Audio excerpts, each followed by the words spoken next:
Han Li's heart eased slightly upon hearing this. It appeared that the situation was just as he had anticipated. Even without lifting the seal on Nan Gongwan's body, she would still be fine. However, seeing as he had already obtained the method to lift the seal, he was naturally not going to waste it. It would be best to alleviate Nan Gongwan's condition in case she was to be afflicted by any unforeseen troubles in the future. Thus Han Li quickly made his decision. While chatting with one another, the three of them had already reached the restriction formation around the drifting cloud sect. On the way there, Lu Luo had already released a voice transmission talisman, so as soon as the two of them reached the formation, the mist permeating throughout the entire restriction tumbled before slowly dissipating. The entire formation around the sect was being deactivated. Han Li stirred slightly upon seeing this, but before he had a chance to say anything, hundreds of Foundation establishment cultivators had been led out of the mountain by a dozen or so core formation cultivators, and they arranged themselves into orderly rows as they yelled in unison. The disciples of the Drifting Cloud sect pay our respects to Elder Han, and extend our heartfelt congratulations to your progression to the late nascent soul stage. All of the cultivators then bowed toward Han Li with excited expressions on their faces. It was quite clear that Lu Luo had already disclosed the news of Han Li's progression to the late nascent soul stage in the voice transmission talisman that he had just released. That was why these disciples had gathered together to present such a grand welcome to this Elder Han. After all of the Drifting Cloud sect disciples were well aware of what it meant for a great cultivator to emerge in their sect. Their sect would immediately become one of the few super sects in the Heavenly South region, and as a result, the cultivation resources they would be entitled to would be far superior to what they had received in the past. As such, how could they not be ecstatic? Han Li turned to Lu Luo with a wry smile and said, "Senior Marshal Brother Lu, was there really a need to kick up such a big fuss?" "Haha, of course, Junior Marshal Brother Han. You've become a great cultivator, so the sect disciples naturally have to gather here to present a warm welcome. We're also planning to hold a grand ceremony to celebrate this event, and we're going to invite all of the elders from the other sects to attend. Otherwise, it would be an insult to your lofty status, Junior Marshal Brother." Lu Luo chortled. "Do whatever you want then. Don't expect to me participate in preparing these events though. The most I'm willing to do is to be in attendance on the day." Han Li sighed in a resigned manner. As per convention in the Heavenly South region, if a cultivator were to reach the late nascent soul stage, a grand celebration was mandatory in order to inform the entire region of this news. In doing so, all of the other sects would be alerted to this news, and the Drifting Cloud sect would establish itself as a super sect. Han Li wasn't opposed to bolstering the reputation of the sect, so he didn't state any objections. Thus, Han Li descended upon the Drifting Cloud sect right before the admiring eyes of countless disciples, and entered a spacious hall within the sect. Han Li sat in the main seat within the hall and Lu Luo sat next to him, but his seat was positioned slightly off-center, thereby indicating that Han Li was the star of the show. Han Li didn't make any remark upon seeing this. He was the only late nascent soul great cultivator in the sect, and if he weren't willing to take up the mantle, then major problems would arise. Not only would the disciples of the sect be concerned about whether Han Li was abandoning the sect, the other sects would also become suspicious about the situation in their sect. Sooner or later, trouble was going to be brewed. As such, Han Li willingly sat down in the main seat within the hall, but he refrained from saying anything. After all, it had been many years since he had returned to the sect and he was completely unfamiliar with the situation within the sect, so it was best to leave the logistics to Senior Marshal Brother Lu. As it turned out, Lu Luo was nowhere near a standout among nascent soul cultivators, yet he was very good at managing the sect's internal affairs. He organized all of the new core formation disciples in the sect to pay their respects to Han Li one after the other, then officially announced the news of Han Li's progression to the late nascent soul stage again.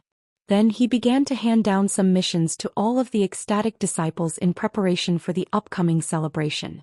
Han Li sat in his seat with an indifferent expression as he swept his gaze nonchalantly over the disciples before him. Most of the disciples who had the right to be here were core formation disciples, and the rare Foundation establishment disciples among them were all responsible for important duties within the sect. No matter which disciple he turned his attention to, the disciple would always lower their head in order to avoid Han Li's gaze as a sign of respect. After a while, Han Li discovered that his in-name disciple Lu Yu and that woman with the Song surname weren't present. Han Li stirred slightly with a peculiar look on his face upon arriving at this realization. After Lu Luo had finally finished delivering a long list of instructions to everyone, all of the disciples exited the hall in a respectful manner to make preparations for the upcoming celebration. Senior Marshal Brother Lu, I don't think I saw Marshal Ni Song there. Has she gone out on a mission? Han Li asked. Lu Luo chuckled in reply. Marshal Ni Song has gone to the Devil Fall Valley. She's trying to refine a type of pill, but she's missing a rare herb. This herb is already extinct, yet someone has recently discovered some in the Devil Fall Valley. He went to the Devil Fall Valley? Han Li's expression changed upon hearing this. Don't worry, Junior Marshal Brother. This type of herb can be found in the outskirts of the Devil Fall Valley.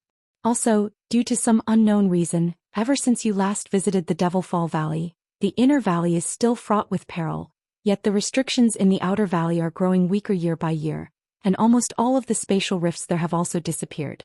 On the outskirts of the valley, there are only a few areas where demon beasts may be lurking, but overall it's not very dangerous. Many cultivators have traveled there in the past several decades and emerged from within with bountiful hauls. By the way, Marshal Niece Lu and that concubine of yours also went together with her. The three of them are all core formation cultivators and they brought several powerful treasures with them, so they should be fine, Lu Luo hurriedly explained. Is that so? Lu Yu and Mu Peeling also went to the Devil Fall Valley? Han Li was rather surprised to hear this. Indeed. I don't know what kind of miracle pill you left behind, but your concubine was able to reach the mid-core formation stage in just a century. The rate of her cultivation was quite shocking even to me. Perhaps she'll also have a chance to reach the nascent soul stage. Lu Luo clicked his tongue in wonder. The pills I left behind was only a secondary factor. Peeling's attitude has always been exceptional, Han Li replied as he stroked his chin. Back when he first left, he had thought that he would be able to return from the Great Gene in around a decade or so, and as a result, he hadn't left behind all that many pills for her that would advance her cultivation base. Otherwise, if she had been given a larger supply of those pills, it was very much possible that she could have been able to reach the late core formation stage within a century. However, he had now reached the late nascent soul stage and the copulation essence arts were only effective for nascent soul cultivators, so he would have to think about what to do with this woman. After all, everyone knew that this woman was his concubine, so even if he were to release her right away, there would be very few male cultivators who would dare to risk irking a great cultivator just to take her for themselves. After chatting with Lu Luo for a while longer, Han Li suddenly got up and took his leave so he could visit Nangongwan. Lu Luo naturally wasn't going to try and stop him. Thus, Han Li left Tianqiner in the hall for now while he headed to the forbidden area within the sect. A short while later, Han Li appeared in front of the stone chamber within the forbidden area. His emotions were feeling slightly unstable as he lifted the restriction and slowly pushed the stone door open. The stone chamber had been maintained in a pristine condition, and looked completely identical to when he had last left it.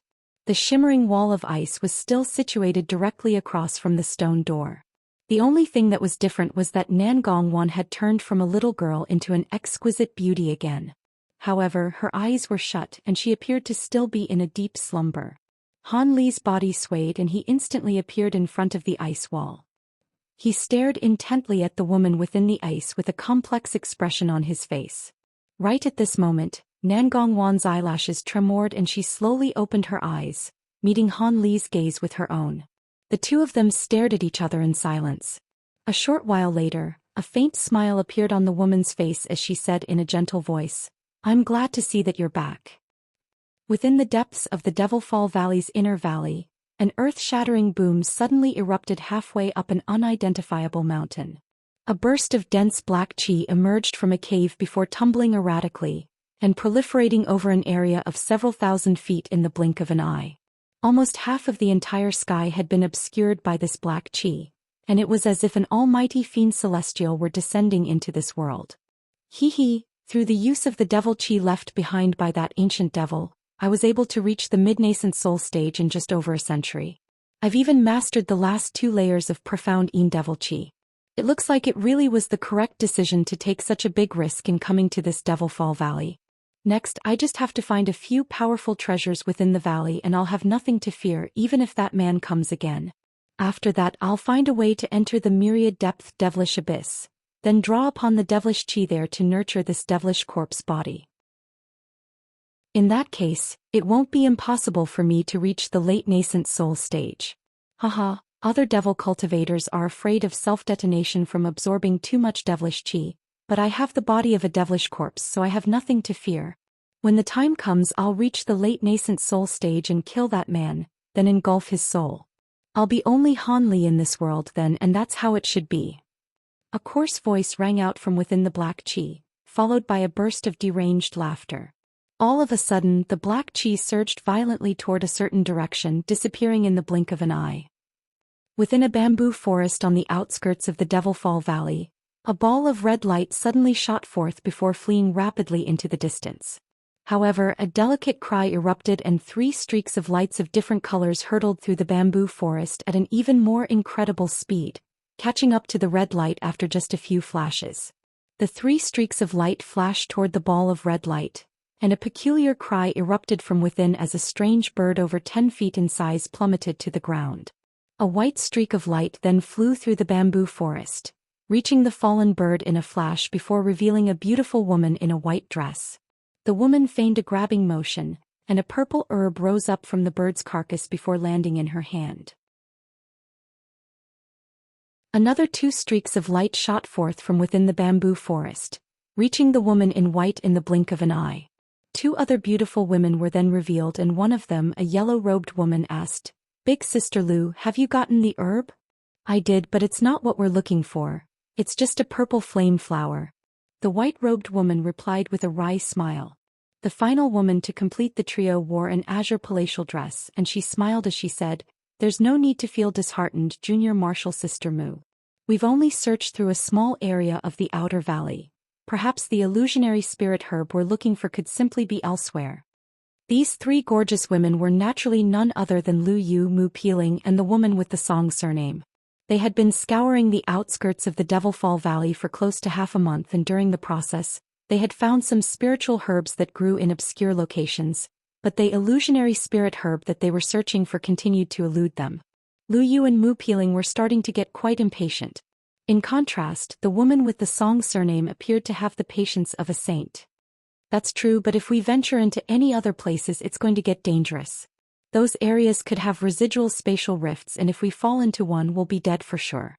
Lu Yu's brows furrowed with concern. "Most of the spatial rifts in the outer valley have disappeared long ago. As long as we keep our guard up, there's no way we'd bump into one.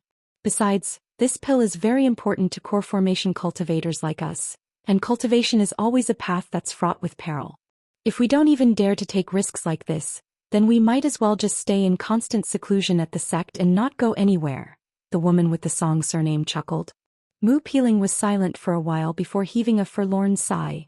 "Senior Martial Sister Song is right. I've reached the mid-core formation stage bottleneck and without this pill, it's going to be very difficult for me to make a breakthrough." A smile appeared on Lu Yu's face as she said, "Seeing as Senior Martial Sister Song and Junior Martial Sister Mu are both in support of this decision, I can only accompany you too." Thus, a decision was reached and the 3 women shot forth toward another area in the outer valley, disappearing in a flash. At the same time, in the forbidden area of the Drifting Cloud sect, the door to the stone chamber was opened again and Han Li emerged from within with a hint of elation in his heart. However, he immediately discovered that Lu Luo was waiting outside for him along with Tian Qiner, and that discovery made him falter momentarily. "Junior Martial Brother Han, how is Sister Nan Gong?" "She's doing well. I used the curse dissolving method that I obtained in the Great Gene, and lifted the soul seal curse on her again. There should be no further mishaps arising now. However, Wanner is at a critical juncture in her cultivation of the youthful celestial moon, so she won't be able to leave the ice wall for the time being. It's probably going to take several years for her to master the cultivation art. It's a pity that my cultivation art is of a different attribute to hers. Otherwise, I'd be able to lend her some assistance." Han Li sighed in a forlorn manner. Lu Luo's expression eased as he joked, "There's no need to hurry, Junior Martial Brother. Sister Nangong is unable to come out of the ice wall right away, but she's already woken up on her own and it'll only be a matter of a few years until she regains her freedom. When that time comes, you have to make sure to invite me to your wedding." A rare blush appeared on Han Li's face upon hearing this, but his expression quickly reverted back to normal.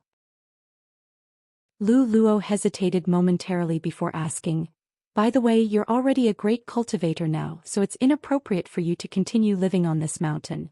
How about you move back to the sect and I'll construct a new cave abode for you on the main peak?"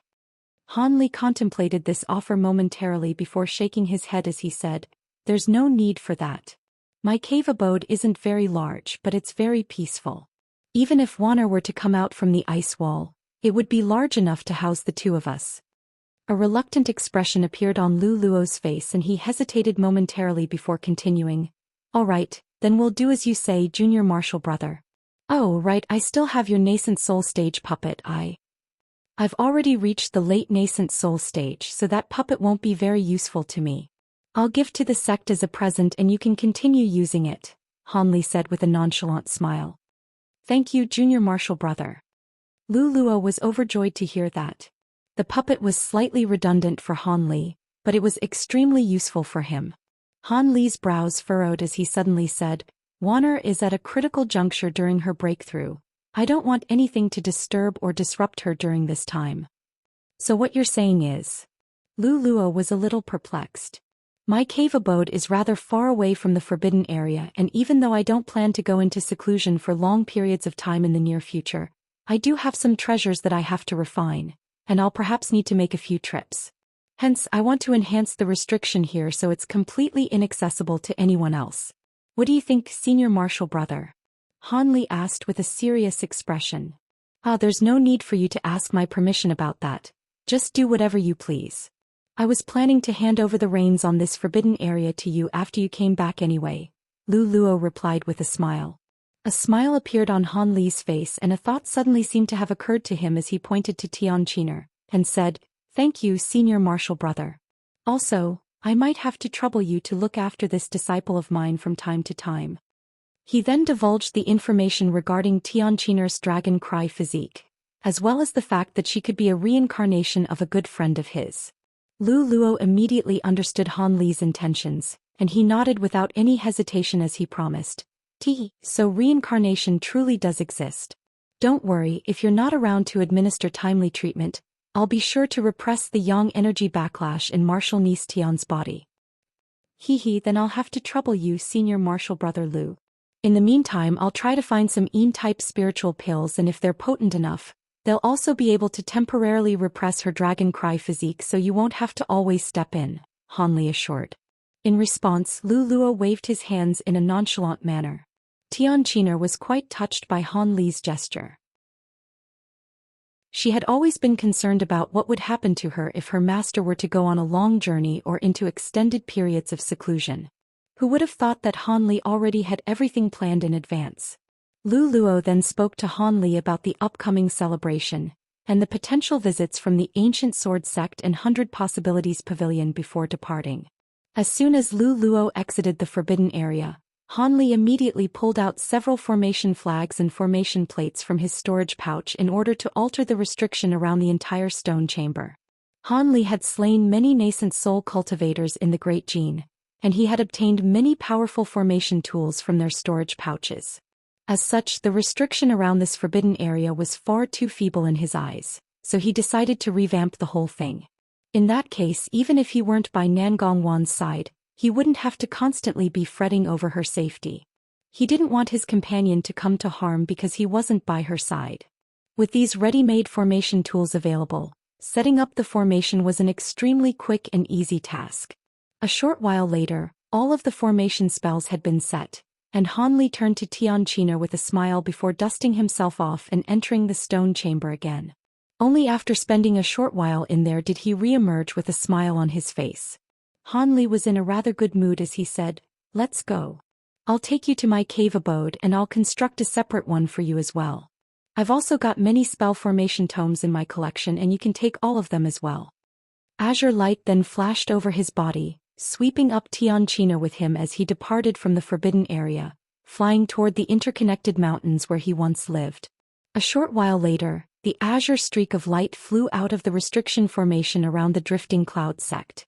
Han Li traveled to the interconnected mountains to the east of the sect and circled around in the air before landing on one of the mountain peaks down below. He swept a sleeve through the air and over 10 golden flying swords shot forth, transforming into streaks of golden light that were over 100 feet in length, which disappeared in a flash. Han Li then sat down with his legs crossed, making hand seals in silence. However, loud rumbling was erupting incessantly halfway up that mountain peak. Xianxia stood behind him with curiosity shimmering in her eyes as she surveyed her surroundings.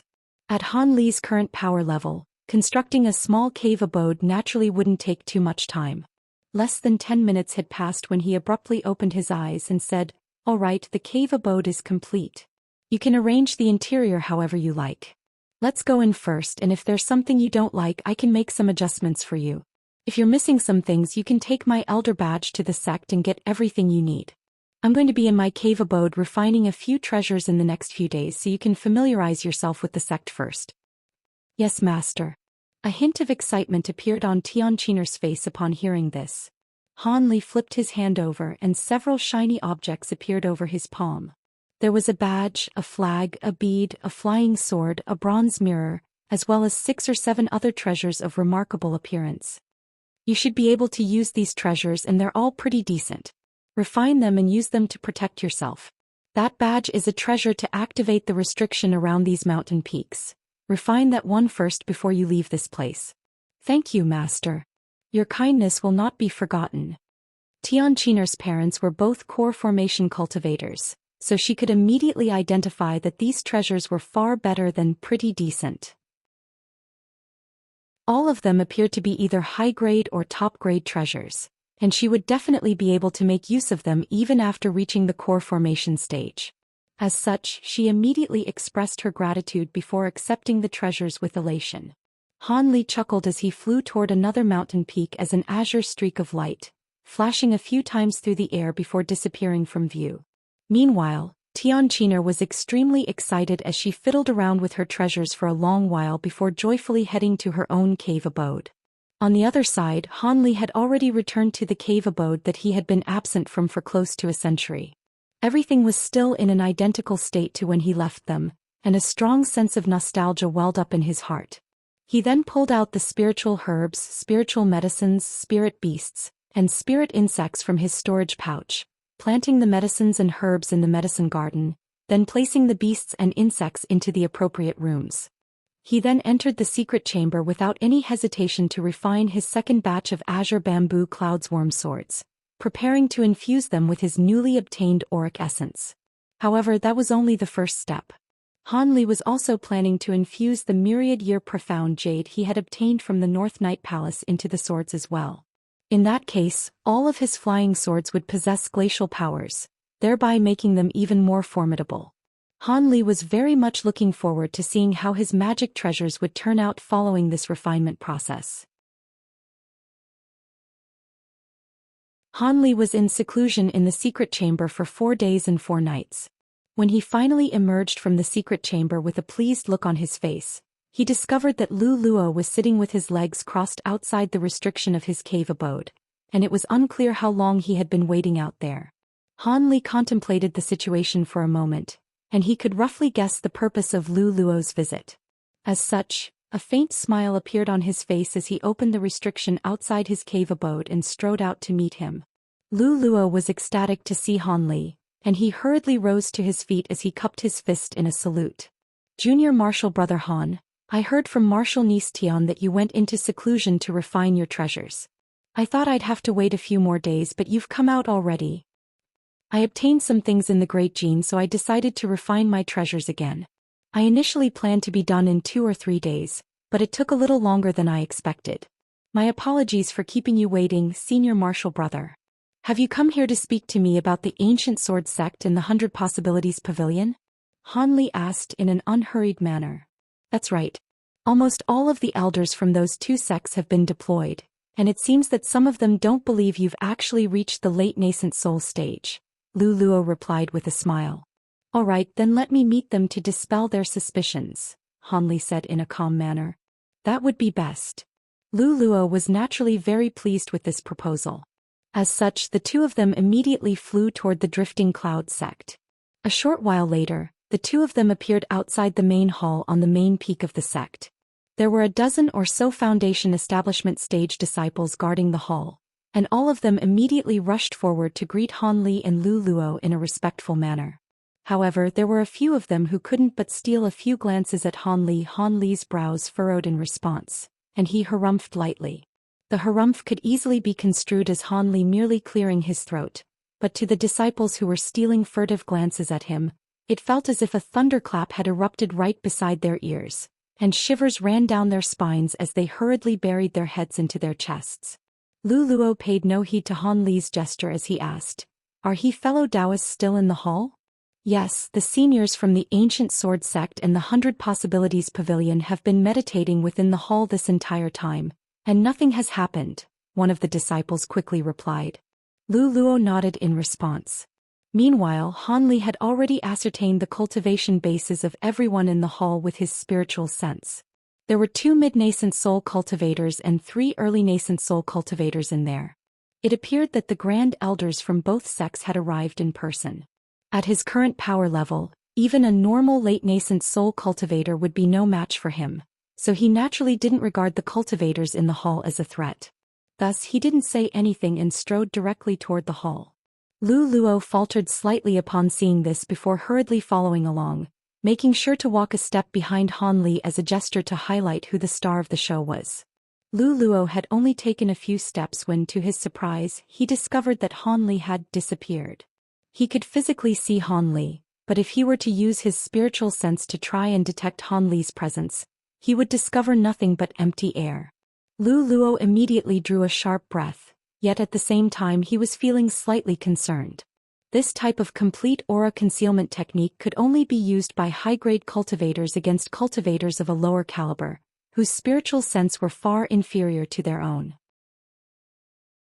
As an early nascent soul cultivator, even though he could clearly see Han Li walking right in front of him, he was still completely unable to sense his presence. This meant that if Han Li wanted to assassinate early nascent soul cultivators like him, he could literally sneak up right next to them without drawing any attention to himself. Of course, he was also rather concerned. After all, Han Li was unleashing this type of secret technique in order to intimidate the Grand Elders of the Ancient Sword Sect and the 100 Possibilities Pavilion, but he had only recently reached the late nascent soul stage, while the 2 Grand Elders were both seasoned mid-nascent soul cultivators. If it turned out that his spiritual sense wasn't powerful enough, his concealment technique would be seen through, and far from being intimidated, the 2 Grand Elders would scoff at him for playing a childish trick. At times, there was only a fine line between stamping one's authority and making a fool out of oneself. Of course, Lu Luo was aware that Han Li wouldn't dare to use such a technique unless he had a high degree of confidence in his ability to pull it off. Even so, he was still feeling rather uneasy and his emotions were quite conflicted. There was only a short corridor leading up to the hall, and before long Han Li and Lu Luo had arrived at their destination. Everyone immediately turned their attention to Lu Luo, then turned to appraise Han Li with astonishment in their eyes. Lu Luo was greatly relieved upon seeing this. It appeared that none of the 5 nascent soul cultivators had been able to detect Han Li's presence after all. The 5 cultivators' expressions changed drastically as they rose to their feet in quick succession. An elderly man with a head of messy hair stood up, and the astonishment on his face was replaced by a slightly grave smile as he said, "Fellow Daoist, Han really has become a late nascent soul great cultivator already. Even with my mid-nascent soul stage cultivation base, I was unable to detect your presence." This man was none other than the Grand Elder of the Ancient Sword Sect, Eccentric Jean. A purple-robed man quickly came to his senses as well as he said, "Indeed. It's only been just over a century, yet Brother Han has already reached the late nascent soul stage. The rate of your cultivation is simply unheard of." This man was Eccentric Pyre of the 100 Possibilities Pavilion. Han Li had encountered both of these men back when he was attending a ceremony at the 100 Possibilities Pavilion, and he had even fought Eccentric Jean once before. In response, Han Li merely smiled and said, "I was only fortunate to have stumbled upon some opportunities during my journey. I was unaware that all of you will be visiting, and I apologize for making you wait so long, fellow Daoists." Ah, don't mention it. To cultivators like us, days pass by in the blink of an eye, eccentric Jean chuckled.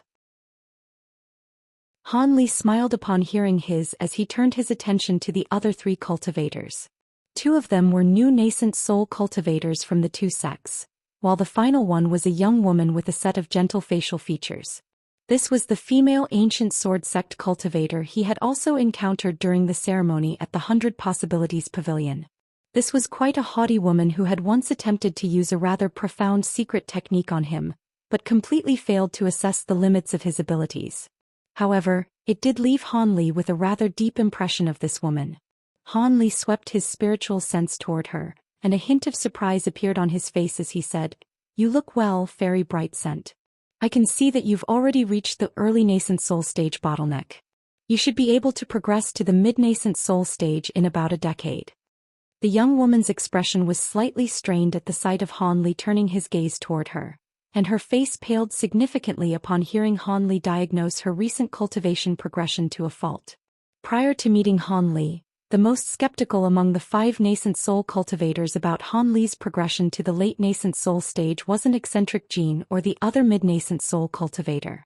Instead, it was none other than this young woman. Over a century ago, during the ceremony held at the 100 Possibilities Pavilion, this young woman had also only recently reached the nascent soul stage.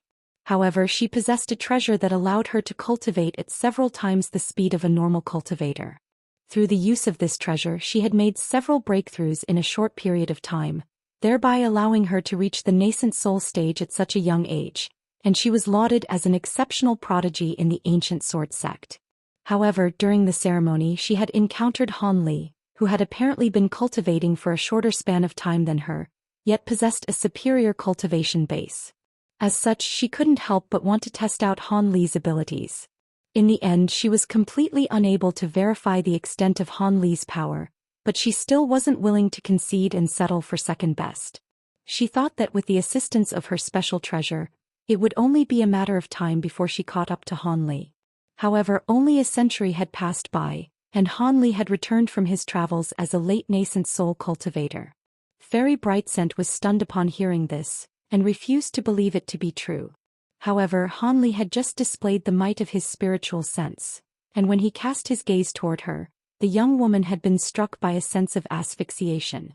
Furthermore, he was able to easily identify her cultivation situation with unerring accuracy. All of this was extremely shocking to her, and only after a few seconds did she manage to force a smile onto her face. As expected of Brother Han, your assessment of my cultivation base is completely spot on. Looks like you really have become a late nascent soul great cultivator. With Brother Han overseeing the Dream Cloud Mountains, no one would dare to offend our 3 sections. Ha, indeed, Fairy Brightscent. At Junior Marshal Brother Han's current age, our Dream Cloud Mountains will be safe for at least 700 to 800 years. As for other forces offending our 3 sects, on the contrary, I think it's time for our 3 sects to expand out of the Dream Cloud Mountains, Lu Luo suddenly said. Everyone stirred upon hearing this. Han Li remained silent with a smile on his face, but he slowly withdrew his secret technique, and his aura reappeared before becoming more and more powerful. He was most definitely displaying the spiritual pressure of a late nascent soul cultivator. The 5 cultivators in the hall were feeling rather unsteady on their feet in the face of such devastating spiritual pressure, and there was no doubt in their hearts that Han Li had indeed reached the late nascent soul sage. After that, Lu Luo began to discuss his plans for expansion with the cultivators from the other 2 sections. At the very least, they were planning to take over the entire cultivation world in the state of Xi. From his words and mannerisms, it was clear that he was already regarding the ancient sword sect in the 100 Possibilities Pavilion as subsidiaries to the Drifting Cloud. Eccentric Jean and the purple-robed man looked at one another, and they could both see their own resignation mirrored in each other's eyes. Lu Luo pretended to be completely oblivious to their dismay. Somewhere within the outer valley of the Devilfall Valley, Mu Peeling's trio emerged from a rather obscure cave, and all 3 women wore urgent expressions of concern on their faces. Lu Yu's footsteps faltered as her brows furrowed and she said, "This is already the last possible place where illusionary spirit herbs could be growing, but we still haven't found any." Could it be that all of the illusionary spirit herbs on the outskirts of the valley have been picked already? The woman with the Song surname was also finding it difficult to maintain her former composure, and she replied, "That's not entirely impossible. If we were to enter the inner valley, we should definitely be able to find some of this herb." "No, we definitely venture into the inner valley. It would be far too dangerous for us with our cultivation bases." Mu Peeling's expression changed drastically upon hearing this. Song Yu blinked with a contemplative look on her face and said, "Not necessarily. I know an old friend of Martial Uncle Han's, and she gave me a map of a safe route into the inner valley. As long as we don't stray from that route, we should be able to minimize the risk of encountering spatial rifts in the inner valley." Martial Uncle Han? You're referring to? Mu Peeling faltered upon hearing this and was beginning to stutter a little. "That's right, I mentioned him to you once before, Junior Martial Sister Mu. Fellow Daoist Violet Spirit once ventured into this valley with Martial Uncle Han, which is how they were able to map out this safe route." Song Yu replied with a gentle smile. "I met fellow Daoist Violet Spirit once several decades ago. She really was an exquisite beauty. Even a woman like me was entranced by her beauty.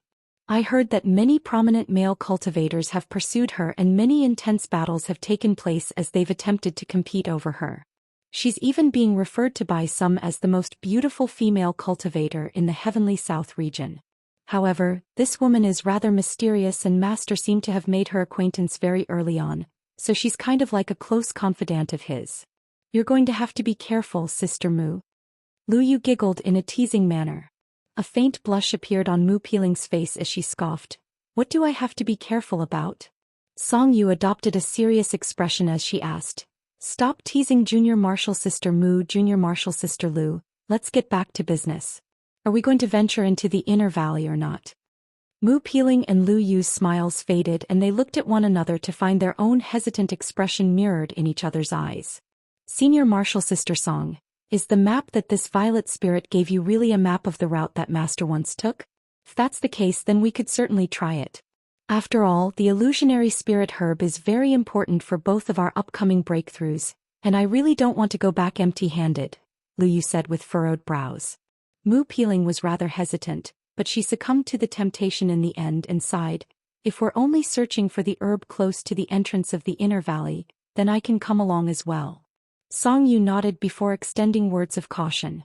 "All right, now that that's settled, it looks like we'll be taking a risk. Let me make this clear in advance, though. We'll only be searching the area within several hundred kilometers of the entrance, and if we still can't find the illusionary spirit herb there, then we'll immediately exit the inner valley. No one is allowed to venture in any further. The pill is important but not as important as our lives.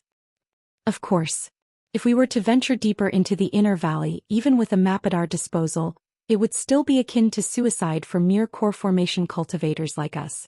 I heard that there are some ancient beasts within the inner valley that even nascent soul cultivators wouldn't dare to face in battle," Lu Yu said with a smile. "Those ancient beasts normally lurk within the depths of the inner valley, so we should be fine if we stay near the entrance. Let's not waste any more time with words. We've already spent a lot of time here, so we should make haste," Mu Peeling said in a decisive manner. The other two women didn't want to delay any longer either, and the three of them shot forth as streaks of light toward a certain direction. 5 days later, at the border of the inner valley, amid a world of ice and snow, 3 women appeared in the bone-chilling wind. Not far behind them was a massive ice crystal, and they were situated on the very same path that Han Li and Violet Spirit had taken with the other Ghost Spirit sect disciples all those years ago. The 3 women had already conjured up dense light barriers around their bodies, so they didn't have to fear these biting winds. After discussing quietly among themselves for a while, the 3 women rose only several tens of feet above the ground before flying slowly toward the distance, not daring to speed up in the slightest. This realm of ice and snow wasn't very large in area, so it only took the 3 of them less than half a day to fly out of this region, upon an extremely lush mountain appeared before their eyes. The 3 of them were ecstatic upon seeing this, and they split up to search for the herb again. A day and a night later, the 3 women gathered once again on the mountain's summit. After looking at one another, wry smiles appeared on all of their faces. There are many spiritual medicines here on the mountain that can't be found in the outer valley, but there are no illusionary spirit herbs here, Lu Yu said in a gloomy voice. Same story on my end. I didn't find the illusionary spirit herb, but I gathered all of the ingredients required for another pill that I'm trying to make. At the very least, I won't be leaving this place completely empty-handed. Mu Peeling didn't know whether she should laugh or cry. It looks like we won't be finding the illusionary spirit herb on this trip. Let's return to the sect. Song Yu heaved a dejected sigh. Let's do another thorough search. Perhaps we might have missed some places. Lu Yu was unwilling to give up. Song Yu shook her head as she said in an implacable voice, "Let it go. Don't try to force the issue. The inner valley is too dangerous, and even if we only stick to an area near the entrance, accidents could still happen if we stay here for too long. We're leaving right away." A hint of reluctance appeared on Lu Yu's face, and just as she was about to say something, a loud rumbling thunderclap suddenly erupted in the distance. The three women faltered upon hearing this, and they all turned toward that direction in unison. There they discovered a shadowy mass of dark clouds that were rapidly flying toward them, moving at such an incredible speed that it was expanding in their field of vision at a rate that was discernible to the naked eye. The dark clouds were tumbling erratically and loud thunderclaps were erupting from within, creating a very intimidating sight to behold. The three women were naturally able to identify that something was amiss with that mass of dark clouds, and Song Yu immediately exclaimed, "This is bad. There's something wrong with those clouds. Could be an ancient beast." Thus, the three of them leaped into the air and immediately flew toward the direction they had come in. The rumbling creature within the dark clouds seemed to have caught sight of the three women, and it sped up even further as it hurtled toward them. At the same time, a burst of cold cackle rang out from within. "It's not an ancient beast. It appears to be a devil Dao cultivator." Lu Yu's roots lay in the devil Dao herself, so she immediately managed to identify what these dark clouds were upon hearing the cold cackling. Regardless of what it is, it definitely doesn't harbor any benevolence toward us. We can't engage it in a direct battle. At the sight of the approaching dark clouds, Song Yu was starting to get quite flustered. She hurriedly patted the storage pouch hanging from her waist, and a white bead appeared in her hand. She then began to chant something, and the bead swayed before transforming into a ball of white clouds and mist that enshrouded the three of them within. The white cloud then shuddered before flying through the air like a shooting star, traveling at a speed that wasn't inferior to that of the dark clouds behind them. "You dare to use these pitiful tricks against me?" An eerie voice sounded from within the dark clouds before they tumbled and materialized into a massive black hand. The hand disappeared in a flash, transforming into a streak of black light over 100 feet in length. Its speed also increased drastically, and just a few flashes later, it had already gained significantly on the three women. "That's a nascent soul devil cultivator behind us. We have to think of a way to impede him." Song Yu's urgent voice sounded from within the white cloud. "I'll release my spirit insects. Even if I have to sacrifice my centipedes, I'll make sure to stop him in his tracks for now," Lu Yu offered. As soon as her voice fell, 7 or 8 snowy white centipedes that were around half a foot in length shot forth from within the white cloud before throwing themselves at the pursuing black light. "Huh. 6-winged frost centipedes. Haha, if it isn't Lu Yu, you little brat. Are you trying to use these little bugs to hold me off?" The man within the black light began to chortle with amusement. Several thin pitch-black tendrils suddenly shot forth from within the black light, puncturing the bodies of the white centipedes in a flash. Meanwhile, the streak of black light itself simply skirted around the centipedes without any pause or hesitation. The centipedes were completely stationary as they hovered in midair. Only after a short while were they completely engulfed in black flames and were incinerated into nothingness. The 6-winged frost centipedes were somehow completely unable to withstand these peculiar black flames.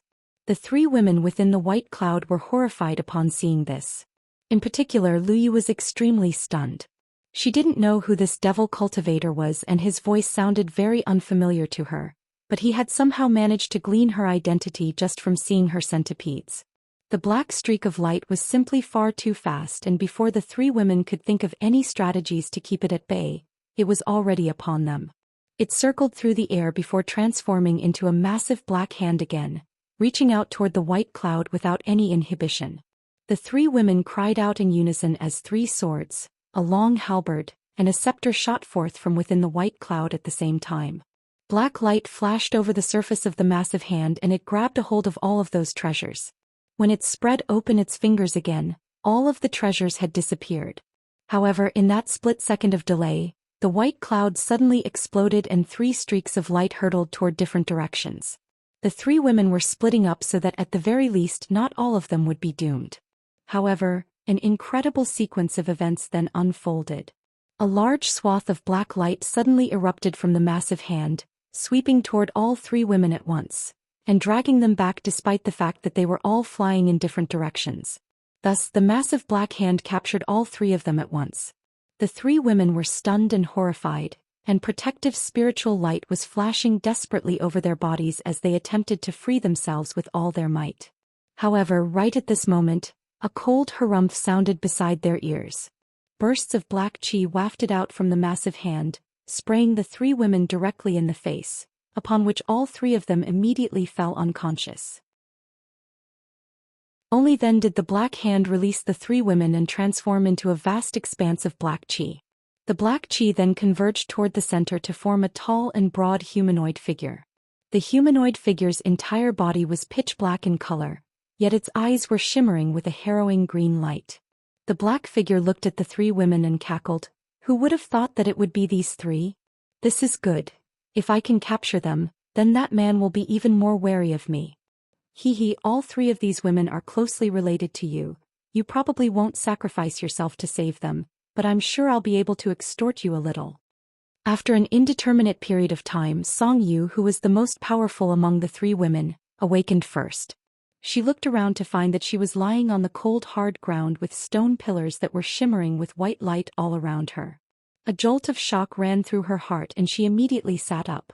At the same time, she made a hand seal in an attempt to unleash her protective spiritual light.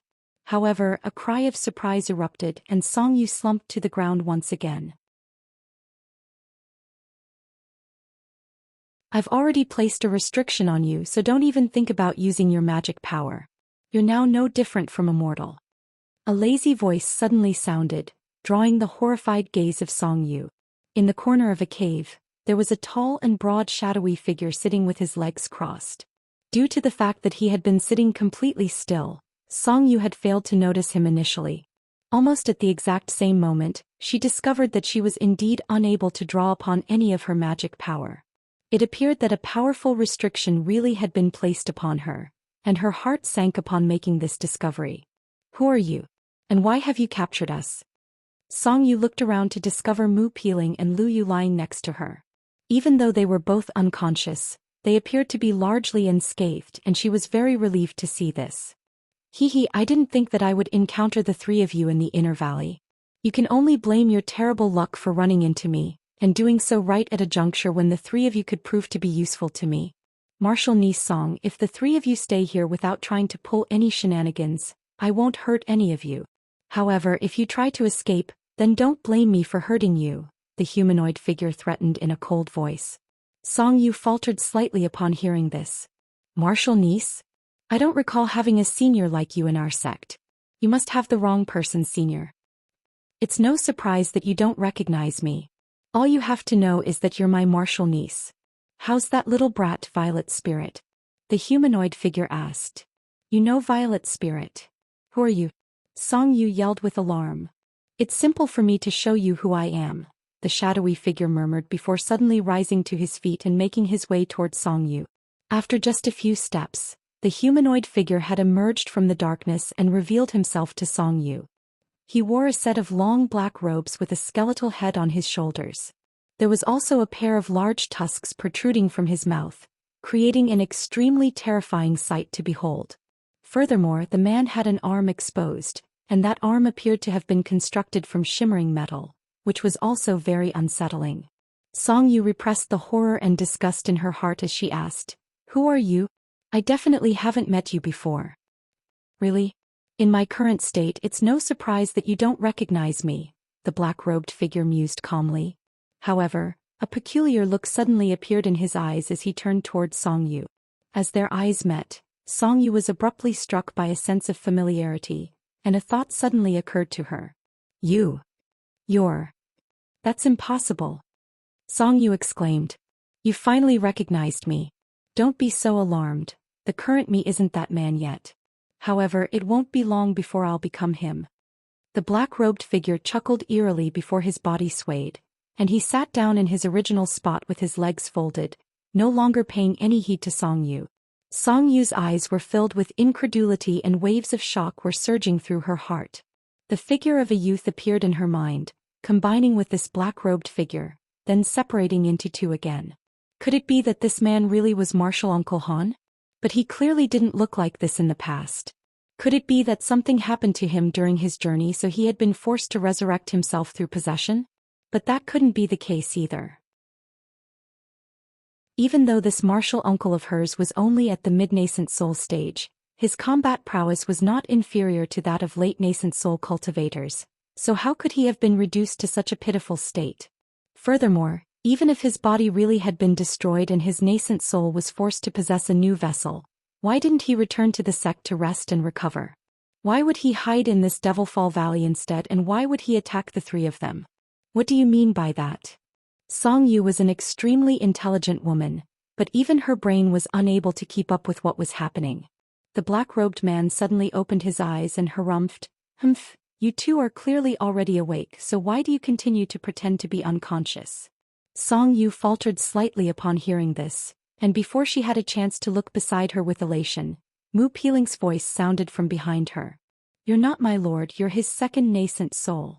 How were you able to escape from my lord's control and attain a sentient will of your own? Where is my lord right now?"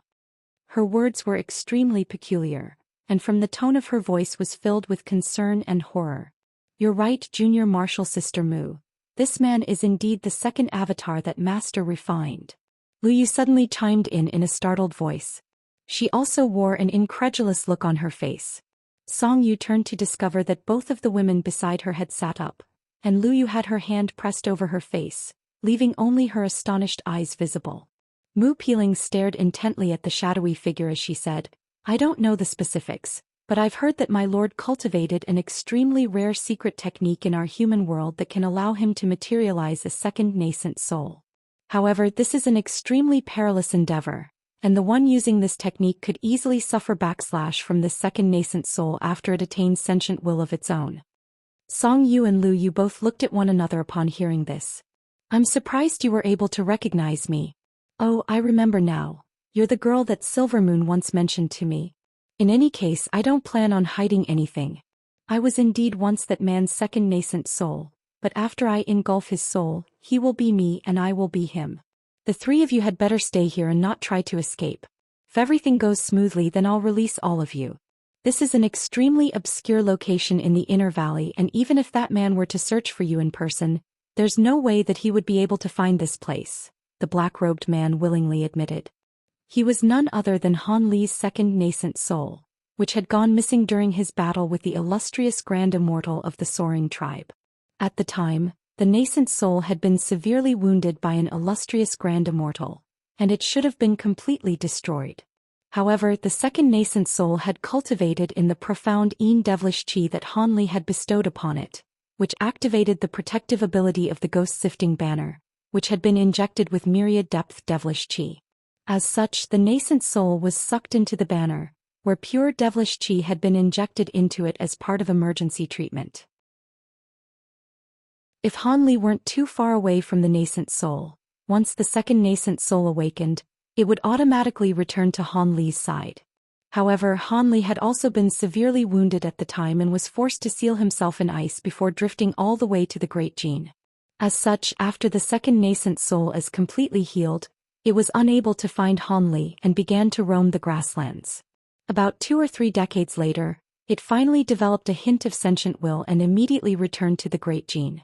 It then traveled to the Devilfall Valley and had easily found the Sovereign Devil corpse, which was stumbling around in the Inner Valley like a zombie. Even though the devil corpse had been severely damaged by an ancient devil before, it was able to slowly recover to its former state. However, it was moving around completely instinctively as it had lost Han Li's guidance. If several centuries were to pass, it wouldn't be impossible for the devil corpse to attain sentient will of its own. However, after being discovered by the second nascent soul, it was able to use the restriction that Han Li had used in the past to easily take over the devil corpse and engulf the tiny hint of essence within. This was why the second nascent soul hadn't possessed any other cultivator, and instead headed straight for the Devilfall Valley. After all, it would be very difficult to possess a nascent soul cultivator's body, and there was a good chance that the roles would be reversed and the prey would kill the hunter. This devil corpse had the power of a nascent soul cultivator, but it just so happened to not have any sentient will, so it was the ideal possession target. Thus, the second nascent soul sought it out without any hesitation. The nascent soul drew upon the residual devilish chi left behind by the ancient devil's body in the spatial rift, then used the sovereign devil corpse's corpse chi as a foundation, and recruited the assistance of the ghost-sifting banner, allowing it to cultivate most of the profound devilish chi in just a short few decades. As such, it was able to reach the mid-nascent soul stage. After that, it discovered a few treasures within secret locations in the valley and refined them before preparing to exit the valley, and it just so happened to bump into Mu Peeling's trio. Initially, he didn't know that it was these three women that he was hunting down. However, due to the fact that it had cultivated the profound devilish chi, then been injected with pure devilish chi and finally engulfed the sovereign devil corpse's essence, the nascent soul had become completely different from Han Li. It was extremely aggressive and vicious, and it immediately attacked these three core formation cultivators. On the one hand, killing them would completely eradicate any possibility of them revealing its location to anyone, and on the other hand, it would be a good way to vent its ferocious tendencies. However, after sifting through Han Li's memories, the second nascent soul was able to identify the three women, and after a brief hesitation, it changed its mind. Instead of killing them, it captured the three women and set up a restriction to detain them here. Mu Peeling was lamenting over her misfortune, but she still mustered up her courage and asked, "How long do you plan on holding us captive?" The reason why she was able to immediately recognize this second nascent soul was because when Silver Moon had been delivering pills to her, she had also given Mu Peeling a nameless jade pendant, which she had always carried with her since. At the time, Silver Moon had hidden a wisp of the second nascent soul's aura in that jade pendant, thereby allowing the carrier of the pendant to detect the second nascent soul's presence at close quarters. Mu Peeling had always been quite perplexed about why Silver Moon had done that, but she suddenly understood the reason behind this now. She had most likely anticipated that there was a possibility that the second nascent soul would escape from Han Li's control, and she had given her this jade pendant to avoid any potential mishaps. As such, she was able to use this treasure to immediately identify who their captor was.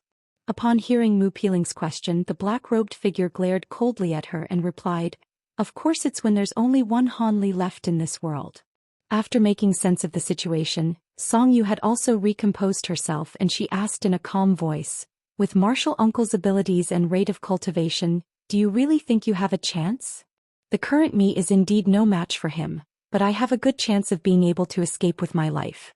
Besides, with the three of you held captive, he's going to be a lot more wary, so that gives me even better chances.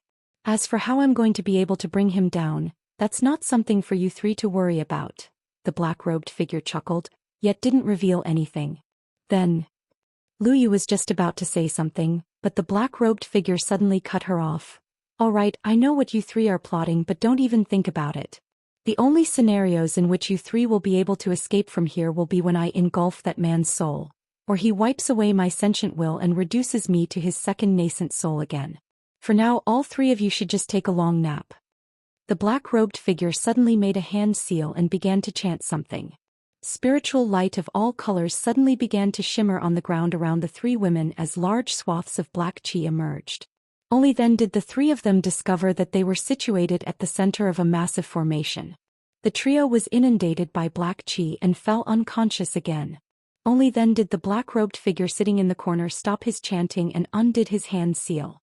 However, there was a complex and indecisive light shimmering in its eyes as it looked at the black chi. A month later, within the Xianwu Hall of the Great Truth Sect, which is the self-proclaimed #1 righteous sect in the Heavenly South region, there stood an elderly Daoist priest with a set of infantile facial features, yet hair and beard that were completely white. He was staring at the white jade slip in his hand with furrowed brows, and there was an indecisive look shimmering in his eyes. A short while later he heaved a long sigh and called out, "Come." As soon as his voice fell, two middle-aged Daoist priests walked in from outside the hall. The two Foundation Establishment Daoist priests bowed and asked, "What can we do for you, Sect Master?" The Daoist priest handed over the jade slip with a grave expression and instructed, "Send this invitation to the Golden Iridescent Valley. Tell them that a fourth great cultivator has appeared in the state of Xi, and that the Drifting Cloud sect has extended invitations to their celebratory ceremony. As the Grand Elder, if he's going to attend the ceremony in person or if other seniors will attending in his stead." The two Daoist priests' expressions changed slightly upon hearing this before both of them said in a respectful manner, "Yes, Sect Master. We'll be sure to deliver the message." The two of them then took the jade slip and left the hall as two streaks of light. At the Heavenly Yang Pond, a renowned restricted area of the Harmonious Bond sect. This was not a very large pond, only several thousand feet in size. However, the pond was enshrouded under dense mist all year round, and no one was allowed to enter the mist without permission, even the nascent soul stage elders of the sect. Normally, there would be barely any people around in a radius of 10 kilometers around the Heavenly Yang Pond. However, at this moment, there were 5 or 6 cultivators standing side by side over 100 feet away from the mist. All of them wore different attire, and there were both men and women among them, but the one thing they had in common was that all of them were looking at the mist before them in silence. The fourth great cultivator, eh? That Han brat sure is progressing quite fast in his cultivation. I knew that he would get to this point sooner or later, but I didn't think that he would ascend to the heights in just a century. Seeing as this is the case, it looks like I'll have to attend this celebratory ceremony in person. A faint sigh sounded from within the mist. The cultivators outside the mist continued to stand rooted to the spot, and none of them dared to say anything in response. On a certain island among the 7 spirit islands, there was an azure-robed elderly man with a set of plain features standing at the edge of a cliff. His hands were clasped behind his back and he had cast his gaze out calmly across the boundless ocean. However, in one of his hands was a white jade slip that was shimmering with faint spiritual light. Within a pavilion on the state of Bailiang's gem-cut mountains, there was a man with a set of refined features sitting across from a portly elderly man, both of whom were seated in wooden chairs. The elderly man wore a careful expression as he asked, "Senior Wu, will you be attending the Drifting Cloud sect's celebratory ceremony in person?"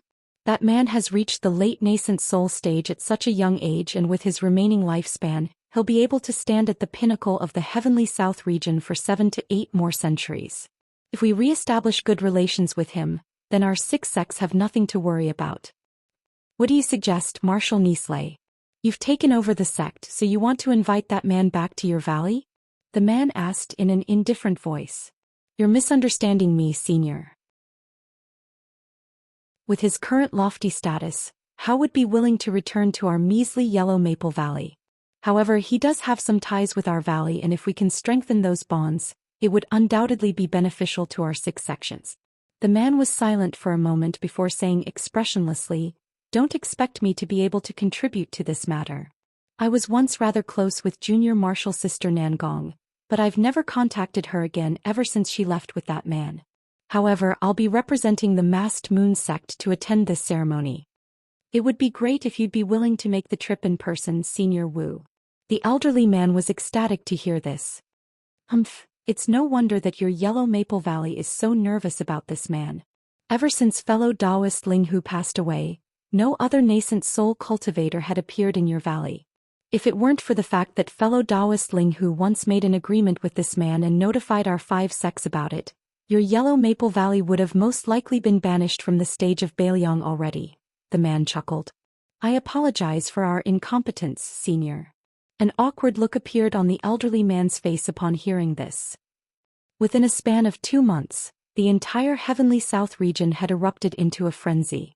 All of the cultivation sects of decent scale in the entirety of the Heavenly South region had received the invitations sent out by the Drifting Cloud sect.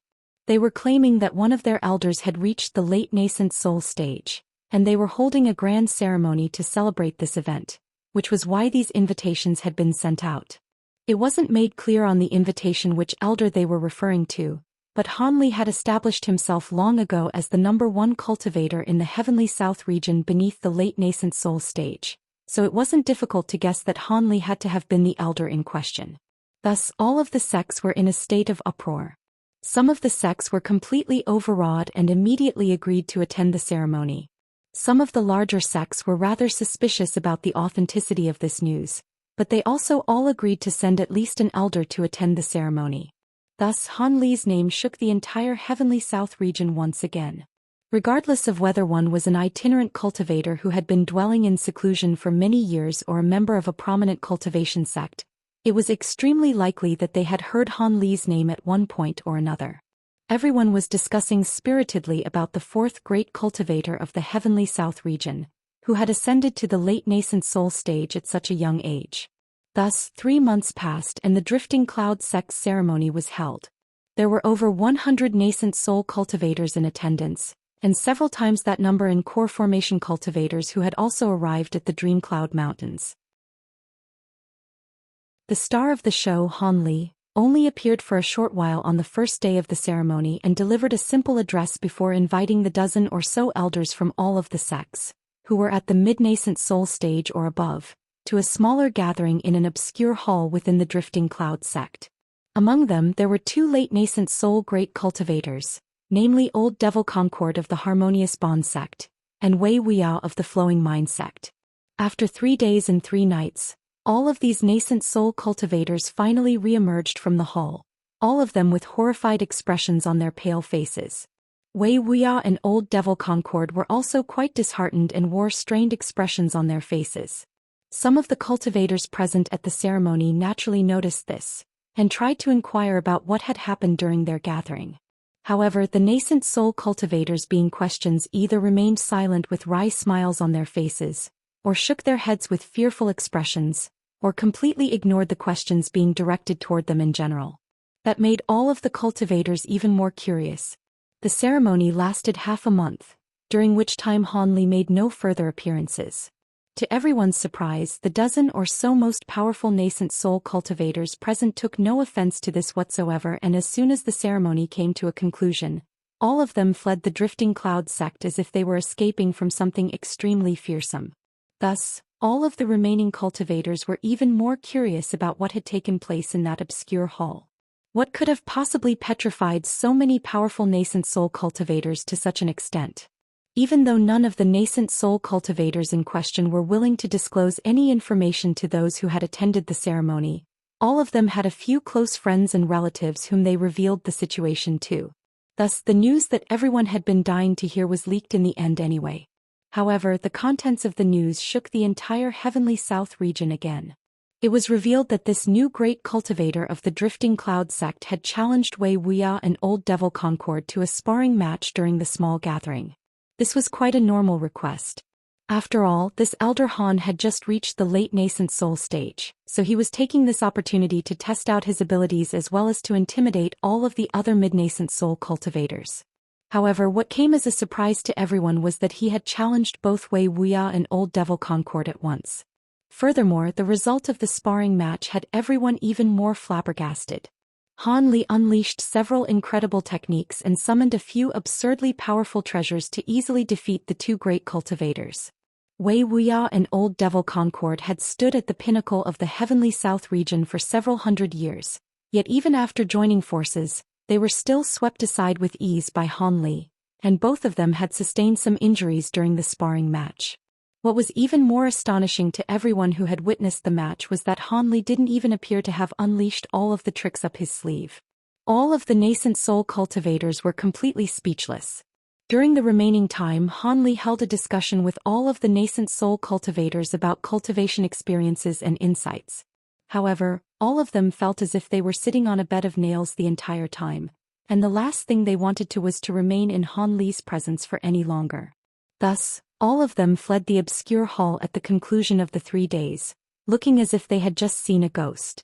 This astonishing news spread like wildfire, and it was naturally the case that most people didn't believe this to be true.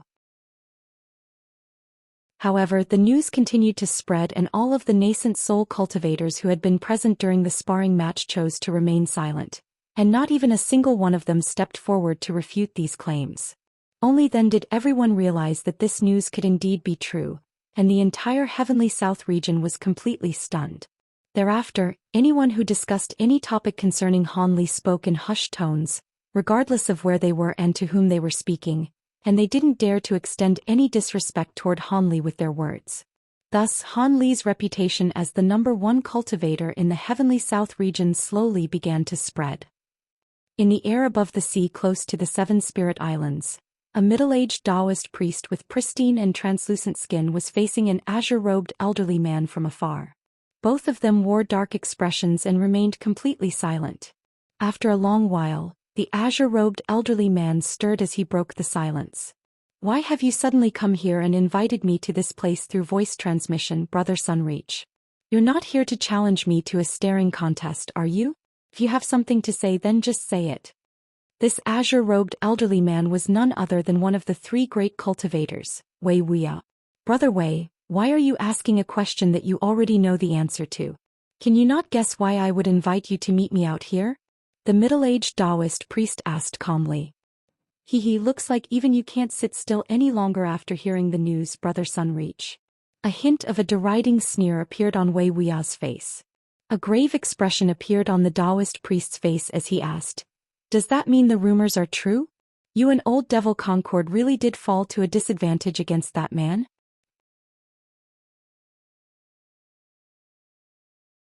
Wuxia's eyes narrowed as he asked, "We fell to a disadvantage? Even you think that to be true? What do you mean? Could it be that you and Concord really were unable to defeat that Han brat?" Master Sunreach exclaimed. "You think far too highly of me, Brother Sunreach. Even after we joined forces, we were only able to last a short while before both of us were completely crushed," Wuxia replied with a wooden expression. "That's impossible. No matter how powerful that Han brat is, he's still just a new late nascent soul cultivator. It would already be extraordinary if his combat prowess were slightly superior to one of ours. How could it be the case that both of you combined were unable to defeat him?" Master Sunreach shook his head vehemently, refusing to believe this. A fearful look flashed through Wuxia's eye as he said, "I take no pleasure in admitting mine and Concord's inability to match a new great cultivator. Do you think there's any reason for me to lie to you? Also, you can laugh at me all you want, but I'm not afraid to tell you that this man is unfathomably powerful. On the surface, it appeared that we suffered a close defeat, but he hadn't even used his full power yet. I could sense that if he wanted to, he could have killed Concord and myself right there and then."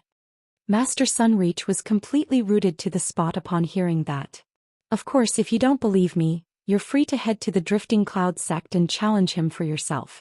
You came all this way here from the Great Truth sect, so I suppose that must be what you're planning to do already." A cold smile suddenly appeared on Wuxia's face.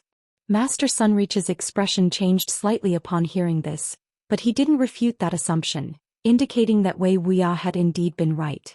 "If I were you, I would save myself the humiliation. In any case, I'm about to reach the end of my lifespan anyway, so no matter how powerful that Han brat is, it doesn't matter to me.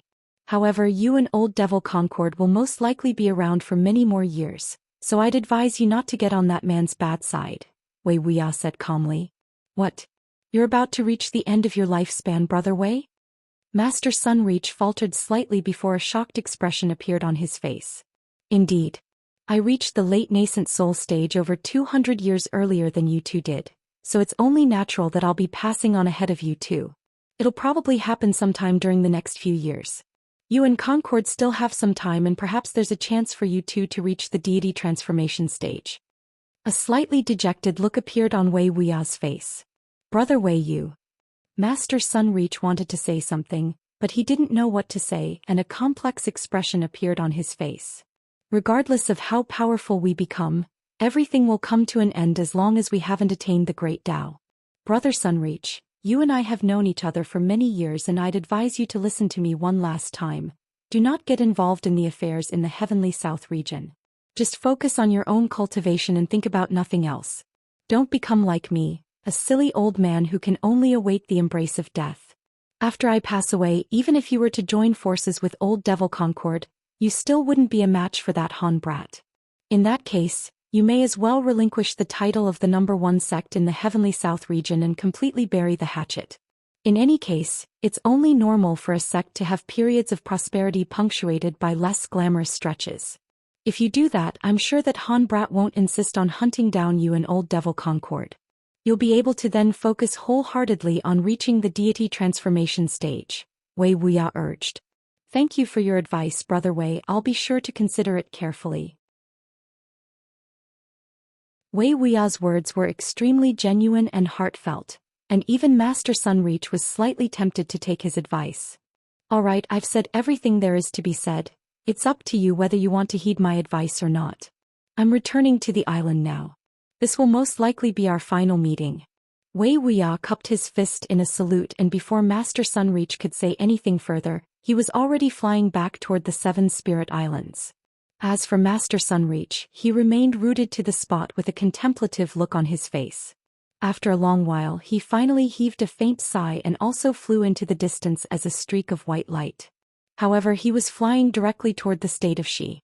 He still wanted to see Han Li's power with his own eyes before he made his decision. If this new great cultivator really was as fearsome as the rumors suggested, then he would immediately heed Wei Wuya's advice and go into seclusion to try and reach the deity transformation stage. A month later, another piece of news began to circulate throughout the Heavenly South region. It was said that Master Sunreach had visited the Drifting Cloud sect in person, only to depart after only half a day. Following his return to the Great Truth sect, he suddenly announced that he was going into seclusion for an indefinite period of time. This piece of news naturally drew further speculation from the sects within the Heavenly South region. However, at this point even the most dim-witted cultivators could figure out that this Grand Elder of the Great Truth sect had definitely been able to come out on top against Han Li. Otherwise, why he put on such a display of weakness as soon as he returned to his sect? As such, Han Li's reputation as the #1 cultivator in the Heavenly South region had well and truly been cemented. The Drifting Cloud sect's influence also began to expand drastically, and within the short span of a few months, they had taken over most of the state of Xi. All of the other cultivation sects in the state of Xi either had to concede to them, or re-establish their sects in another nation. Due to the fact that the Ancient Sword sect and the 100 Possibilities Pavilion were also situated on the Dream Cloud Mountains, they were spared from this assimilation process and also managed to expand their forces as well. However, they had virtually become subsidiaries to the colossus that was the Drifting Cloud sect, and they were constantly basking in a mixture of pain and pleasure. In a cave abode within the interconnected peaks of the Drifting Cloud sect, Han Li sat with his eyes tightly shut and his legs folded inside a secret chamber. There was a massive formation that had been carved onto the ground, at the very center of which a pair of snowy white wings was hovering in the air. There were arcs of silver lightning flashing incessantly over their surface, but at the same time, they had been enshrouded within a ball of azure and white flames. With each and every revolution, immeasurable and dense layers of runes would emerge on the surface of the wings. Han Li was making hand seals to activate the formation spell, which was unleashing azure and white pillars of fire that were constantly refining the wings. After an indeterminate period of time, Han Li withdrew his hand seals and opened his eyes. He looked at the wings rotating slowly within the flames and pointed a finger toward it. The wings immediately shuddered as azure light erupted from within. The silver arcs of lightning running along its surface also rumbled violently, creating an astonishing commotion. However, Han Li's brows were slightly furrowed with discontentment. After a brief pause, he suddenly opened his mouth and expelled a small azure cauldron from within. The cauldron spun around in the air before landing on the ground before him. What is it now? I've already elaborated on the refinement method for you on more than one occasion. A faint sigh sounded from within the cauldron. The voice was clearly very tender, yet the tone being used was very mature and jaded, creating quite an amusing contrast. However, Han Li was not amused at all as he said in a cold voice, I've already infused the Kun Ping feather into the thunderstorm wings in accordance to your refinement method. It's able to use wind attribute spiritual power now, but it's only about as powerful as a spirit treasure replica like the Tri-Flame fan. It's nowhere near as powerful as you had proclaimed it would be. Were you intentionally lying to me? Han Li's expression was extremely dark. That's impossible. The Kuan Ping feather is an extraordinary treasure. How could it have only resulted in such a minimal enhancement effect? Let me see the thunderstorm wings you're refining first. Spiritual light shimmered on the lid of the cauldron and a faint humanoid figure emerged. It was none other than the projection materialized by the endless sky beast. Hanli didn't say anything as he waved a hand toward the wings. The thunderstorm wings shot forth as a streak of azure and white light before hovering above the small child's head. The small child looked up at the wings with an intense, unblinking gaze. His expression changed from time to time as he made certain observations, and only after a long while did he close his eyes in deep thought. The small child opened his eyes again and remarked, "I know what happened. This Kuan Ping feather is far more difficult to refine than I'd anticipated. We've infused it into the wings, but the power of the wind-related heavenly laws of the world within haven't been completely captured. As such, it only possesses the power of a spirit treasure replica and isn't even close to a divine spirit treasure." "Then how do I capture that power?" Hanli asked in a cold voice. "If you want to activate the power, you'll have to either switch to a wind attribute cultivation art, which you should be able to do at your current cultivation base, or find a top-grade wind attribute spirit stone," the small child replied. "Switching to a wind attribute cultivation art or finding a wind attribute top-grade spirit stone.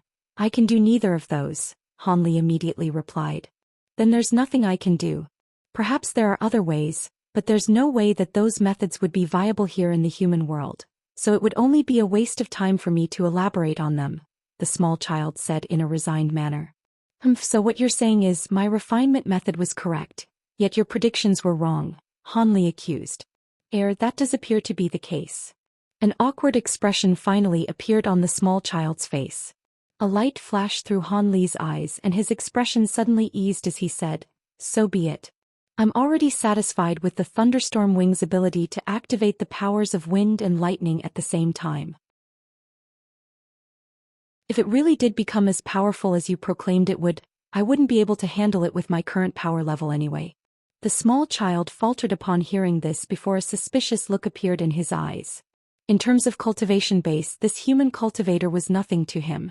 However, he knew that this man was not the kind of person to so graciously accept the under-delivery of a promise to him. The small child stared at Hanli for a short while before deciding to take the initiative. "If you have some conditions, then state them. I can consider doing you a favor or two to make up for this error in judgment. Seeing as you've already made the offer, I have no choice but to accept," Hanli replied with a smile.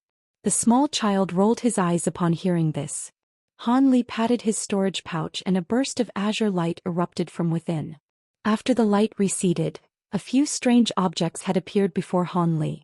There was a fist-sized clump of transparent gluey substance, 3 shiny black crystals, one of which was big while the other 2 were smaller, a black and white bead and pitch-black thumb-sized eyeball.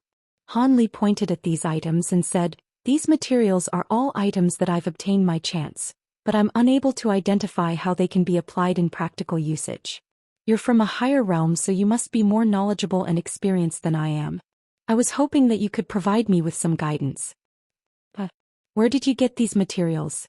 The other ones aren't really all that noteworthy, but these 2 are quite rare even in the spirit realm." A hint of surprise appeared on the small child's face as he feigned a grabbing motion, upon which 2 objects immediately flew toward him.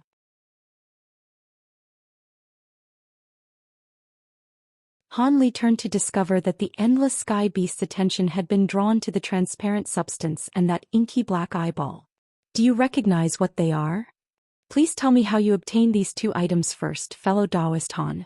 The small child turned to Hanli with a hint of bewilderment in his eyes. "I found one of them in a fire cauldron that had been burning for an indefinite number of years, while the other one is the 3rd eye of a 3-yed demon beast," Hanli replied. "That makes sense, it's exactly as I thought then."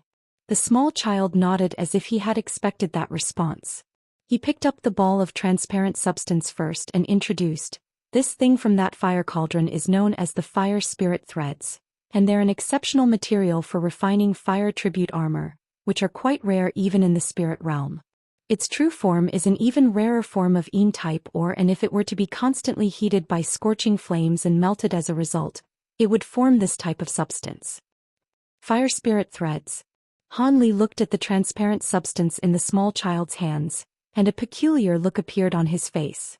This was the first time that he had ever heard of this substance, but no matter how he looked at it, it didn't appear to be in a thread-like form at all. A hesitant look then appeared on the small child's face as he said, "This is not the fire spirit thread's final form. It's going to require a cultivator who specializes in fire attribute cultivation arts to refine this substance into strands before it reaches that stage. That's something that's going to be beyond you. Fire spirit threads are a rare treasure in itself, and it can either be used as a material or refined directly into weapons.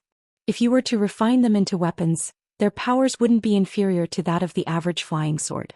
However, what's rather strange is that this type of fire spirit threads should be faint blue in color, yet your one here is semi-transparent. It seems to be a little different from how I remember it to be." A thought occurred to Hanli and his expression changed slightly as he asked, "Oh, I see. How long would it normally take for this kind of substance to form over flames?" The reason why this material is quite rare is precisely because it takes a long time to form. At a minimum, it'll take over 100 years, and at most, it can even take up to several centuries. Normally speaking, the longer this process, the smaller the material's mass will become, but it'll also increase in purity, the small child explained. "I see." A flash of enlightenment appeared in Hanli's eyes. "What is it? Have you thought of something?" The small child looked at Hanli with a curious expression. "Nothing much. Tell me about the other thing." Hanli smiled and didn't reveal anything as he turned his attention to that eyeball. The small child's expression darkened slightly, but he decided not to pry any further into the matter in the end. Instead, he cast his gaze toward the black eyeball and said, "This eyeball is an extraordinary treasure, and even I'm quite drawn to it. It's a pity that only my avatar had descended into this world, and this treasure's attributes aren't right for me either. If I were to cultivate it, the benefits I would derive would be limited, yet it could damage my spiritual sense." "Is this eyeball really such a big deal?" Hanli faltered upon hearing the small child's words, and a skeptical look appeared on his face. Back when he had slain that three-eyed demon beast, he had felt that this eyeball was indeed rather special. However, he didn't think that it was anywhere near as important a treasure as the endless sky beast was proclaiming it to be. "If you don't know anything. You've heard about heavenly true spirits like dragons and Qilins, right?" "Of course I've heard of them. Those heavenly spirit beasts have long ceased to exist in our human world, but there have been many stories passed down about them. Does this eyeball have something to do with them?" Hanli was very surprised to hear this. The small child explained with a serious expression, "No, but it's close enough. This is the third eye of the Ci Lai beast, the sworn enemies of the dragons, and this eye is the vastly renowned law destruction eye in our spirit realm. This beast has 3 heads and 5 tails. And there's only one eye on its central head, which is the law destruction eye. It's said that the Ci Lai beast will never open this eye on normal occasions, but once it does, it'll be able to directly tear open space and slay enemies through the powers of the eye alone. Of course, this eye on its own won't be quite that powerful. However, if it were to be cultivated using some kind of secret technique, it can be used to unleash some strange abilities. It can be used to directly attack the enemy and see through the majority of illusionary techniques. Even movement and teleportation techniques can't escape the tracking abilities of this eye. This is why some cultivators who specialize in techniques like the Heaven's Eye technique regard this eyeball as a revered treasure and would go to great lengths to try and obtain it." Hanli drew a sharp breath upon hearing this. He stared blankly at the eyeball in the small child's hand and was momentarily at a loss for words. If this was the true law destruction eye of a Ci Lai beast, then its value wouldn't be far off from the golden jade tome. However, this law destruction eye doesn't appear to be very pure. Looks like the 3-eyed demon beast that you killed wasn't a true Ci Lai beast, but was only a spirit beast that inherited a part of the Ci Lai beast's bloodline. Also, it appears that you extracted the eyeball before it had a chance to grow into full maturity. I don't know whether to congratulate you on your luck or lament your loss." The small child sighed with a shake of his head. "What do you mean by that?" Hanli asked. "It's very simple. If this were the eyeball of a mature Ci Lai beast, then it would naturally be impossible for someone of your cultivation base to cultivate the law destruction eye. However, seeing as it's not a fully mature eye, you can give it a try, but the law destruction eye that you attain from cultivating this eye won't be anywhere near as powerful. Also, this eye isn't the eye of a true Ci Lai beast, so the abilities that you'll attain from cultivating it will also be slightly different from those of the true law destruction eye, the small child explained in a serious manner. So you're saying that the abilities of this eye will be far inferior compared to those of the law destruction eye? Han Li asked. Normally speaking, that would be the case, but this is not without exceptions. I recall that the Scorching Heaven Demon King of the Spirit Realm's 9 Spirit Mountains seemed to have inherited part of a Fire Qilin's bloodline, but the true fire abilities he attained were quite fearsome even to a true Fire Qilin.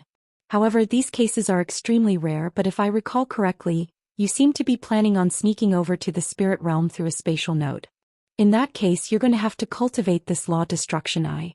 A hint of a smile appeared on the small child's face. Why's that? Han Li raised his eyebrows in surprise. He had inquired the Endless Sky Beast about spatial nodes a long time ago, but unfortunately, it was also the beast's first time descending into the human world, so it knew a very minimal amount on this topic. However, it was suddenly bringing up this subject again, and Han Li found that to be rather perplexing. The Ci Lai beast can't forcibly travel through spatial rifts to other realms like the heaven-roaming Kun Ping or a Luo Mian beast can, but it possesses abilities that can weaken the boundary between realms. As to how much the boundary would be weakened, that would naturally depend on the power of this eye, the small child replied calmly. Does this eye really have that kind of ability? Han Li was truly tempted now. Hee. Once you cultivate this eye, you'll naturally know whether it can grant you that ability or not. Why would I lie to you? The small child chuckled. Han Li fell into deep thought upon hearing this. The small child merely smiled and continued to examine the 2 objects in his hands while Han Li mulled over the issue. When Han Li raised his head again, he had already managed to compose himself, and he asked, setting these 2 items aside for now, do you recognize the other 2 materials? It appeared that he had completely cast the matter about the law destruction eye to the back of his mind. A hint of surprise flashed through the small child's eyes upon seeing this, but he still replied nonchalantly, those 3 crystals are dream separation crystals. They're a little noteworthy but can only be used to refine disposable treasures that can unleash illusionary techniques on only one occasion, so it's not very useful to normal cultivators like us. However, I've heard of a heavenly illusion sect in the spirit realm that once offered astronomical prices to purchase these crystals, but quickly repealed this order for some unknown reason. As for whether this crystal can serve some other purpose, that's beyond me. After all, these crystals are quite rare, and as a result, their uses aren't very well documented. As for that black and white demon core, I cannot identify it at all. However, its attributes seem to be very special. Would you be able to describe the appearance of the demon core that it belonged to? That demon beast's appearance as very strange. Han Li's brows furrowed as he recalled that demon beast, which had the appearance of a pile of rotten flesh, that he had slain in the lake within the Devilfall Valley. After hearing Han Li's description, the small child thought to himself for a while before finally shaking his head. I've never heard of any demon beast like it. I can only assume that it's some type of mutant demon beast. However, from your description, it appears that the demon beast wasn't very powerful, so its demon core most likely won't be very useful either, the small child analyzed. But this demon beast's ability to conceal its aura is very interesting. Perhaps this demon core can be used for tool refinement purposes, Han Li mused. He feigned a grabbing motion, and the black and white demon core immediately flew into his hand. After rotating over his palm for a while, wisps of black and white qi began to emanate from it, but there was a clear separation between the 2 types of qi, creating quite a stark contrast. The small child turned his gaze to Han Li and hesitated momentarily before offering, how about this? As compensation for my error in judgment with regard to your thunderstorm wings, I can provide you with the methods to refine the fire spirit threads and law destruction eye. However, whether you'd like to refine these 2 items and whether you can succeed in doing so is completely up to you. Alright, we'll do as you say. Han Li accepted the offer without any hesitation, as if he had been waiting for the small child to make that offer all along. The small child faltered momentarily upon seeing this, and a slightly gloomy expression appeared on his face as his body swayed and disappeared. The 2 objects in his hands naturally fell toward the ground. However, Han Li reached out and grabbed the transparent substance in the black eyeball before they could fall very far. Almost at the exact same moment, the endless sky beast began to transmit its voice to him, and the contents of the voice transmission were none other than the refinement methods for these two items. Han Li's heart stirred and he immediately sat down with his eyes closed, paying close attention to the voice transmission.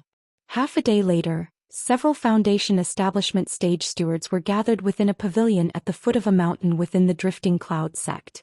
They were sorting through a pile of materials in a storage pouch when a streak of red light suddenly flew into the pavilion. The red light circled through the air before landing in the hand of one of the blue-robed cultivators. The red light transformed into a ball of flames, from within which a jade slip and a badge came falling out.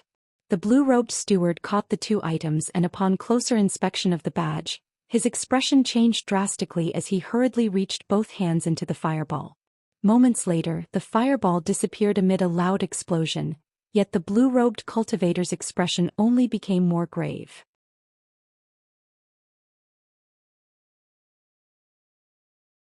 He looked at the badge, then at the bewildered expressions on the faces of the other stewards, and a wry smile appeared on his face as he said, "It's a voice transmission talisman from the Grand Elder commanding us to gather all of the materials stipulated in the jade slip within 3 days. From the sounds of it, it appears that the Grand Elder is going to be using these materials for tool refinement purposes, and they seem to be rather uncommon. Senior Marshal Brothers, it looks like we'll have to drop everything for now and fulfill the Grand Elder's orders first." All of the other cultivators were startled to hear this. If this is an order from the Grand Elder, then we'll naturally have to prioritize it. Check the list of materials in the jade slip and if we have them, bring them out of our storage unit right away. If not, immediately head to the Ancient Sword Sect and 100 Possibilities Pavilion to see if they have them. In particular, the 100 Possibilities Pavilion cultivators are very proficient in tool refinement, so they should have any materials that we're missing. This must be rather urgent or the Grand Elder wouldn't be giving us only 3 days to gather everything. An elderly man in grey robes instructed in a decisive manner. The other cultivators all nodded emphatically in response. After delegating some duties among themselves, the Foundation establishment stewards all leaped onto their treasures and flew out of the pavilion, hurrying away to gather the materials detailed in the jade slip. 3 days later, the blue-robed cultivator arrived at the interconnected peaks with a bulging storage pouch filled with the required materials, but was naturally kept out by the restriction around the peaks. This Foundation establishment disciple released a voice transmission talisman before waiting on the spot, holding the storage pouch in both hands in a respectful manner.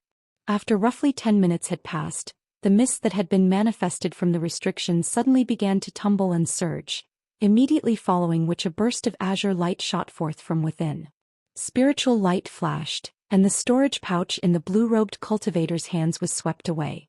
The blue-robed cultivator's heart stirred upon seeing this, and he hurriedly bowed several times toward the mist before flying away atop his treasure. Peace and tranquility resumed over the interconnected peaks, as if nothing had ever happened. In his cave abode, Han Li stowed away his humanoid puppet before using his spiritual sense to assess the contents of the storage pouch in his hand. A short while later, a content expression appeared on Han Li's face as he murmured to himself, "Not bad, they really did manage to get everything. Looks like these sect stewards are quite capable. You're the Grand Elder of the Drifting Cloud sect, so they naturally wouldn't dare to delay in executing your orders. I'm rather surprised that you asked them to bring you the materials required to refine the fire spirit threads as well though. You have to remember that you're not using a fire attribute cultivation art." The small child's figure surfaced again and he turned to Han Li with a perplexed look. "I'm naturally aware of that. However, I have something that can refine the fire spirit threads in my stead even though I don't have much fire attribute spiritual power within my body. This thing originates from the treasure that gave rise to the fire spirit threads, so it's very appropriate that I'm using it to refine the fire spirit threads now," Han Li replied calmly as he patted the storage pouch hanging from his waist, upon which a small red cauldron flew out from within before hovering in front of him. The small child's eyes narrowed as he examined the fire cauldron, and he didn't say anything, but he nodded slightly to himself. A faint smile appeared on Han Li's face as he tipped over the storage pouch in his hand.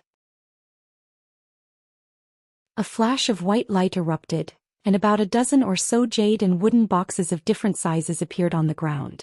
Han Li raised a hand and pointed a finger at the fire cauldron. The crimson lid of the cauldron flew soundlessly into the air, following which a ball of crimson flames emerged from within the cauldron amid a loud boom. In the blink of an eye, the flames had manifested into a dozen or so crimson fire ravens, all of which began to fly around the cauldron. Those flames have manifested a spirit. This treasure's power isn't all that remarkable, but it is indeed an extremely pure fire tribute treasure, so it'll be quite suitable to refine the fire spirit threads in your stead. Even so, these fire ravens were born from the cauldron and not created by your magic power, so it's going to be rather difficult to accurately manipulate them. You're going to pay a lot of attention to this process. Any lapse in concentration could result in all of your efforts going to waste, the small child warned. Rest assured, fellow Daoist Endless Sky, I have nothing if not patience, Han Li chuckled nonchalantly. The small child naturally wasn't going to try and dissuade Han Li any further after hearing that. Thus, Han Li made a hand seal and cast an incantation seal onto the fire cauldron.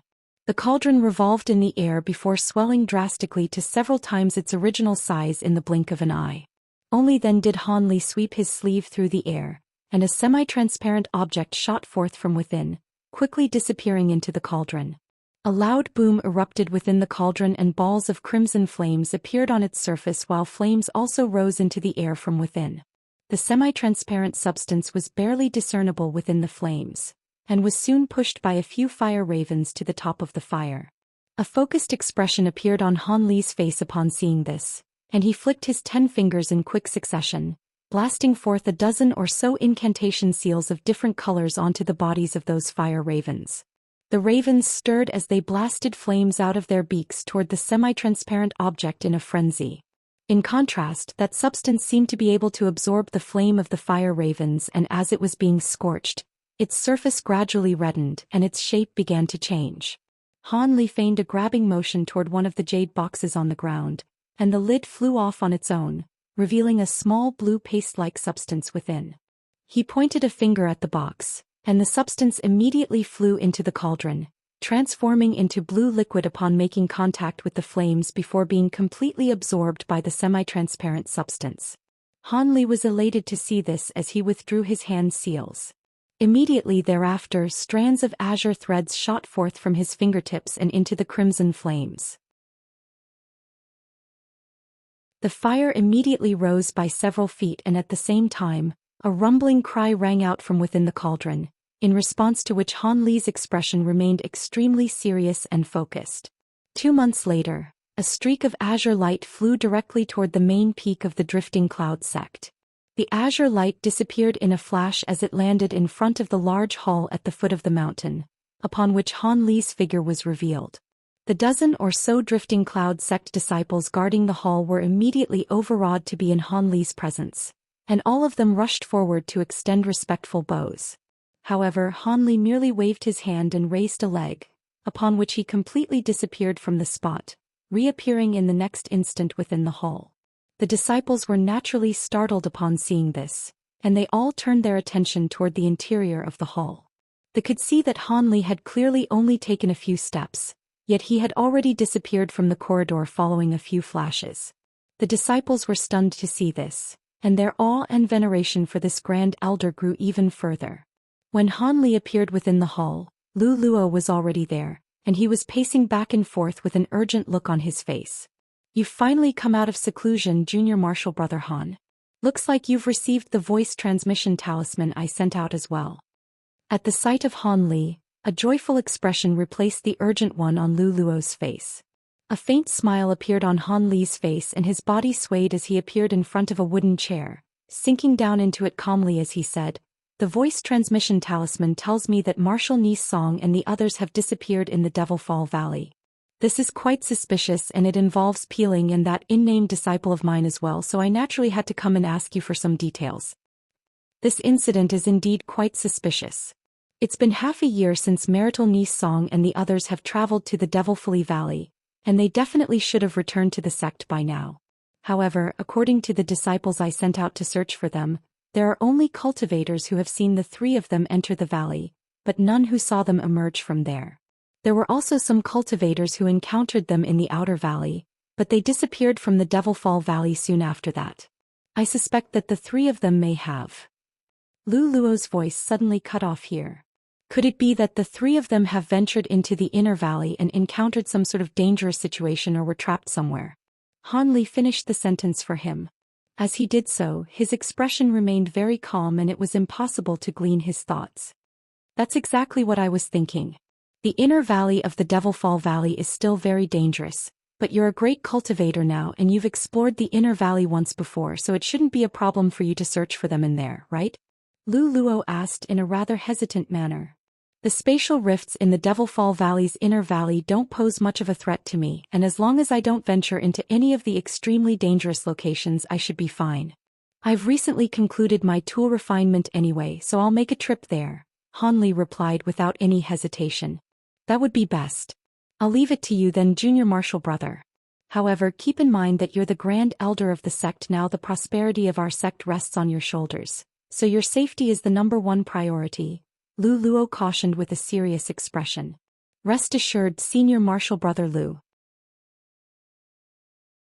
There should be no one in the Heavenly South region who's capable of harming me, and I'll also do my best to stay out of harm's way, Han Li replied with a nonchalant smile. But his thoughts had strayed to the sovereign devil corpse that he had lost many years ago in the Devilfall Valley. Could it be that this devil corpse had something to do with the trio's disappearance? That thought abruptly occurred to Han Li for no reason whatsoever. Even though he was feeling rather perplexed, Han Li's expression remained quite calm and he only left in an unhurried manner after chatting with Lu Luo for a while longer. 2 days later, Han Li visited Nangongwan in the restricted area before leaving the Drifting Cloud sect on his own and heading for the Devilfall Valley. Over a month later, 3 streaks of light were flying extremely quickly through the air over the Chong province in the state of Dongyu. All of a sudden, they circled around an unknown mountain before landing to reveal 3 brawny men. The 3 of them were all very tall and broad with 2 flying crosses of different colors strapped to each of their shoulders. Their physical appearances were also very similar and they appeared to be triplets. Meanwhile, there were 3 other cultivators already waiting on the summit of the mountain. One of them was an elderly man, another was a middle-aged scholar, and the final one was a young man with a smile on his face. Haha, I hope you didn't wait too long, Brother Ho. My brothers and I had some business to take care of on the way here, so please don't blame us for our tardiness. Are those 2 disciples of your sect as well? The eldest among the 3 brawny men laughed heartily as he turned toward the elderly. However, as he swept his gaze across the young man and the middle-aged scholar, a hint of befuddlement flashed through his eyes. He discovered that both the elderly man and the middle-aged scholar were standing on either side of the young man with respectful expressions on their faces. Even after the elderly man heard his greeting, he only responded with a subdued smile, and didn't dare to strike up a conversation with the 3 of them. This naturally came as quite a surprise to the 3 brawny men. They swept their spiritual sense toward the young man, and waves of shock surged through their hearts as they discovered that the young man's body was seemingly made from illusionary mist, rendering their efforts to ascertain his cultivation base completely ineffective. The 3 men's expressions changed drastically upon making this discovery.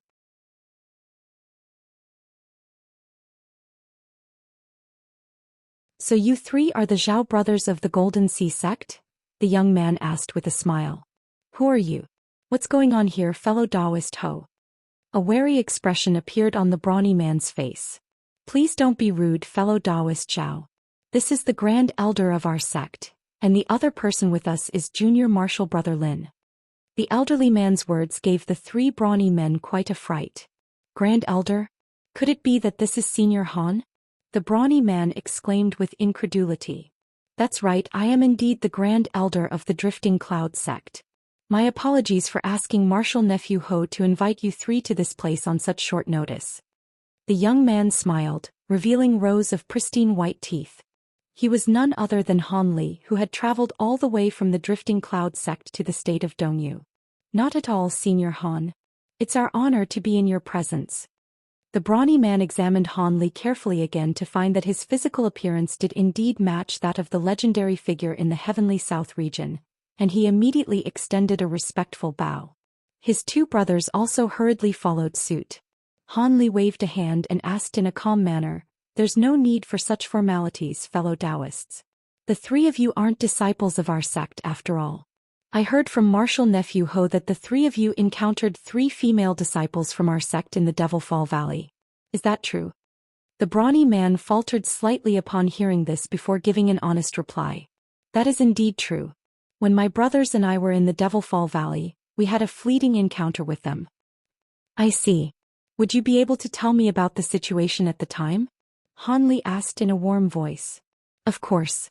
Several months ago, my brother required a rare material to refine a treasure of his, so we decided to venture into the Devil Fall Valley to try our luck. However, we were unable to find the material we were looking for, and just when we were about to leave the valley, we encountered the 3 female disciples from your sect. I was familiar with one of them as we had met once in the past, so I made some conversation with them. However, they seemed to be looking for something as well and were in quite a hurry, so my brothers and I left after only a brief conversation. After that, my brothers and I immediately departed from the valley, and we haven't seen the 3 women since, the brawny man carefully recounted. Han Li was silent for a moment before waving a sleeve through the air, sending an azure jade slip that he had prepared earlier flying toward the man. Fellow Daoist, would you be able to provide more specific details on where you encountered them? I have a map of the Devil Fall Valley's outer valley with me here. Would you be able to annotate the spot on the map where you encountered them? The place where we encountered them was already somewhere quite deep into the outer valley. The man hurriedly caught the jade slip before injecting his spiritual sense into it. He then immediately withdrew his spiritual sense before offering the jade slip back to Han Li with both hands. Han Li raised a hand, and the jade slip flew into his palm as a streak of azure light. He injected his spiritual sense into the slip, and he raised his eyebrows in response to what he saw. Han Li stowed the jade slip away before giving the 3 brothers a smile, then turning to the elderly man and the middle-aged scholar as he said, "That place is indeed very close to the inner valley already. Thank you for your assistance, fellow Daoists. Martial Nephew Ho, Martial Nephew Wu, please keep our 3 fellow Daoists company. I have to be on my way now." Of course, Martial Uncle Han. The scholar and the elderly man immediately bowed to bid Han Li farewell, and the 3 brawny men also hurriedly followed suit. Brilliant azure light erupted from Han Li's body and he shot forth into the distance, disappearing from view in the blink of an eye. Only after the streak of azure light had disappeared into the distance did one of the brawny men heave a long sigh, and he asked with an incredulous look on his face, "Brother Ho, is that really the new great cultivator from your sect, Senior Han Li?" That man was indeed none other than Martial Uncle Han. The 3 of you are very fortunate to have been able to meet him.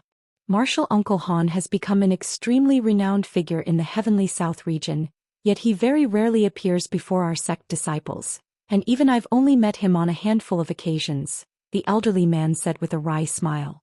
Indeed. Martial Uncle Han doesn't interact much with the disciples of our sect. It's been several decades since I reached the core formation stage, and I've only seen him once from afar during the recently concluded ceremony. If it weren't for the sake of our senior martial sisters this time, the Grand Elder would have most likely continued to stay in his cave abode, the scholar chimed in with a faint sigh.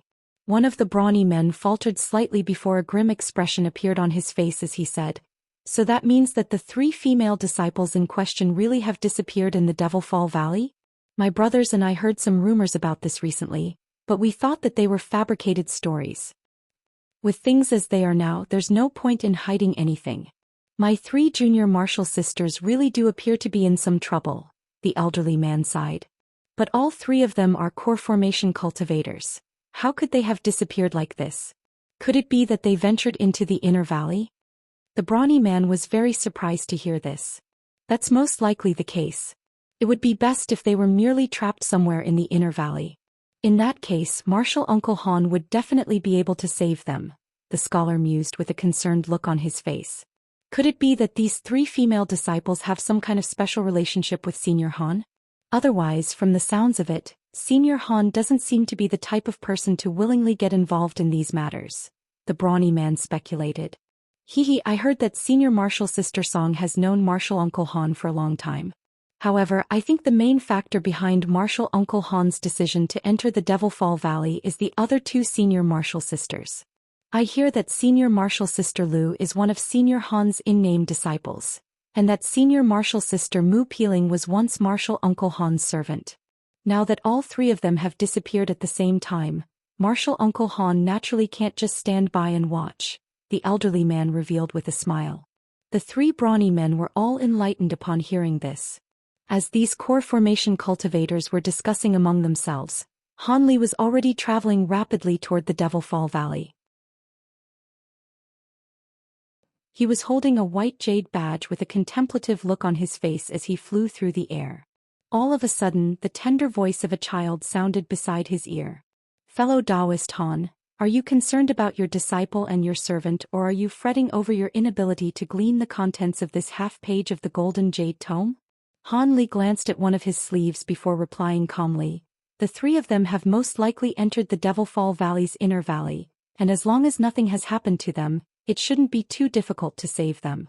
As for the beveled silver text that you taught me, are you sure there aren't some things that you've neglected to mention? How could the contents in this half-page be so difficult to decipher? After all this time, I've only managed to confirm one thing, which is that the page does indeed contain a talisman refinement method, but everything else is far too profound." That's only to be expected. After all, this half-page contains a talisman refinement method left behind by an immortal. If a human world cultivator like you could glean its contents so easily, then I'd be very skeptical toward the authenticity of this half-page. Furthermore, you've only got half of a page to reference, so it's naturally going to be even more difficult to comprehend its contents, the small child chuckled. "You're right. I'll re-explore this half-page another time." Han Li nodded as they stowed the jade badge away. After a brief silence, the small child calmly asked, "Fellow Daoist Han, I've already taught you the beveled silver text, and bestowed upon you the refinement methods for the fire spirit threads and the law destruction eye. Isn't it time for you to deliver on your promise to help me transcend my metamorphosis stage lightning tribulation?" "Rest assured, fellow Daoist Endless Sky, I never go back on my word. Once I've taken care of this matter, I'll find an obscure location and help you succeed in reaching the metamorphosis stage," Han Li replied. "Good, that's all I needed to hear." The small child seemed to be very satisfied with Han Li's answer, and it immediately fell silent thereafter. Han Li also remained silent as he flew through the air at full speed, disappearing from view after just several flashes. Half a day later, at the entrance to the Devilfall Valley, the teleportation formation that the Ghost Spirit sect erected still stood. However, there was a thick layer of dust over it, indicating that it hadn't been used for many years. That made sense, seeing as most of the restrictions and countless spatial rifts around the outskirts of the Devilfall Valley had disappeared, and even the outermost layer of restrictions barely existed anymore. Anyone with a cultivation base at the core formation stage or above could easily access the valley through the brittle patches of the restriction, and they wouldn't even have to enter through the designated entrance. As such, the teleportation formation that the Ghost Spirit sect was made completely redundant.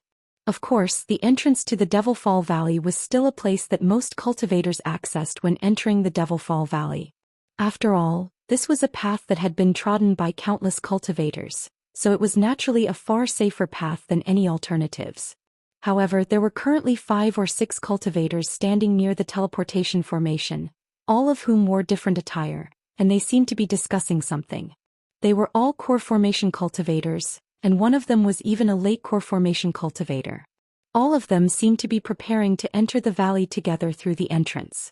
All of a sudden, the sound of something whizzing through the air rang out in the distance, and the group of cultivators was all startled by this sound as they hurriedly turned toward that direction. There they discovered a streak of azure light flashing rapidly through the air. When they tried to get a closer look, the azure light suddenly flashed and disappeared. Their expressions changed drastically, and they unleashed their spiritual sense when the same sound erupted just over 100 feet away from them. Azure light flashed right in front of their eyes before disappearing into the valley. Even with so many core formation cultivators present, not a single one of them had been able to catch a clear glimpse of what had just flown past them. All of them looked at one another, only to find their own astonishment mirrored in everyone else's eyes. That streak of azure light was naturally none other than Han Li in full flight. He had no time to waste with a few core formation cultivators, and sped directly into the Devilfall Valley, heading straight toward the spot that the man from the Golden Sea sect had annotated on the jade slip. If he recalled correctly, that spot seemed to not be far away from the place through which he had entered the inner valley on the previous occasion with Violet Spirit and the other Ghost Spirit sect cultivators. Furthermore, Songyu was good friends with Violet Spirit, so it only made sense that she would know about that place. With that in mind, there wasn't much else for Han Li to consider as he headed toward that direction. Most of the spatial rifts in the outer valley had disappeared, so Han Li was virtually able to fly at his full speed. At this rate, it took him only over half a day to reach the massive ice rift through which one could access the inner valley. The streak of azure light revolved through the air before Han Li flew into the ice rift expressionlessly.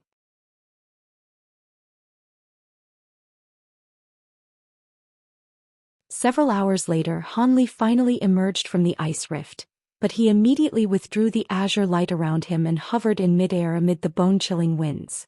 Within the inner valley, his spiritual sense was still quite significantly restricted, so it would be very difficult for him to search through the air with his spiritual sense alone. After contemplating the situation for a short while, Han Li patted the spirit beast pouch hanging from his waist.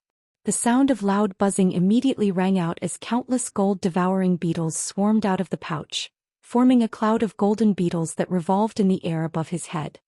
He rapidly made a series of hand seals and cast several incantation seals into the swarm of beetles in the quick succession. He then sat onto the ground with his legs folded and slowly closed his eyes. The cloud of golden beetles split up of their own accord, transforming into countless golden flowers that shot forth in all directions, disappearing in the blink of an eye. Han Li had divided his spiritual sense into countless strands to search for the three women. Given that the three women were only at the core formation stage and none of them were rash individuals, Han Li's thought process was that even if they had ventured into the inner valley, they wouldn't have gone very far into its depths. As such, he was only searching through a relatively small area initially. After failing to discover any leads within that area, Han Li flew several tens of kilometers further into the inner valley before releasing his gold-devouring beetles again. As such, Han Li was naturally able to easily discover some traces left behind by the three women on the mountain where the three women had been searching for illusionary spirit herbs. Upon making this discovery through the use of the gold-devouring beetles, Han Li was ecstatic and he immediately headed over to that place in person for a closer inspection. As a result, he discovered some signs to verify that the three women had indeed entered the inner valley, and that they had stayed on this mountain for a substantial period of time. However, when he expanded the scope of his search again, there were no further leads to be discovered. In the end, Han Li returned to the summit of the mountain and fell into deep thought. After a period of contemplation, he suddenly let loose a long cry and all of the gold-devouring beetles in a radius of several tens of kilometers came flying back toward him before they were stored away into his spirit beast pouch again. However, Han Li then immediately pulled out another pouch, from within which 12 snowy white centipedes flew out. They were none other than his 6-winged frost centipedes. Han Li made a hand seal and the 12 centipedes dispersed at his behest, transforming into 12 gusts of glacial wind that disappeared in different directions in the blink of an eye. Meanwhile, Han Li remained rooted to the spot. After an indeterminate period of time, Han Li stirred as he transformed into a streak of azure light and flew back in the direction that he had come from. A short while later, he discovered a snowy white centipede circling over a certain spot in the air, uttering a low screeching sound as it did so. Han Li's eyes narrowed slightly as he immediately flew over to the snowy white centipede. He looked down toward the ground, only to discover a long and thin black object down below. This object was lying in a patch of grass, making it appear as if it were a completely nondescript black branch, so it was no wonder that his gold-devouring beetles hadn't discovered it earlier. Han Li's brows furrowed as he raised a hand, and the branch-like object was sucked into his hand. He inspected the object carefully, upon which his expression changed minutely. This wasn't some branch, it was clearly a small section of a feeler. Furthermore, from the glacial chi that this object was exuding, it was none other than the feeler of a 6-winged frost centipede. However, 6-winged frost centipedes had pristine white feelers, yet this one was as black as ink, and the dark aura emanating from it was also something that Han Li was very familiar with. This was none other than profound devilish chi. Furthermore, this devilish qi seemed to be even purer than that used by Zenith Yin. Han Li stroked the small section of the feeler and waves of shock surged through his heart. One had to realize that profound Yin devilish qi could only be cultivated using the profound Yin arts. And aside from Zenith Yin and Wu Chou, both of whom had fallen by his hands, most of Zenith Yin's other disciples hadn't been given the entirety of this cultivation art. As such, there was no way that they would be able to cultivate such pure devilish qi and travel to the heavenly south region. Han Li's expression was quite befuddled as he fell into deep thought. Wait, there's something else that knows all of the mantras in the profound Yin arts and has cultivated the profound Yin devilish qi. It seems like it would also be able to cultivate this devilish qi to such a high degree of purity. A thought abruptly occurred to Han Li as a peculiar look appeared on his face. Could it be that the wood spirit nascent has also returned to the heavenly south region? Han Li murmured to himself as he looked up into the sky. He had always hung up on this missing second nascent soul. After returning to the heavenly south region, he should have set off immediately to search for this nascent soul. Yet Nangongwan was still yet to break out of the ice wall, and his concern for her dissuaded him from embarking on such a long journey. Furthermore, so many years had already passed, and if this second nascent soul was able to attain sentient will, then it would have done so long ago. As such, it didn't really matter when he set off to search for it. As such, he had set this matter aside completely and decided to take a trip to the Mulan Plains several years down the track. However, it appeared that this second nascent soul had returned to the heavenly south region of its own accord, and was hiding within the Devil Fall Valley. In that case, it most likely had something to do with the disappearance of Mu Peeling's trio, which ironically meant that they were most likely still safe. After all, the nascent soul had completely replicated his memories and emotions. Even if its personality had been altered after all these years, it was still very unlikely that it would kill those three women in cold blood. Han Li wore a grave expression as he considered all of the possibilities involved. After so many years had passed, the second nascent soul would have most likely possessed a body of its own already. Furthermore, from the moment that he had entered the inner valley, he hadn't sensed any trace of the sovereign devil corpse, which he had planted a wisp of his spiritual sense into. With that in mind, it appeared that the devil corpse hadn't been subdued by the second nascent soul. It had to have been possessed instead. Countless thoughts flashed through Han Li's mind as he placed himself in the second nascent soul's shoes, and the truth was soon made apparent to him. He stroked his chin and heaved a long sigh. Right at this moment, the remaining centipedes all flew toward him from different directions, and it didn't appear as if they had discovered anything. Han Li wasn't very surprised to see this. The reason why he withdrew the gold-devouring beetles and released the 12 six-winged frost centipedes instead was naturally because Lu Yu was carrying six-winged frost centipede with her as well. Even though her spirit insects were of a far inferior grade compared to his own, it was possible to find the three women through a connection between the spirit insects. However, seeing as the perpetrator here was most likely his second nascent soul, it would definitely have taken measures to prevent this method from working. Han Li stowed away the centipedes and contemplated the situation in silence with a dark expression on his face. It appears I'll have to use that method to track them. I attained this secret technique after it went missing, so there's no way for it to take measures against this technique.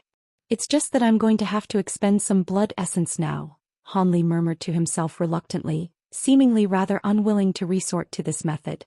However, he still patted the storage pouch hanging from his waist in the end, upon which a white jade plate and a small crimson flag appeared in his hands at the same time. He tossed the two items into the air and they flew upward as two streaks of light, one white and one red, before hovering in front of him. Han Li then opened his mouth and a ball of azure light enshrouded the formation plate. He then slid a finger over the wrist of his other arm, inflicting a thin gash following a flash of azure light. A few drops of blood essence then flowed out of the gash on his wrist. Han Li blew on the drops of blood essence, and they immediately disappeared into the white jade plate. Han Li then pointed a finger toward the small crimson flag, and it flew directly above the formation plate at his behest. The flag then tremored slightly before transforming into a ball of crimson mist that enshrouded the jade plate within.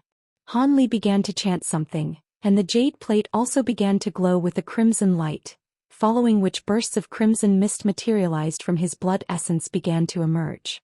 The crimson mist then merged to form a single cloud of blood mist in the air.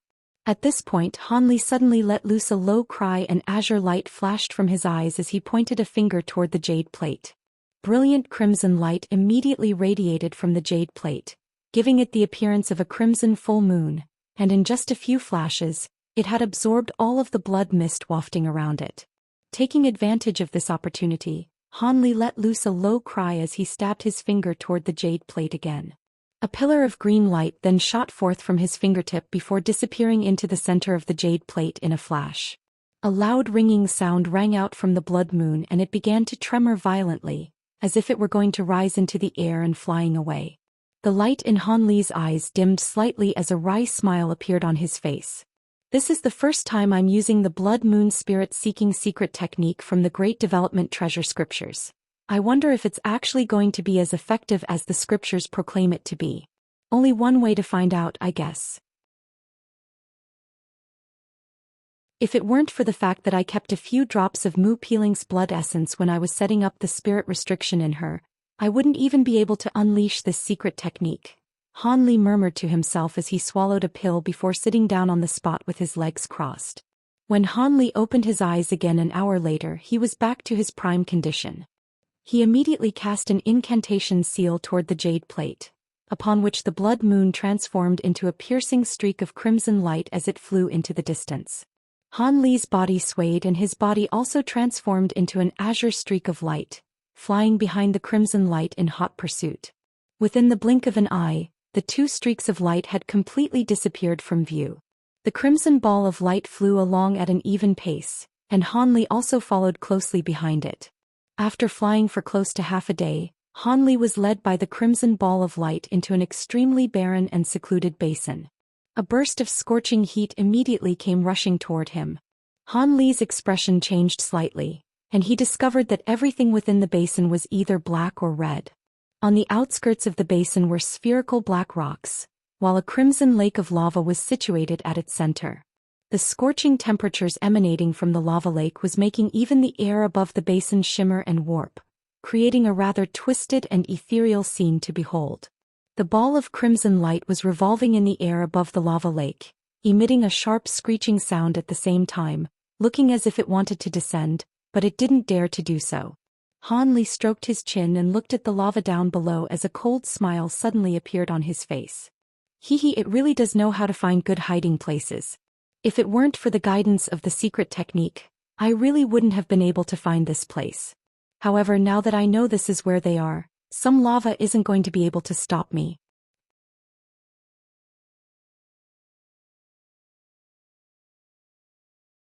Han Li raised a hand, and the crimson ball of light immediately whizzed through the air toward him before landing obediently in the center of his palm. Han Li raised his other then, and a spluttering sound erupted as purple flames instantly surfaced along his entire arm, quickly encompassing his whole body. Thus, a massive purple fireball came tumbling down directly from above. The fireball that Han Li had transformed into was able to completely disregard the scorching crimson lava down below, landing with a loud thump before disappearing into the lava lake. A massive splash erupted over the surface of the lake, but it soon reverted back to its peaceful and tranquil state, as if nothing had ever happened. At this point Han Li had already reached a depth of over 100 feet down into the lava, and he continued to descend even further. Even though he had been completely submerged in lava, his purple apex flames, which were a glacial flame, were able to easily keep the scorching temperatures at bay. After diving down for over 2,000 feet, Han Li finally reached the lake bed, and his feet landed on the ground, which was lined with solid black rocks. He looked around and was unable to see anything aside from vast expanses of crimson in all directions. Han Li's brows furrowed as he injected his spiritual power into his eyes, upon which a blue light flashed within the depths of his pupils. He had unleashed his bright-side spirit eyes. After surveying his surroundings once again, Han Li raised the crimson jade plate in his hand. The jade plate swayed before rattling incessantly toward a certain direction, as if it were attempting to break free from his grasp. Han Li immediately flew toward that direction, and after flying for a certain distance, the jade plate suddenly stopped rattling, abruptly plummeting downward instead. Han Li was able to react in time and caught the jade plate again. Only then was he able to prevent it from escaping the protective cocoon formed by the purple flames. At the same time he also cast his gaze directly below himself.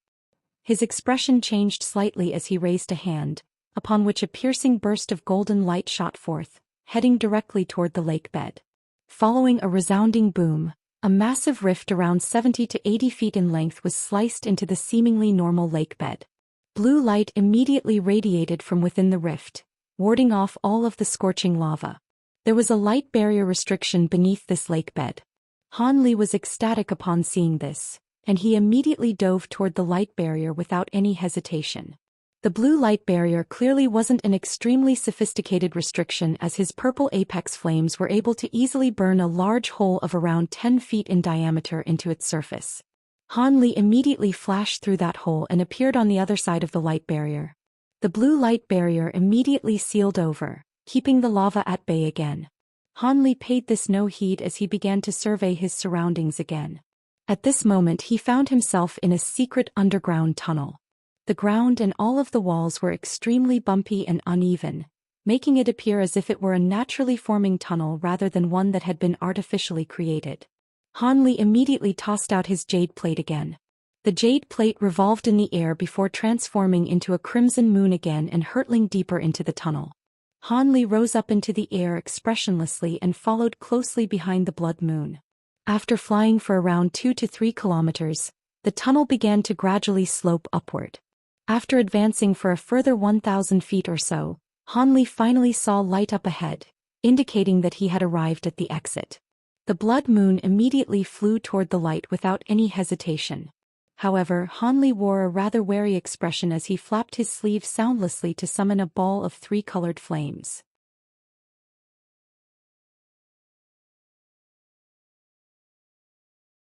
However, the black mist seemingly possessed intelligence as it converged to form a dozen or so black snakes of different sizes in the blink of an eye.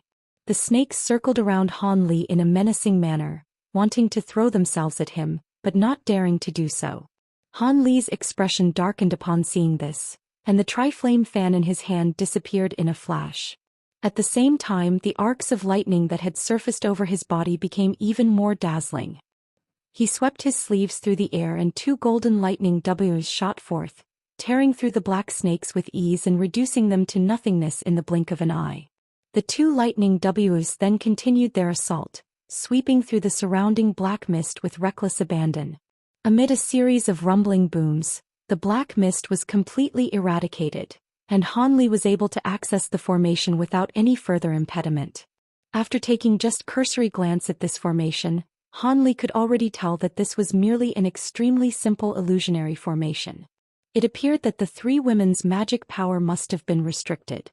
Otherwise, a formation of this caliber was nowhere near sufficient to trap 3 core formation cultivators. With that in mind, Han Li immediately flicked his 10 fingers toward the formation in quick succession. A dozen or so bursts of golden sword chi struck the formation almost with complete synchronicity. The formation was immediately destroyed as a result. Almost at the exact same moment, within the myriad-depth devilish abyss on the 7 spirit islands, a tall and broad shadowy humanoid figure abruptly opened its eyes. The humanoid figure was seated on the platform that Han Li had used many years ago, and its entire body was enshrouded under devilish chi as an extremely surprised look surfaced on its face. It suddenly thrust its hand into its sleeve, and a blue bead immediately appeared over his palm. However, there was a clear crack running right down the center of the bead's smooth surface. Impossible! The restriction was broken. How did that man manage to find that palace so quickly? If I were in his shoes, I would be completely powerless to do anything, the humanoid figure murmured in a coarse voice that was tinged with incredulity and a hint of dejection. So be it. I wasn't counting on those 3 to do much for me anyway. However, I can't stay in this place for much longer. I have to complete this process of injecting devilish chi into my body, then find another obscure location to cultivate in, the humanoid figure murmured to itself before closing its eyes again, seemingly having managed to quickly compose itself. At this moment Han Li had already pulled out a green jade vial from his storage pouch and poured 3 fragrant pills out onto his palm. He fed the 3 women a pill each before standing silently off to the side with his hands clasped behind his back. Only roughly 10 minutes had passed before Song Yu awakened first. Looks like your cultivation base has improved quite significantly, Marshal Ni Song, You managed to wake up sooner than I expected.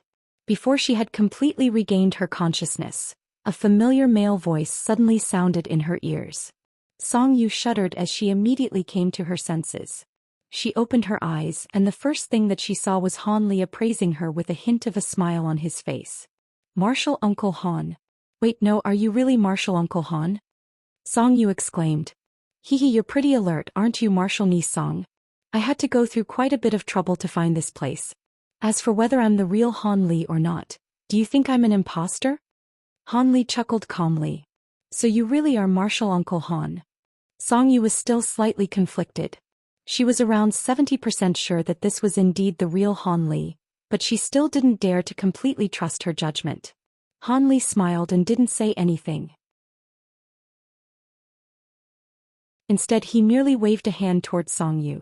A dozen of silver needles suddenly shot forth from various locations all over Song Yu's body, and the needles all flew into Han Li's grasp. Almost at the exact same moment, Song Yu could feel the magic power in her body resume free circulation. An ecstatic expression immediately appeared on her face. Right at this moment, Mu Piling and Lu Yu also woke up one after the other. They were also startled by the sight of Han Li. However, Mu Piling was able to immediately verify Han Li's identity through the use of the restriction in her spiritual sense, and she hurriedly rose to her feet before extending an elated curtsy toward Han Li. Upon seeing this, Lu Yu and Song Yu were convinced that this was the real Han Li, and they also rose to their feet to extend respectful curtsies. Was it my missing second nascent soul who captured the three of you? Han Li asked. Master, have you already encountered the nascent soul?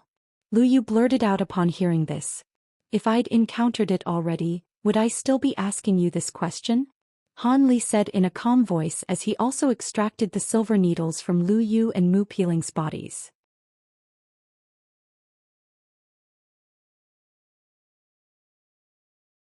Han Li's were rather perplexing to Mu Piling's trio. If he hadn't encountered the black-robed figure from before, then how was he able to immediately identify the second nascent soul as the culprit? In the end, Lu Yu repressed her confusion and replied, The one who captured us was indeed your missing second nascent soul, Master. Also, the nascent soul has possessed a body and possesses a mid-nascent soul stage cultivation base. A reminiscent look appeared on her face as she spoke. It possessed a body? Tell me what that body looks like. Han Li seemed to have been intrigued upon hearing this. At this point, the two golden lightning W's had already cleared out the surrounding black mist, and they shot forth through the air before disappearing into Han Li's body. The three women were stunned by Han Li's proficient mastery in manipulating lightning. At their core formation stage cultivation bases, they were already able to manifest their techniques into different forms. However, they were far from being able to manipulate those techniques as if it were second nature, as was clearly the case with Han Li. After calming her emotions, Lu Yu began to describe the physical appearance of the black-robed figure.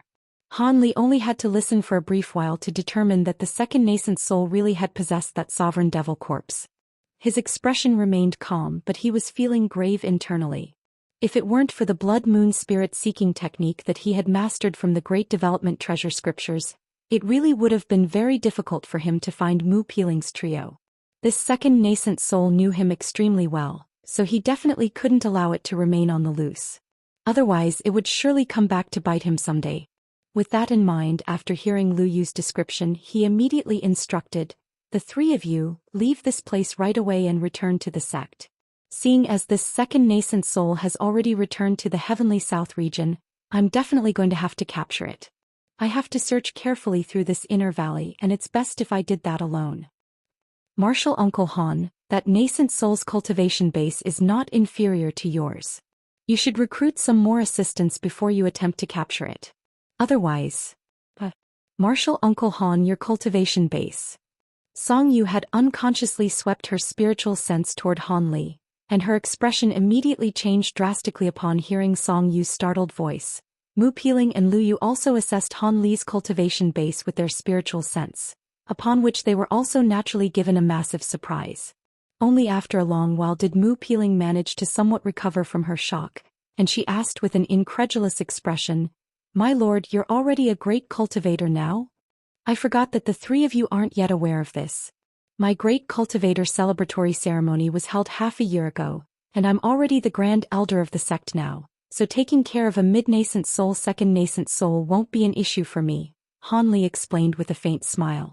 The three women were naturally ecstatic upon hearing this, and they immediately offered their congratulatory words. Han Li accepted their congratulations with a smile before urging them to leave again. On this occasion, neither of the three female cultivators had any objections. After extending a final curtsy to Han Li, all three of them were on their way. A short while later, 3 streaks of light shot forth from within the lava lake and departed from the inner valley. Meanwhile, Han Li remained within the cave and decided to wait here for a few days. This was such an obscure location, so if the second nascent soul was only temporarily away to do something, it would definitely return soon. Otherwise, it had to be residing elsewhere within the valley or had left the Devilfall Valley altogether. In the end, Han Li waited in the cave for 7 days, but the wood spirit nascent didn't return. Thus he decided to conclude this waiting game and left the cave.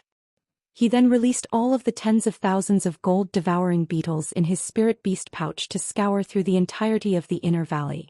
He was unable to find the second nascent soul through his efforts, yet he was able to discover many ancient treasures left behind by cultivators of the distant past. Even though these treasures were completely useless to him and couldn't even compare to a spirit treasure replica like his tri-flame fan, they would still be considered to be very rare in a place like the Heavenly South region. However, Han Li couldn't bring himself to feel any joy over these discoveries. He had discovered traces of the second nascent soul's activity during this process, and many of the cave abodes left behind by ancient cultivators were already completely empty, having clearly been looted recently. Han Li could now confirm that the second nascent soul had most likely departed from the inner valley with those treasures. This was quite a troublesome prospect for him. However, upon careful contemplation he discovered that the second nascent soul wasn't actually completely untraceable. The second nascent soul's ultimate objective was to devour his soul and take over his body, so it would clearly be fixated on improving its cultivation base until it became more powerful than Han Li. According to the descriptions provided by the three women, after possessing the sovereign devil corpse, the second nascent soul had been specializing in cultivating the profound Yin arts.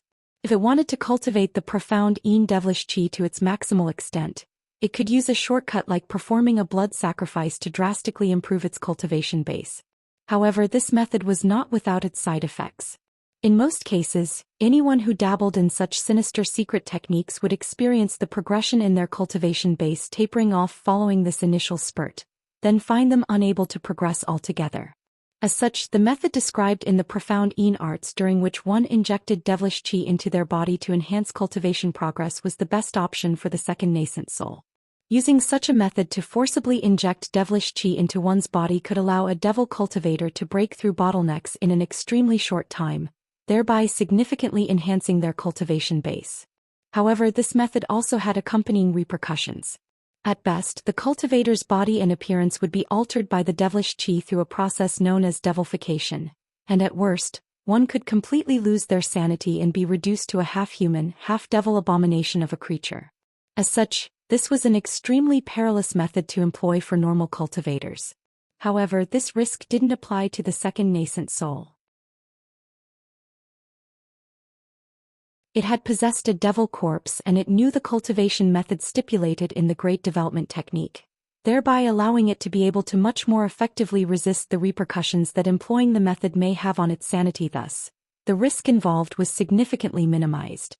Back when the second nascent soul had left him, it was still only at the early nascent soul stage, yet it had already progressed to the mid-nascent soul stage in such a short time.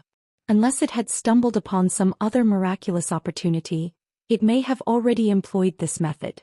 This Devilfall Valley was the place where the ancient devil had emerged from countless years ago, so it wouldn't be a surprise at all if some places had residual devilish qi. Han Li sat and meditated on the summit of a certain mountain for a day and a night, constantly considering the second nascent soul's situation and attempting to predict its next step. In the end, he really was able to strike the nail on the head. The myriad depth devilish abyss. Han Li abruptly opened his eyes as he murmured to himself in a cold voice. Azure light then erupted over his body as he shot forth into the distance. 2 days later, Han Li had already departed from the Devil Fall Valley and was heading toward the Seven Spirit Islands at an incredible speed. According to the profound arts, it would take around a year to complete the elementary stage of the process, during which one injected devilish chi into their body. He didn't want to get there too late and have the second nascent soul escape in advance. Almost at the exact same time, the black-robed figure within the myriad depth devilish abyss realized that Han Li may have predicted its whereabouts. However, it was at a crucial juncture in its cultivation and was unable to leave the myriad depth devilish abyss. Furthermore, due to the fact that the nascent soul was afraid of its location being leaked, it had concealed itself throughout the entire journey from the Devil Fall Valley to the myriad depth devilish abyss, interacting with no cultivators along the way. As such, it had missed out on hearing an extremely important piece of information, and was still unaware of the fact that Han Li had reached the late nascent soul stage. It was no surprise that the nascent soul had neglected to consider this possibility. After all, even Han Li himself had thought that it would take him at least 200 to 300 years to progress to the late nascent soul stage when he had traveled to the Great Gene. The second nascent soul had clearly failed to predict that Han Li would suddenly miraculously advance to the late nascent soul stage. As such, it was still calculating Han Li's speed based on what it would expect from a mid-nascent soul cultivator.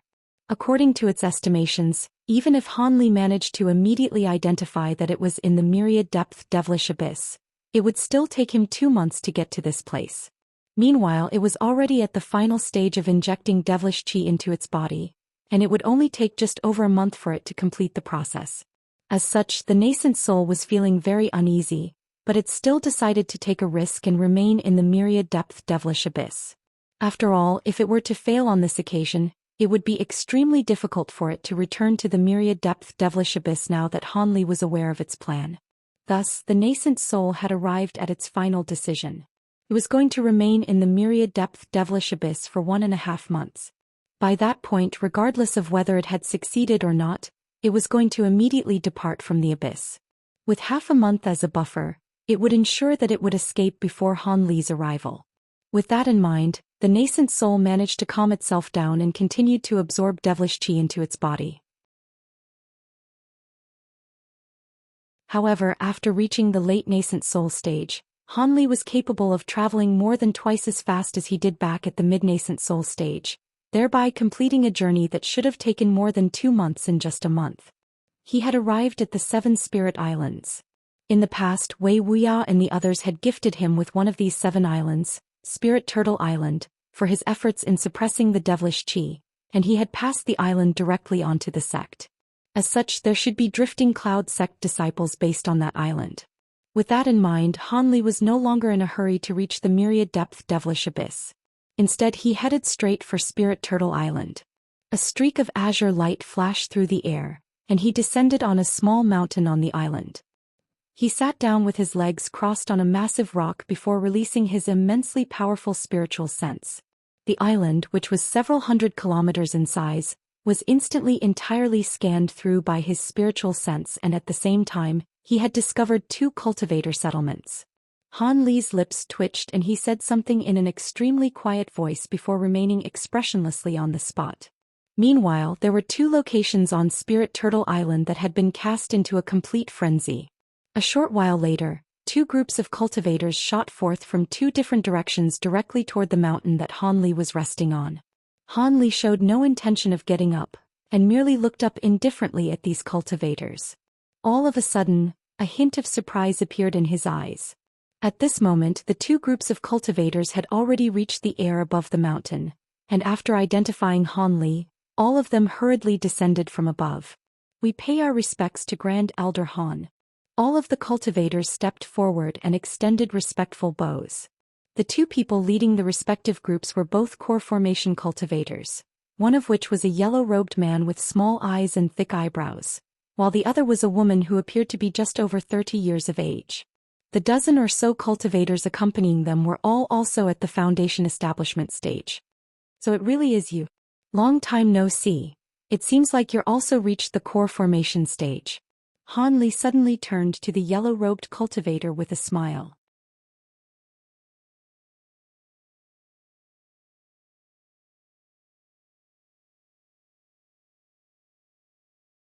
Kuei Huan and the woman were very surprised to hear this, but they still immediately agreed. There's no time to waste. Pick your disciples quickly, then set up the formation as soon as you can. I'm going ahead to the abyss first. Hopefully this is just a false alarm. Han Li delivered a final set of instructions before tossing the formation tools toward the two core formation cultivators and rising into the air. Before the two of them had a chance to reply, azure light appeared over his body as he shot forth into the distance, heading directly for the seal on the devilish abyss. The woman and Kuei Huan hurriedly bowed in his direction before immediately pulling out their voice transmission talismans, instructing all of the disciples on the island to immediately assemble. A short while later, 36 cultivators were picked out and the two core formation cultivators led them toward the abyss while carrying the formation tools. As this was an instruction from Han Li, they didn't dare to delay in the slightest. At this moment Han Li had already reached the entrance of the abyss. The massive vortex of the past had now been reduced to only around 500 to 600 feet wide. Furthermore, there were a dozen or so massive stone pillars distributed around the vortex. The pillars were constructed from an unknown material that was like metal, but also like wood, and were able to float in a completely stationary manner in the surrounding seawater. Beams of white spiritual light were radiating from the stone pillars, creating a white light barrier that completely sealed the vortex within. Han Li hovered above the light barrier and examined it with narrowed eyes. There were 7 or 8 cultivators standing behind Han Li, one of which was a red-robed core formation cultivator who asked tentatively, "Senior Han, as you can see, the seal is completely unscathed. Could it be that the information you received was perhaps incorrect? The cultivators from our 7 islands have been constantly keeping an eye on this place, and we've never let our guards drop." The remaining Foundation establishment cultivators were standing even further away, not even daring to breathe too loudly. I know at least half a dozen methods to infiltrate this seal without damaging it. It's not a difficult task to get past you guys, Han Li replied coldly without even turning his head. The red-robed cultivator could only give a wry smile in response. Disciples from my drifting cloud sect are going to arrive to set a formation soon in order to fortify the entrance. All you have to do is cooperate with them. There won't be any issues, will there? Han Li asked coldly. Not at all. Senior, are you really going to enter through the seal? The red-robed cultivator asked in a hesitant manner.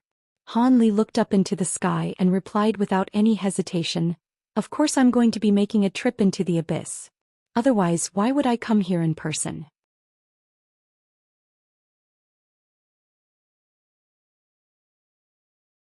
At the same time he began to chant something in a low voice, and he stared directly up ahead with an unblinking gaze and a blue light shimmering in his eyes.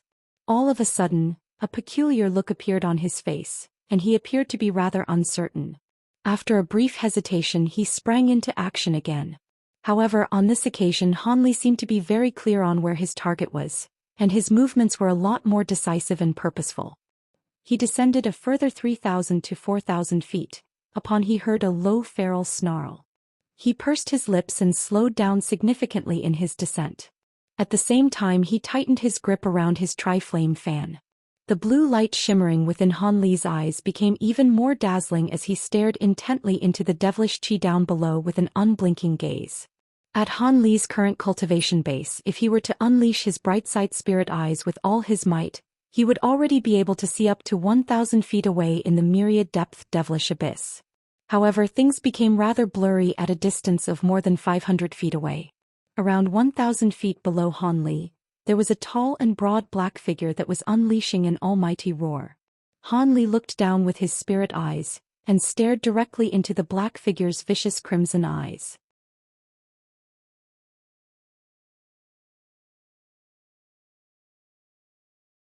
A chill ran down Han Li's spine. The crimson eyes down below were filled with violence and brutality, and they were not the eyes of a normal human being.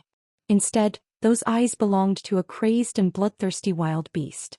Han Li was still wondering whether the crazed being down below was the target for his trip when the thunderous roar came to an abrupt halt, and the black figure down below swayed before disappearing into the surround devilish chi. Han Li's expression changed slightly upon seeing this, but he merely drew a silver shield from within his sleeve in a calm and unhurried manner. The shield then transformed into a silver light barrier that enshrouded his entire body within. Just as he had set up those defensive measures, the devilish chi behind him suddenly began to surge as a hirsute black devilish arm shot forth like lightning, crashing straight into the light barrier. A thunderous boom erupted, and the devilish claws embedded themselves over a half a foot into the silver light barrier. Han Li felt the barrier of light around him tremor violently as a burst of immense force came sweeping toward him. His expression changed slightly, and only after striding forward 2 small steps was he able to absorb the force of this fearsome impact. At the same time he waved a hand through the air and a golden sword that was several feet in length appeared. He wrapped his fingers firmly around the hilt of the sword before lashing out rapidly behind him without even turning his head. Golden light flashed and half of a hirsute arm was severed by the golden sword. The black figure roared as it stumbled backward a few steps before righting itself. However, it continued to glower at Han Li with crazed ferocity in its crimson eyes. Han Li turned around and examined the black figure before heaving a faint sigh. So it really is you. It appears you failed in your attempt to inject devilish chi into your body, and have lost your sanity from devilification. The black figure was only around 100 feet away from him, so he was naturally able to catch a clear glimpse of it. The devilish creature bore a strong resemblance to Han Li's sovereign devil corpse, but most of its black robes had been torn away, revealing large swaths for long corpse fur. There were also inky black fist-sized scales that had grown over some of his vital regions, and those scales were shimmering with a sinister light amid the darkness. The skull-like face of the sovereign devil corpse had been enshrouded under a thin layer of black chi, and he could indistinctly make out a set of extremely twisted features beyond the veil of devilish chi. Not a single drop of blood was dripping from the devil corpse's severed arm, and it appeared that it had no blood within its body at all. It was emitting a low snarl from its mouth and staring intently at the golden sword in Han Li's hand, but it didn't charge toward Han Li again. Han Li's powerful sword strike had planted the seed of wariness in its heart. Hence, even though it wanted nothing better than to tear Han Li into shreds with its bare hands, its self-preservation instincts were preventing it from attacking. There was a storage pouch hanging from its waist, but it appeared to have completely lost its intelligence due to its devilification, to the extent that it didn't even have the mental capacity to summon weapons to use in battle. It turned out that even though the devilish chi in the myriad-depth devilish abyss wasn't as potent as that which was sealed within the Kunwu mountain, its degree of devilification was still far beyond the second nascent soul's anticipation. Furthermore, the second nascent soul had predicted that Han Li would be arriving at the abyss soon, and in its urgency, it increased the influx of devilish chi into its body during the final stage of its cultivation. The second nascent soul did indeed possess the great development technique, yet it was too busy cultivating the profound Yin arts, and had only reached the second layer of the great development technique. As such, even though its spiritual sense was more powerful than other cultivators of the same cultivation base, it was still quite a stretch to expect it to be able to withstand the prolonged influx of devilish chi. As a result, the devil corpse was able to withstand the devilification process. Yet the nascent soul was unable to do so and succumbed in the end, thereby losing its sanity and intelligence. At this point, the devil corpse was nothing but a half-devil creature that was ruled over solely by its instincts and propensity for slaughter. It was not that much superior compared to a demon beast that yet to attain intelligence. Han Li carefully examined his opponent, and was finally able to verify that it had indeed lost all of its intelligence. He heaved a long sigh of relief upon making his observation, but at the same time he found this development to be rather amusing. He had regarded the second nascent soul to be an extremely powerful enemy, and had flown for a consecutive month without rest to get here, only to be faced with such a farcical scenario, one that left him rather speechless. However, it would undoubtedly be a lot easier to subdue such a buffoon of an opponent, and capturing it should be a piece of cake. With that in mind, Han Li immediately lifted his hand without any hesitation, raising the tri-flame fan high in the air. Seeing as his opponent had lost all of its intelligence, there was no need for him to hold back. All he had to do was forcibly incinerate its body with his tri-flame fan. Without a body, his second nascent soul would naturally be forced to surrender. Just as 3 colored flames were appearing over the surface of the tri-flame fan, the devil corpse suddenly let loose an almighty roar. Gusts of devilish wind were swept up around it, following which extremely pure devilish qi abruptly converged toward its severed arm before rapidly taking shape. An incredible scene then unfolded. The devil corpse's severed arm was completely healed in the blink of an eye, and it was as if Han Li had never even struck it. Instantaneous regeneration. Han Li faltered upon seeing this, but a cold smile then appeared on his face as he injected even more spiritual power into his tri-flame fan. Instantaneous regeneration was a rare ability, but he had killed more than one or two demon beasts with that inherent ability. As long as he could completely destroy its body with overwhelming power, there would be nothing left for it to regenerate. A sharp cry rang out as a fire raven that was several feet in size flew out from the fan. There were 3 colored runes revolving around its body as it hurtled directly toward the devil corpse. In the face of these devastating 3-colored flames, all of the surrounding devilish qi was instantly reduced to nothingness. The devil corpse also seemed to have sensed that something was amiss.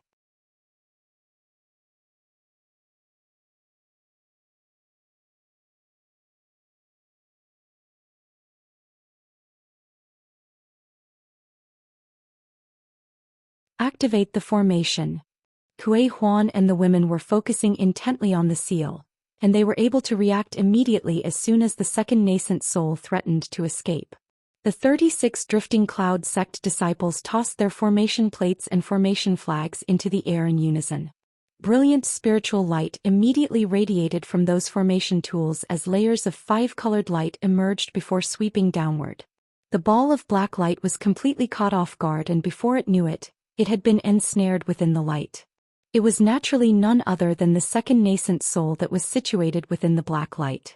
When it had been engulfed by the flames of the tri-flame fan, it had unconsciously expelled all of the devilish it had absorbed into its body as a defensive measure to save itself. As such, the devilish qi was reduced to nothingness by the flames, and even more of the devil corpse had been incinerated. As a result, however, the nascent soul was able to unintentionally reverse its devilification and return to its senses.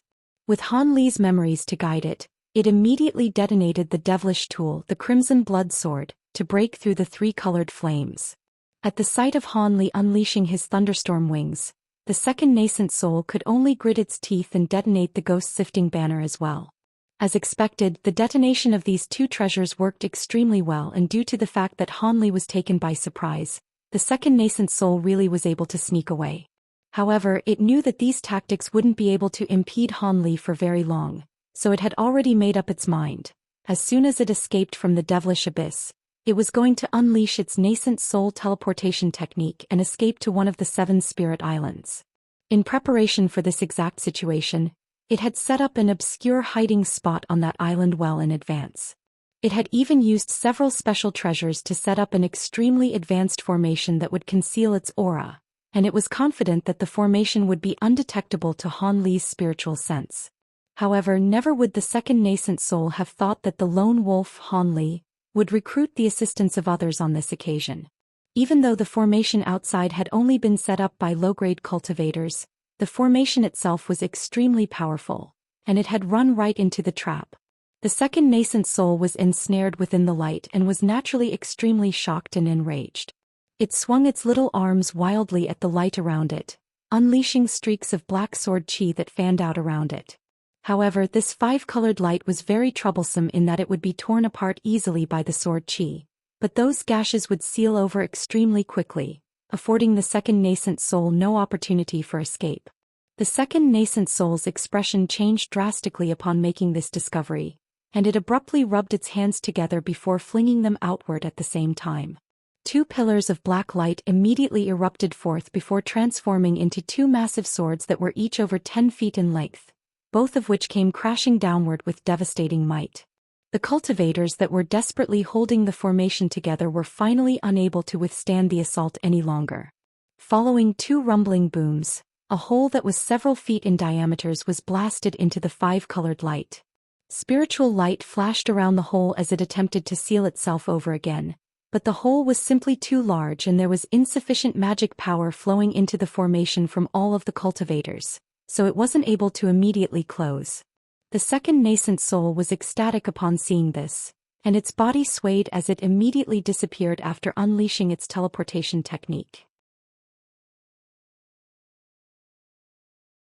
In the next instant, black light flashed and the green nascent soul had appeared outside the five-colored light. It aimed a vicious glare at the cultivators around it before making a hand seal to teleport away from this place. However, right at this moment, a gentle breeze suddenly blew past it, following which a humanoid figure appeared. Crap. The second nascent soul immediately teleported away without any hesitation. The humanoid figure that had appeared was naturally none other than Han Li, who had just emerged from the devilish abyss with his thunderstorm wings spread wide open. His expression darkened as the second nascent soul attempted to flee, and a cold harumph escaped from his mouth. A thin gash suddenly appeared on his glabella, following which a cloud of black chi rapidly billowed out from within. The black chi then materialized into an unsettling pitch-black eyeball that was staring into the distance. A streak of black light shot forth, striking a certain spot in the air over 200 feet away in a flash. The black light then exploded and the stumbling figure of the second nascent soul appeared out of thin air. It raised its head to look up at Han Li, and there was incredulity and horror etched all over its little face. Han Li chuckled coldly as he opened his mouth to expel a small azure cauldron. The cauldron was clasped in his hand, following which the white and azure wings on his back flapped gently, and his entire body disappeared like a mild breeze. The second nascent soul knew that it was in a heap of trouble upon seeing this, and it immediately attempted to flee the scene as a streak of black light. However, right at this moment, a clump of azure threads suddenly shot from thin air, as if they had been waiting for the second nascent soul this entire time, and the second nascent soul was immediately bound in a tight azure cocoon. The second nascent soul was greatly startled by this development, and it unleashed countless streaks of black sword chi from all over its body to try and escape its cocoon. However, following a string of explosions and flashing black light, those azure threads remained completely unscathed. The second nascent soul was truly horrified now.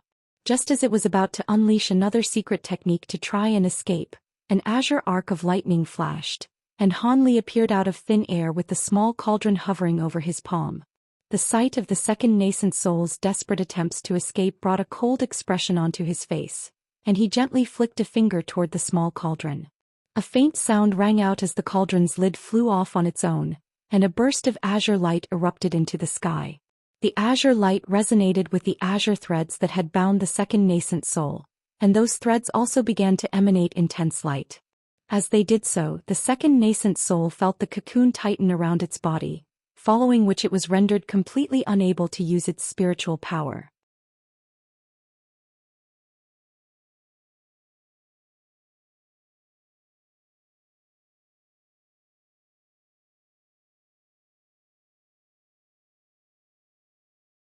A short while later, Han Li sat on the main seat within the hall of his cave abode, and he was surrounded by 4 beauties, all of whom wore extremely respectful expressions and didn't dare to many a single sound.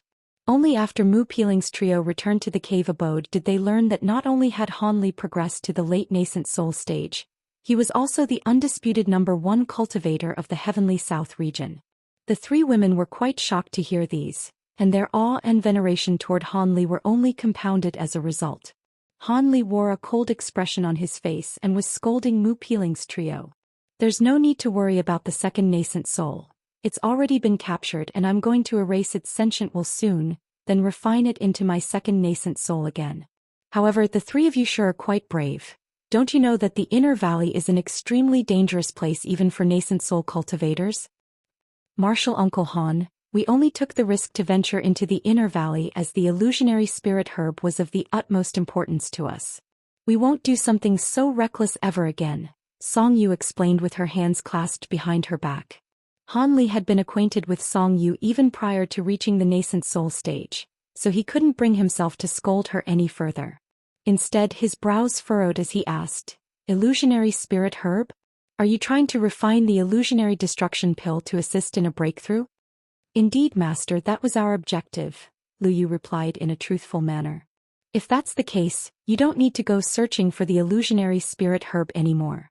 I just so happen to have a vial of illusionary destruction pills with me. Excessive consumption of pills during breakthroughs isn't advisable, so 2 pills for each of you will be enough." Han Li patted the storage pouch hanging from his waist, and a small green vial appeared in his hand, which he casually tossed toward Lu Yu. This vial of pills was something that he had obtained from a certain nascent soul cultivator he had slain in the past. They served no use for him, so he decided to sell the three women a favor by giving it to them. Only after Lu Yu had reflexively caught the vial did Han Li's words register in her mind, and she immediately extended a gesture of gratitude toward Han Li in a shocked and elated manner. Song Yu and Mu Piling were also ecstatic as they extended grateful salutes. There's no need for formalities. It's just a vial of pills. I called all of you here because I have a few things to tell you, Han Li said with a dismissive wave of his hand. We'll be sure to listen carefully, Martial Uncle Han, Song Yu replied in a respectful voice. The other two women also adopted serious expressions in preparation to hear what Han Li had to say. The three of you should know that I've never liked to meddle in the sect's affairs. However, as the Grand Elder of the sect now, it wouldn't be appropriate for me to continue in this manner.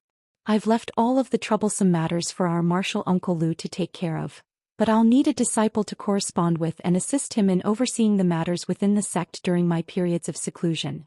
Lu Yu, would you be willing to take care of some matters within the sect in my place? Of course, I won't ask you to do this for me free of charge. I'll teach you some secret technique mantras and also reward you with a few treasures, all of which will make you one of the most powerful cultivators at your cultivation base. Even though you were forced to become an in-name disciple of mine in the beginning, if you agree to undertake this duty, I can officially make you my disciple, Han Li offered with a meaningful look in his eyes. Is that true, Master? Lu Yu blurted out as her eyes lit up. Han Li smiled and answered her question with one of his own.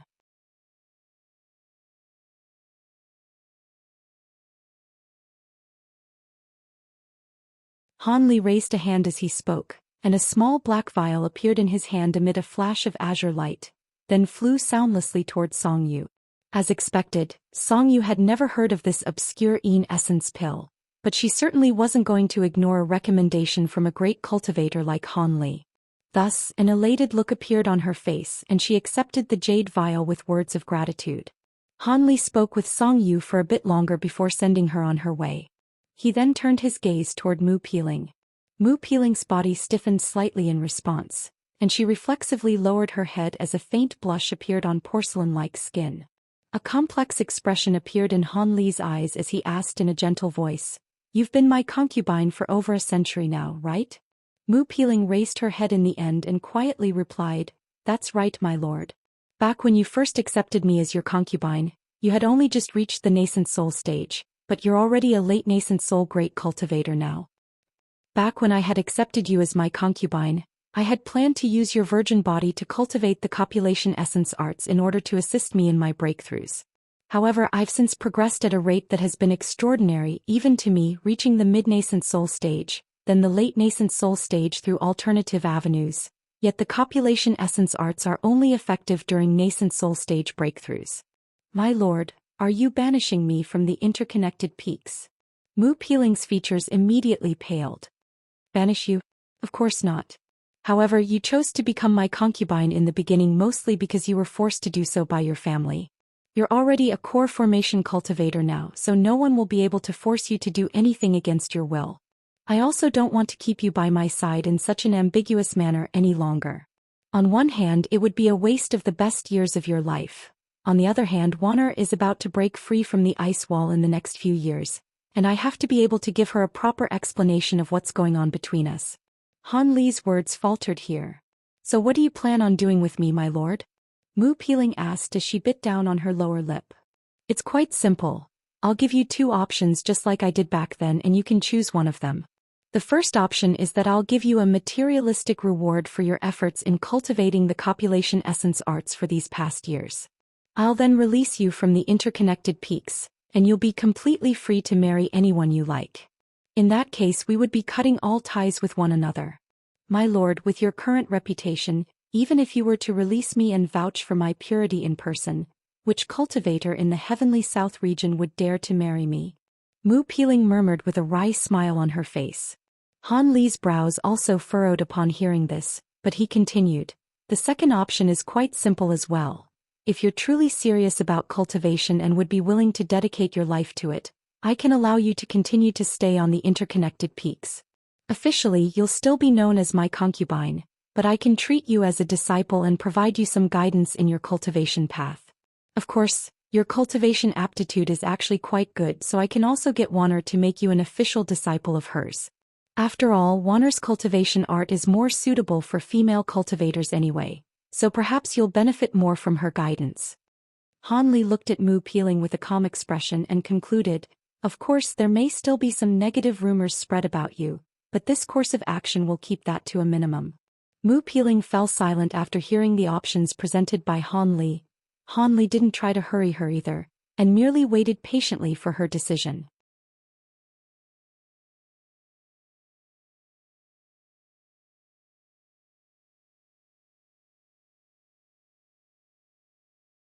Even with a vast quantity of pills at one's disposal, it was still not a simple matter to reach the nascent soul stage.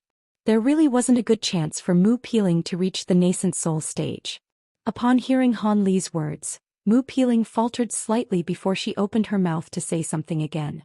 However, Han Li raised her hand to cut her off as he said, "That's enough. I'm not asking you to make a decision immediately. You can mull this over for a few years. I also have to go into seclusion now, and during this time, I'll give you some pills for you to attempt a breakthrough to the late core formation stage. Also, I'll have to trouble you to guide Qiner in her cultivation in my stead." "Yes, my lord." Mu Peeling was unwilling to settle for this result, but she could only accept this arrangement in a resigned manner at the sight of Han Li's stern expression.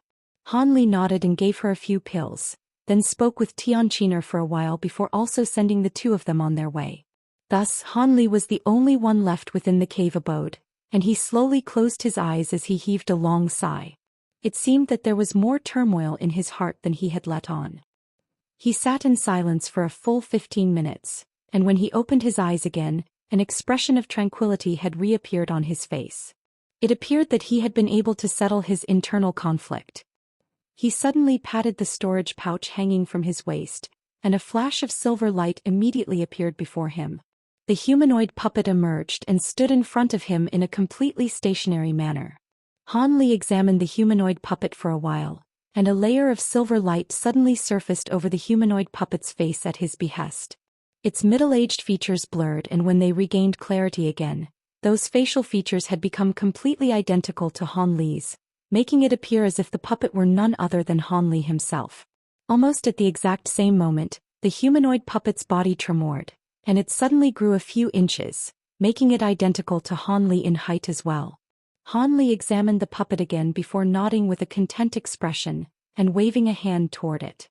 The humanoid puppet's expressionless figure swayed, and it immediately disappeared amid a flash of silver light. Han Li lowered his head in contemplation for a while before exiting the hall of the cave abode, heading directly for the secret chamber. Along the way, he suddenly said without any premonition, "My second nascent soul hasn't been causing any trouble for you in the cauldron, has it, fellow Daoist?" The voice of a small child replied from within the heaven void cauldron in Han Li's sleeve. "Hee, it's just a mid-nascent soul without a body. How will it pose any trouble to me? It's just that with this guy in here, the cauldron is feeling a little cramped. Please bear with it for a while longer, fellow Daoist Endless Sky. I'll assimilate this second nascent soul right away, then withdraw it from the cauldron so you won't be troubled by its presence any longer. After that, I'll assist you during your metamorphosis stage lightning tribulation so you can manifest a human form. Do you have any objections to this arrangement, fellow Daoist?" "Of course not. I'm glad that you still remember this, fellow Daoist Han." The Endless Sky Beast was elated upon hearing Han Li's words. Han Li smiled and didn't converse with the Endless Sky Beast any further as he made his way into the secret chamber in a flash.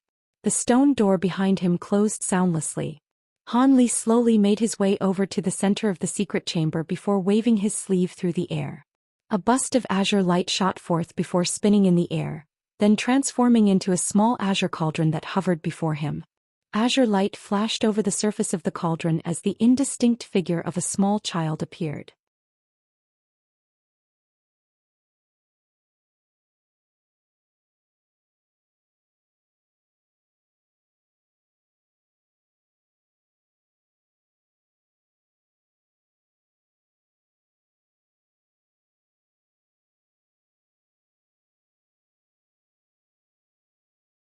He then said, how about this place? This is a vast expanse of dead land on the border between our state of Xi and the state of Huayu. There's no one around for hundreds of thousands of kilometers, so it'll be a lot safer for you to transcend your metamorphosis stage lightning tribulation here. The small child inside the cauldron gave an elated reply. This is indeed a good place for tribulation transcendence. Please release my true body from the cauldron and let me meditate for 3 days. After that, I'll be ready for the tribulation transcendence. No problem. Han Li nodded before flicking a finger toward the small cauldron in the air. A light thud rang out as the cauldron lid flew into the air of its own accord. The small cauldron then tipped itself over, and a burst of azure light swept forth, revealing a demon beast that was about half a foot in size with the head of a cow and the body of a Daoist. Upon emerging from the azure light, the demon beast's body instantly swelled drastically to several tens of feet in size, and its entire body was shimmering with azure light. I'll have to trouble you to protect me for a while here, fellow Daoist, the demon beast said in the voice of a small child. Its Daoist body then coiled up, and it descended onto a large white rock down below, where it sat in a completely stationary manner. Han Li didn't say anything as he looked on from above. However, his body then swayed and he also descended onto a nearby rock, where he sat with his eyes closed and his legs crossed. Thus the two of them sat for 3 days and 3 nights.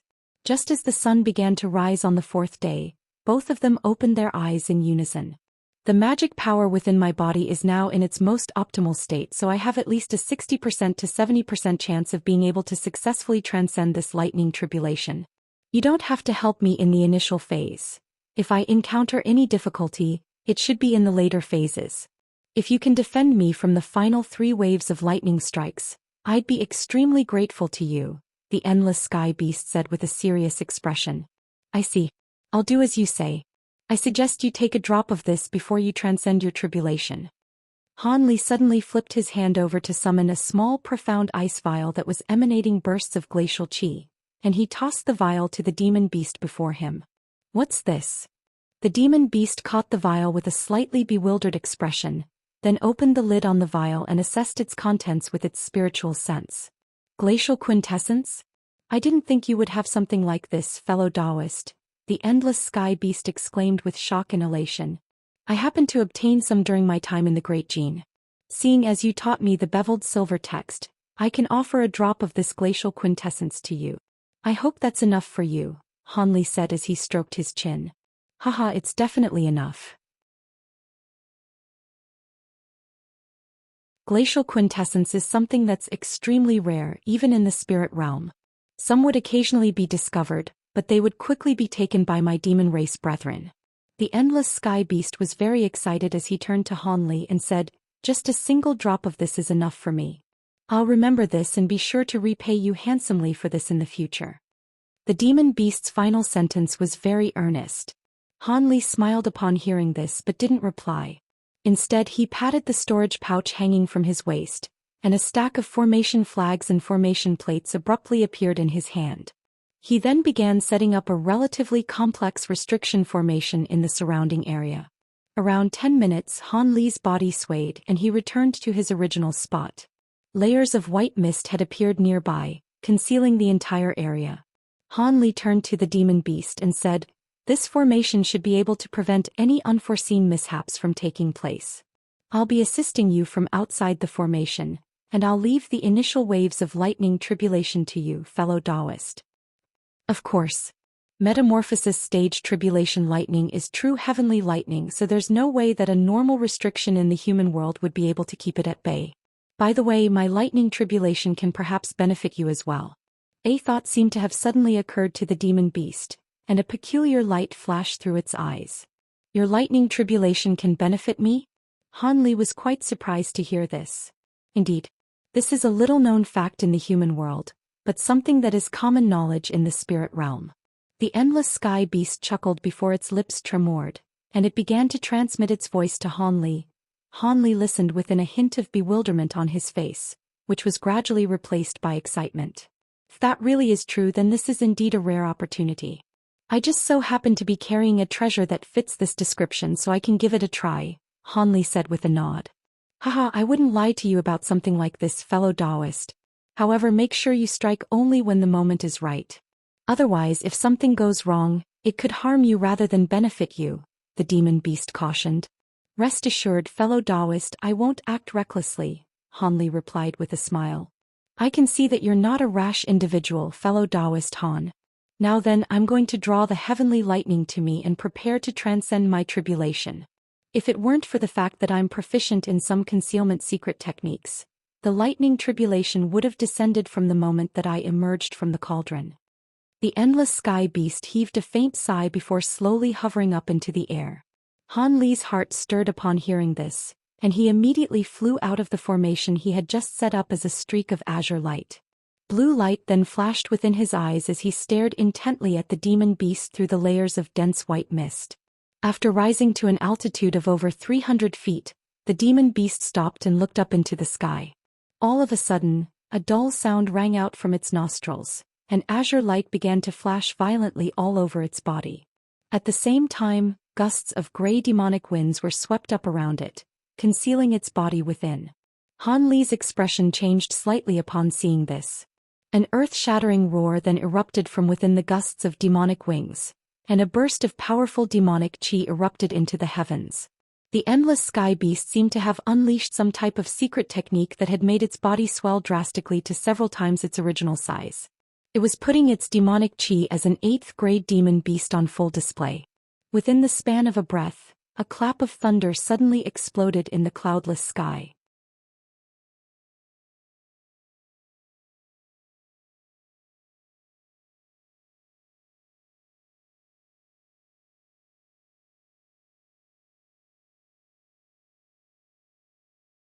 After all, demon beasts were in their most feeble state right after their tribulation transcendence, so there was no way that they would allow a human cultivator to spectate from nearby. Even though Han Li was rather perplexed, but he didn't think much of this matter. After all, at his current power level, this lightning tribulation wasn't a big deal to him.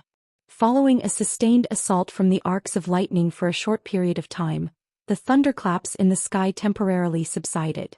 Han Li looked on from below to find that the grayish-white demonic chi within the formation was already in tatters, and only an extremely thin layer of it remained. The endless sky beast took advantage of this temporary respite to make a series of hand seals as its fleshy wings flapped rapidly. At the same time, it opened its massive mouth and also blasted forth bursts of gray demonic chi. Thus, a ball of demonic chi that was several times denser than the one before took shape in the blink of an eye, encapsulating the demon beast within again. The endless sky beast's expression remained quite calm, and it wasn't flustered in the slightest, appearing as if it had already anticipated the ferocity of this lightning tribulation. A faint smile appeared on Han Li's face upon seeing this. It appeared that the demon beast would be able to withstand the earlier stages of the lightning tribulation, so he wouldn't have to step in any time soon. However, the opportunity that it had disclosed to him earlier was quite important, so he had to focus and make sure he didn't miss out on it. With that in mind, Han Li patted the storage pouch hanging from his waist, and several treasures of different colors immediately shot forth, landing on the ground before Han Li in a single horizontal line. The treasures consisted of a yellow gourd, a pristine white bow, and an azure jade vial, all of which were container treasures. At this moment, loud thunderclaps erupted in the air again as the second wave of lightning came crashing down from above.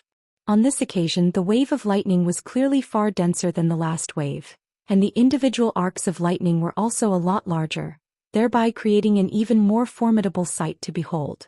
After summoning those container treasures from his storage pouch, Han Li no longer paid any heed to the endless sky beast. Instead, he sat down with his legs folded and his eyes closed, seemingly priming himself for an important upcoming task. 2 hours passed, and the endless sky beast endured 6 successive waves of lightning strikes, each of which was more fearsome than the previous wave. When the third wave arrived, the arcs of lightning had grown to 5 feet in size, and were cascading down like a silver river of light. Even the restriction that Han Li had set up earlier had been damaged in many places by that wave of lightning. In contrast, the net materialized from Han Li's divine Devilbane lightning remained completely unscathed, and shielded him securely within.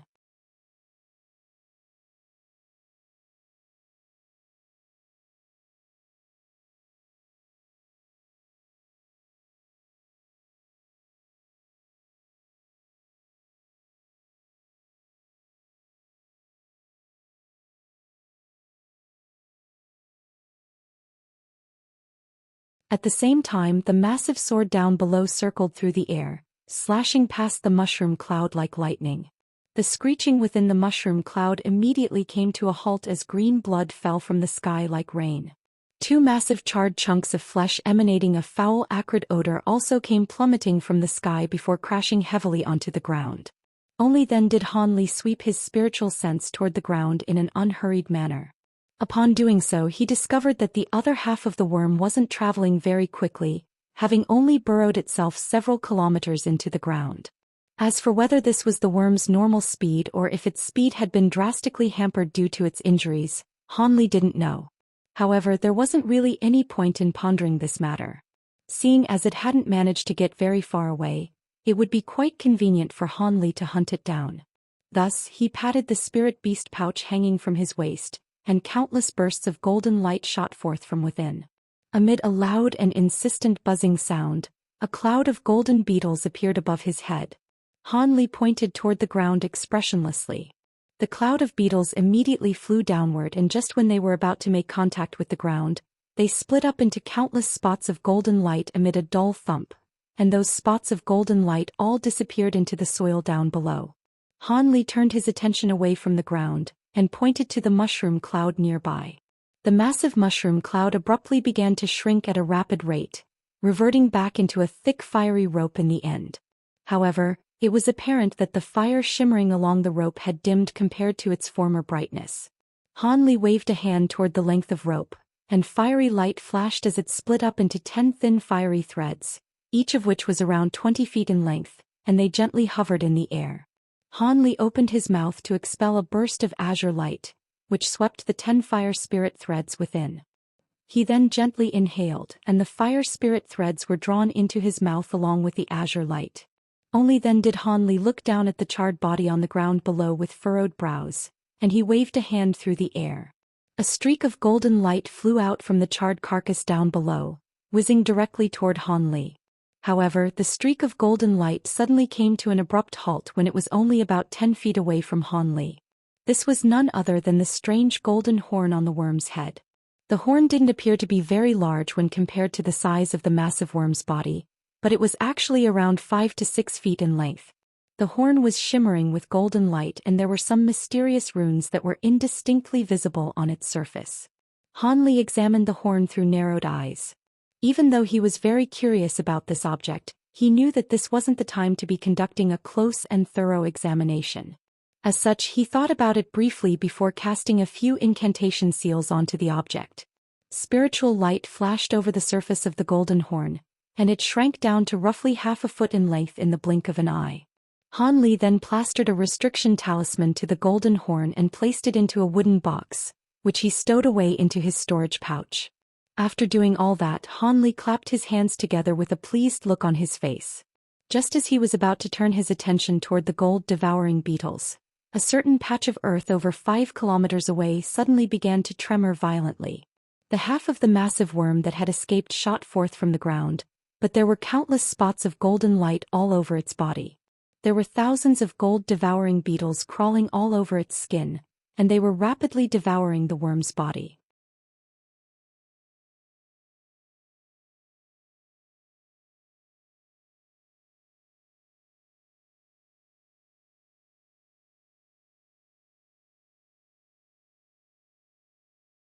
The azure streak of light flashed through the air, and was only over 100 feet away from the full moon.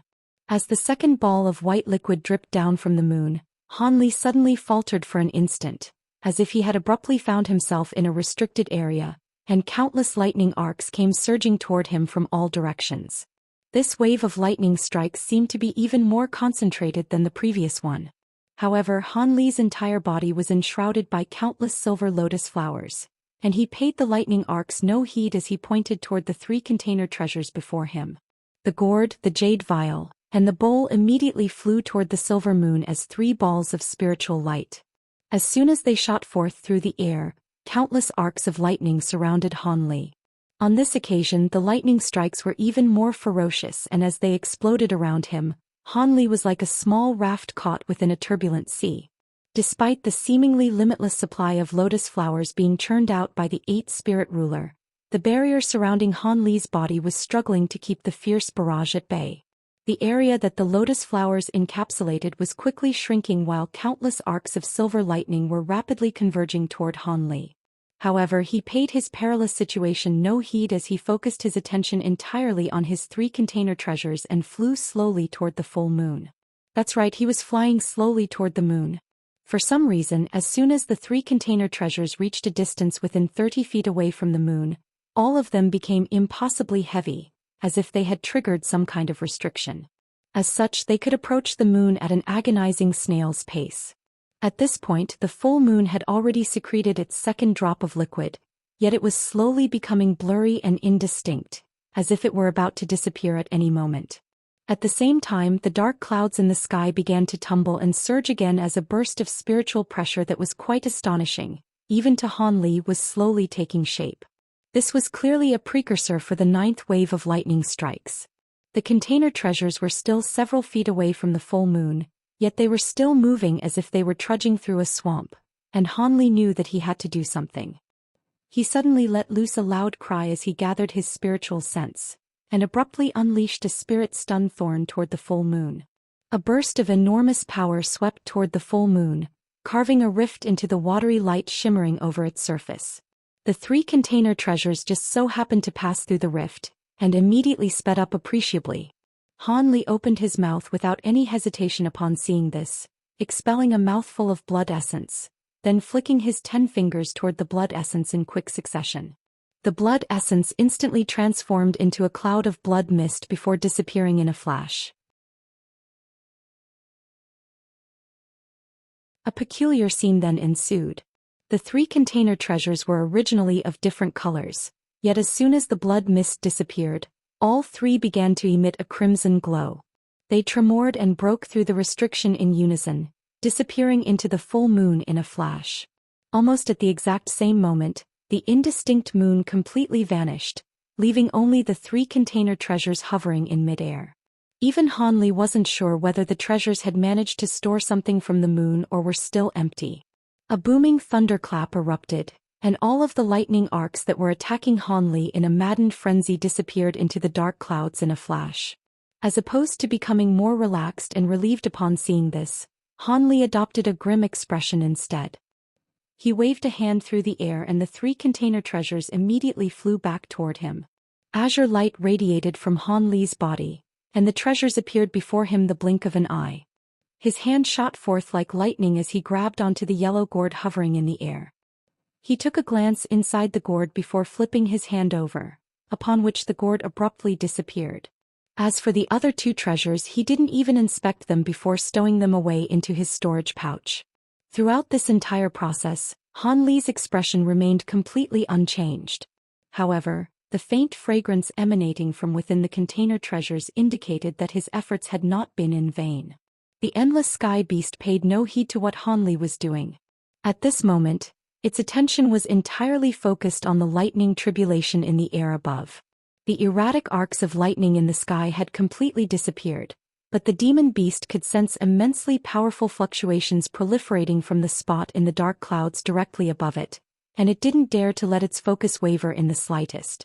The silver demonic chi around its body had completely disappeared, leaving it standing at the center of the formation in a completely vulnerable manner. It wasn't even emitting any more of its original grayish-white demonic chi, as it seemed to be certain that none of this would help it in the slightest in the face of the upcoming lightning tribulation. A smile appeared on Han Li's face, and he was just about to say something to the demon beast when an extremely dull thunderclap rang out from above. A gigantic arc of silver lightning as thick as a water tank surfaced beneath the dark clouds. The arc of lightning was over 200 feet in length, and following several flashes of silver light in quick succession, it came crashing down violently toward the endless sky beast like a massive silver WRM. The incandescent silver light radiating from the giant WRM's body had virtually illuminated the entire sky, and it was descending with truly astonishing might. The endless sky beast's expression changed drastically upon seeing this, and it opened its mouth without any hesitation. A gray bead shot forth from within before rotating incessantly above the demon beast's head. That bead was none other than its demon core. However, before the silver WRM managed to strike the demon beast, Han finally sprang into action. He raised a hand, and a small silver shield flew through the air before transforming into a silver barrier of light that encapsulated the endless sky beast within. Han then looked on from down below with a calm smile on his face. The endless sky beast immediately heaved a long sigh of relief upon seeing this. The silver WM crashed into the silver light barrier amid a burst of thunderous rumbling as piercing silver light radiated in all directions.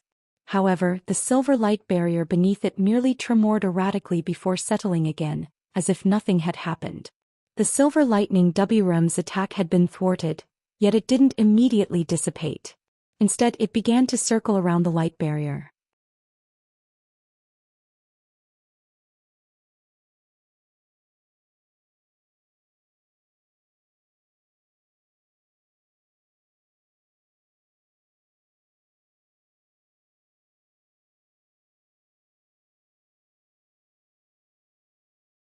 The fact that it requires a spiritual absorption material to refine makes it just as rare. Driven by my curiosity, I entered a spatial node in the spirit realm once, and even though I immediately returned, I'm still struck by a lingering sense of fear whenever I recall the fearsome power of the spatial storm and the boundary between realms within that spatial node. Even if you can cultivate your law destruction eye to its maximal extent, there's still only an infinitesimal chance that you'll be able to pass through a spatial node. Otherwise, there would be countless cultivators in the spirit realm who have snuck over from lower realms. Don't even try to pass through a spatial node without a realm-transcending bead. It'll be the last thing you ever do. I was going to wait until you reached the deity transformation stage before I warned you about this, but seeing as you have a spiritual absorption material now, this is something that you should be made aware of. The small child warned, looks like I have no choice but to refine this realm-transcending bead, then. A wry smile appeared on Han Li's face. If it weren't for the fact that you already have the law destruction eye, I wouldn't even bother mentioning this treasure to you. Only with both on your side would you have the slightest sliver of a chance to pass through a spatial node. I'll give you the refinement method for this bead in return for the glacial quintessence you gave me, the small child chuckled. Han Li suddenly changed the subject and said, You sure don't like to owe people favors. By the way, I wanted to ask you something. I witnessed the tribulation transcendence of an 8th grade demonic tortoise in the past, but its lightning tribulation was very different compared to yours. Your lightning tribulation seemed to have been far more powerful than the one I witnessed. That's not anything to be surprised about. Different demon beasts naturally have to withstand different lightning tribulations. The more powerful a demon beast is, the more formidable their lightning tribulation becomes. It's rumored that heavenly spirit beasts like dragon and phoenixes have to withstand 13 waves of lightning strikes during their metamorphosis stage lightning tribulations.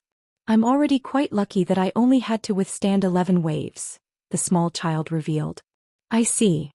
Han Li was enlightened upon hearing this. The small child held up the aged hide book with a hint of a smile on his face and asked, This demon cultivation art, the 9 Gale transformations, is rather interesting, but why are you showing it to me? Could it be that you're interested in cultivation arts from our demon race? It turned out that the book the small child was reading was none other than the aged hide book that Han Li had obtained from Xiao Chuier. Within the book there was a nameless aura concealment technique, as well as a demonic cultivation art written in demon script. Only after learning the demon script did Han Li discover that this was a cultivation art known as the 9 Gale transformations. It was a very powerful cultivation art, but it had been designed exclusively for demon beasts. Unless one was born with a pair of wings and possessed the powerful body of a demon beast, they wouldn't be able to use this cultivation art. However, he was now giving it to the small child for examination for some reason. This 9 Gale transformations is quite a powerful cultivation art, and I just so happen to be missing a cultivation art that corresponds with my thunderstorm wings. It would be a waste to discard such a powerful technique, so I was hoping to modify this cultivation art so that it can be used by me. You're a demon beast, fellow Daoist endless sky, so it shouldn't be too difficult for you to modify this cultivation art for my usage, right? In return, I can lend you that half-page of the Golden Jade Tome for examination and research.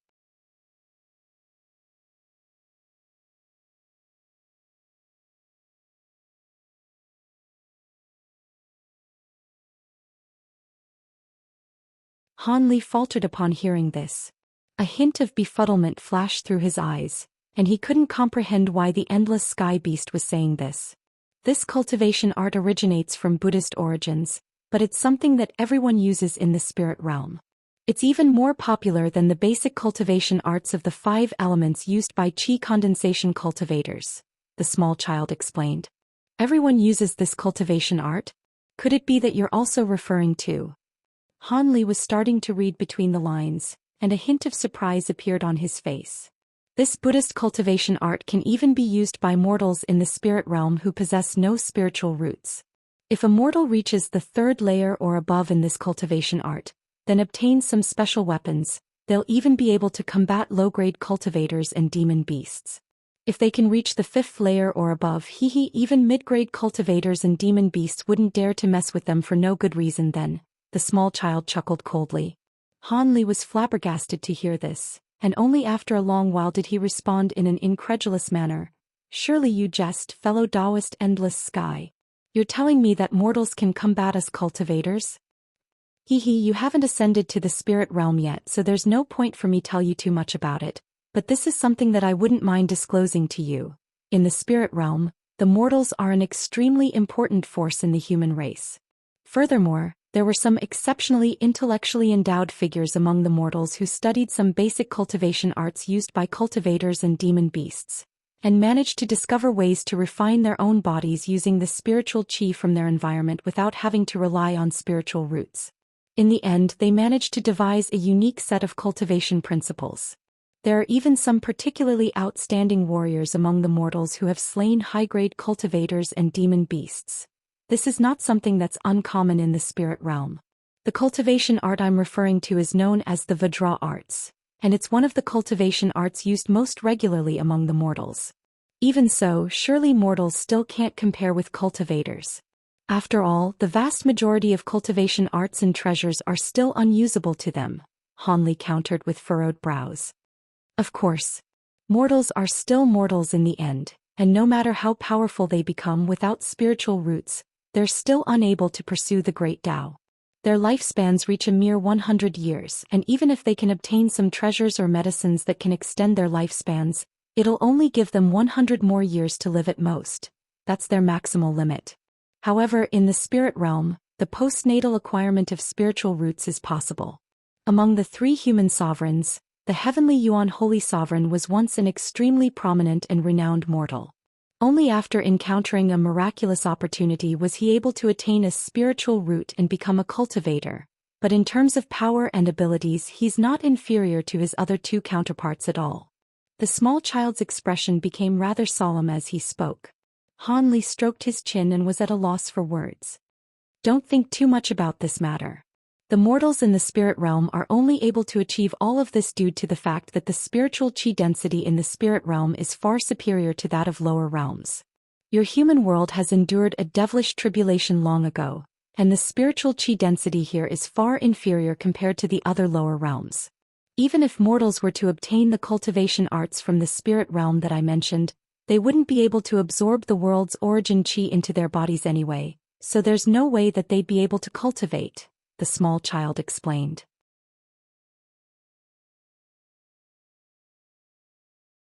Other lower realms? Does that mean there are more lower realms than just the human world? Han Li was very surprised to hear this. A peculiar look appeared on the small child's face as he said, "Of course. There are hundreds if not over 1,000 lower realms beneath our spirit realm. All of the most exceptional cultivators from these lower realms would ascend to the spirit realm, and barely any have ascended from the human world in the past years. However, there have been many cultivators ascending from other lower realms that haven't been invaded by elder devils. I decided to send my avatar to the human world firstly because the spiritual qi is very sparse here. That makes it more difficult for my avatar to descend into this realm, but it makes it easier for me to avoid my great tribulation.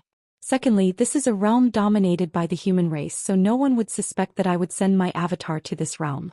Otherwise, if my enemies were to learn my backup plan and destroy this avatar of mine, all of my efforts would have been in vain." Han Li was speechless once again. He had always thought that the human world was a unique existence, which was why the spirit realm had gone to the effort of deploying cultivators into the human world to combat the invasion of the elder devils. However, after hearing the Endless Sky Beast's words, it was clear that there were other factors behind that decision. Alright, that's enough about the spirit realm. It won't benefit you to learn too much about it for now. Let's talk about the Vajra arts first. This cultivation art can be used even by mortals without spiritual roots, but it's also renowned in the spirit realm for being extremely difficult to cultivate. There are very few people who can reach the 3rd layer, let alone the 5th layer. Most of the mortals in the spirit realm have only reached the 1st layer, which will somewhat enhance their bodies, but the effects won't be very useful. Reaching the 2nd layer of the cultivation art requires the cleansing of the marrow, which is an excruciating process that not many people can withstand. However, there are many mortals within the spirit realm, and reaching the 2nd layer would allow one to become as powerful a low-grade demon beast.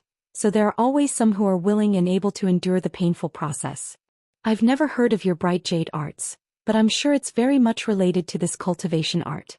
After all, there are only a handful of Buddhist body refinement cultivation arts, and this is most likely the only one among those cultivation arts that can be used in the human world. The small child was very confident in his judgment. Han Li also felt like that was a very plausible notion, and he nodded as he said, "Perhaps that's true. It's indeed been rather difficult for me to cultivate the bright jade arts. Give me a jade slip. I'll give you a copy of the Vajra arts for you to examine. If it's the same cultivation art as your bright jade arts, then it won't do you much good, but if they're not the same thing, you can choose one between them to cultivate." The small child was suddenly being very generous. I'll have to thank you in advance then, fellow Daoist Endless Sky. Han Li certainly wasn't going to decline such a tempting offer. A faint smile appeared on his face, and he flipped his hand over to produce a jade slip before tossing it to the small child. The Endless Sky Beast caught the jade slip before slowly closing his eyes to replicate the cultivation art. The smile on Han Li's face faded, and his brows furrowed as memories of a copper plate and another cultivation art surfaced in his mind. They were none other than the Sacred Provenance plate, as well as the heaven-bearing devil arts that he had obtained from Manhuzi. There was nothing to be said about the Sacred Provenance plate. He was already certain that this demonic cultivation art and the bright jade arts had both originated from the Elder Devil realm. Furthermore, they were, respectively, the cultivation art required to unleash the technique, and the mandatory basic body refinement cultivation art. Unfortunately, there was a missing link in the middle, and that was the cultivation art for the transformation ability. When he had obtained the heaven-bearing devil arts from Manhuzi, he had only inspected it briefly before ascertaining that this cultivation art was that missing link. He didn't know how it had become a top-grade devilish art, but that didn't really matter. What was important was that he had somehow gathered the complete set of cultivation arts. Furthermore, the fact that the 9 Gale transformations that Han Li wanted to cultivate required progression in the bright jade arts made him feel as if there were some kind of profound greater power at work, trying to make him cultivate the Sacred Provenance plate. A series of thoughts flashed through Han Li's mind, and after about 10 minutes, the small child sitting atop the cauldron suddenly opened his eyes before raising a hand, sending a burst of yellow light flying toward Han Li. Han Li immediately swept a sleeve through the air, catching the yellow light to reveal the jade slip within. "The cultivation art has been recorded in there. You can have a look at it first," the small child said in a calm voice. Han Li nodded and immediately seeped his spiritual sense into the jade slip to examine the cultivation art within. After just a short while, Han Li heaved a faint sigh and withdrew his spiritual sense. The small child's expression remained unchanged as he asked in an indifferent manner, "Is the same as your bright jade arts?" Han Li was silent for a moment before replying, "It is. There are some additional spiritual qi absorption methods detailed in the Vajra arts, but everything else is completely identical." The small child seemed to have expected this result, and he waved the aged hide book in his hand as he said, "That's settled then. If you want to cultivate the 9 Gale transformations, you'll have to progress to the 3rd layer of the bright jade arts first. During that time, I'll alter the 9 Gale transformations so it becomes suitable for you to use. The thunderstorm wings are only a pair of treasures and not real wings after all, so some adjustments to the cultivation art will be required. Don't forget that you promised to lend me the golden jade tome after this." Han Li smiled and pointed to the 3 container treasures before him as he said, "Rest assured, fellow Daoist Endless Sky, I won't go back on my word." Before we begin, are you not going to consume any more of this imperial elixir? The small child glanced at the treasures before shaking his head as he replied, "The imperial elixir is indeed a fantastic medicine. It can help demon beasts develop intelligence, and is of the utmost importance for demon beasts going through metamorphosis to attain a human form. For human cultivators, consumption of the imperial elixir can also expand the meridians and greatly enhance the body. However, it's not advisable to consume too much of it at once, and it can't be stored for more than a month, so it's currently useless to me.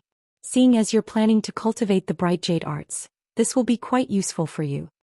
If that's the case, then I'll be taking these for myself." Han Li smiled as he swept a sleeve through the air, upon which the bowl and the jade vial disappeared in unison, leaving only the gourd remaining on the ground. He then made a hand seal and a faint light shimmered in his eyes.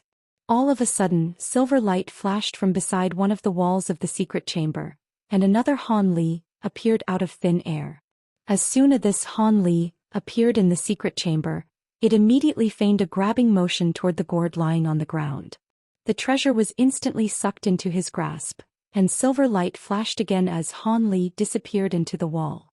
A hint of surprise appeared on the small child's face upon seeing this, but he didn't say anything.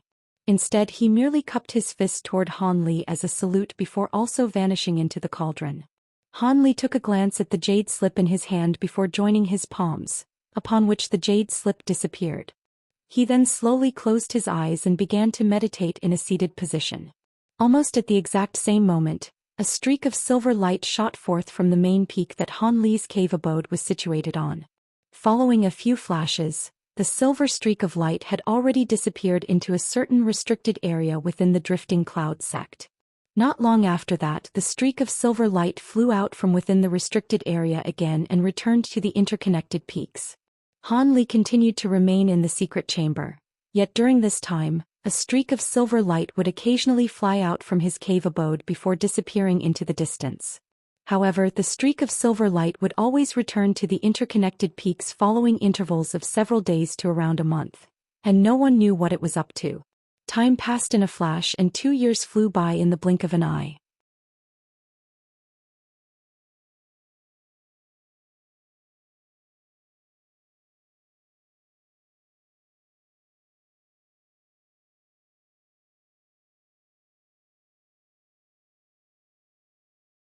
Han Li looked at his Dao companion's exquisite features, then thought back to the intimacy they had shared during the past few days, and a scorching impulse suddenly welled up in the pit of his stomach. Just as he was about to say something, his expression suddenly changed as he turned and cast his gaze toward the distant sky. Nangong Wan faltered slightly before also turning her attention toward the same direction. A few moments later, a streak of white light broke through the restriction in the distance before flying directly toward Han Li's duo. Han Li's eyes flashed with a hint of surprise, seemingly having already identified who their visitor was. The streak of white light circled around in the sky before descending onto the ground. The light then receded to reveal a gorgeous woman. It was none other than Mu Piling. Mu Piling pays her respects to her lord and big sister Nangong. Mu Piling extended a respectful salute toward the two of them. "Little sister Piling, why have you come here from the sect in such a hurry even though the ceremony is already over? Could it be that there's something senior martial brother Lu couldn't take care of, so he's requesting our assistance?" Nangong Wan asked.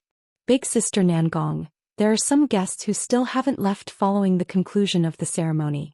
All of them proclaim that they're acquaintances of my lord and wish to see him. Senior martial brother Lu was unsure of whether my lord would like to entertain these guests, so he sent me here as a messenger. If my lord doesn't wish to see them, then he'll ask them to leave," Mu Piling explained. "Acquaintances of yours? Could they perhaps be a group of beautiful female cultivators?" Nangong Wan took a glance at Han Li with an amused smile on her face. Mu Piling cast a surreptitious glance toward Han Li before biting down on her lower lip as she nodded. "Indeed, big sister Nangong, the guests in question are all female. Looks like your former lovers have come to find you." Nangong Wan rolled her eyes at Han Li. "Former lovers? Ahem, please don't make such jokes, Wanner. Piling, have you asked those guests for their names?" Han Li cleared his throat with a rather awkward look before turning to Mu Piling with an inquisitive glance. "I have. One of them is a woman ghost spirit sect with the surname of Yen, and she's being accompanied by 2 ghost spirit sect elders. The other 2 are a female cultivator from the controlling spirit sect by the name of Han Yunji, and Dong Xianer from the Harmonious Bond sect, Mu Peeling replied. It's them. Han Li faltered slightly upon hearing this. Nangong Wan raised an eyebrow as she chuckled.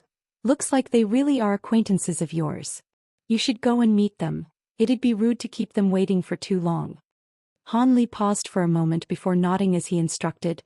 These are all acquaintances from well before I reached the nascent soul stage, and I wouldn't mind meeting them. Peeling, go and inform Senior Marshal Brother Lu that I'll be there soon. In the meantime, get them to wait for me in 2 different guest pavilions and I'll meet them separately. Yes. I'll be taking my leave then. Mu Peeling extended a respectful bow before flying away as a streak of white light. Meanwhile, Han Li looked on at her departing figure and his brows furrowed slightly.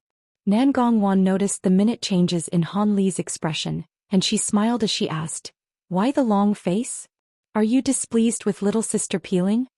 Han Li clasped his hands behind his back as he shook his head and said, "No, it's just that I don't really understand why you decided to accept her as your sister.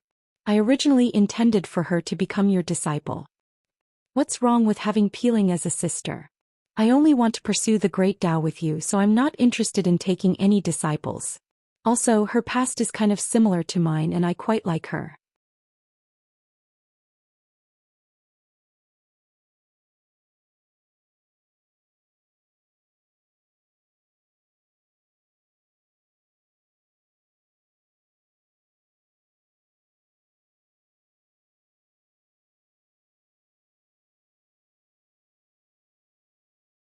Han Li was currently the #1 cultivator in the Heavenly South region, and he had once had a vendetta against their ghost spirit sect.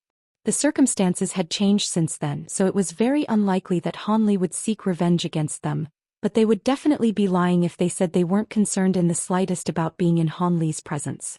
If it weren't for the fact that the ghost spirit sect had truly reached the end of the road, they wouldn't have mustered up the courage to visit the Drifting Cloud sect.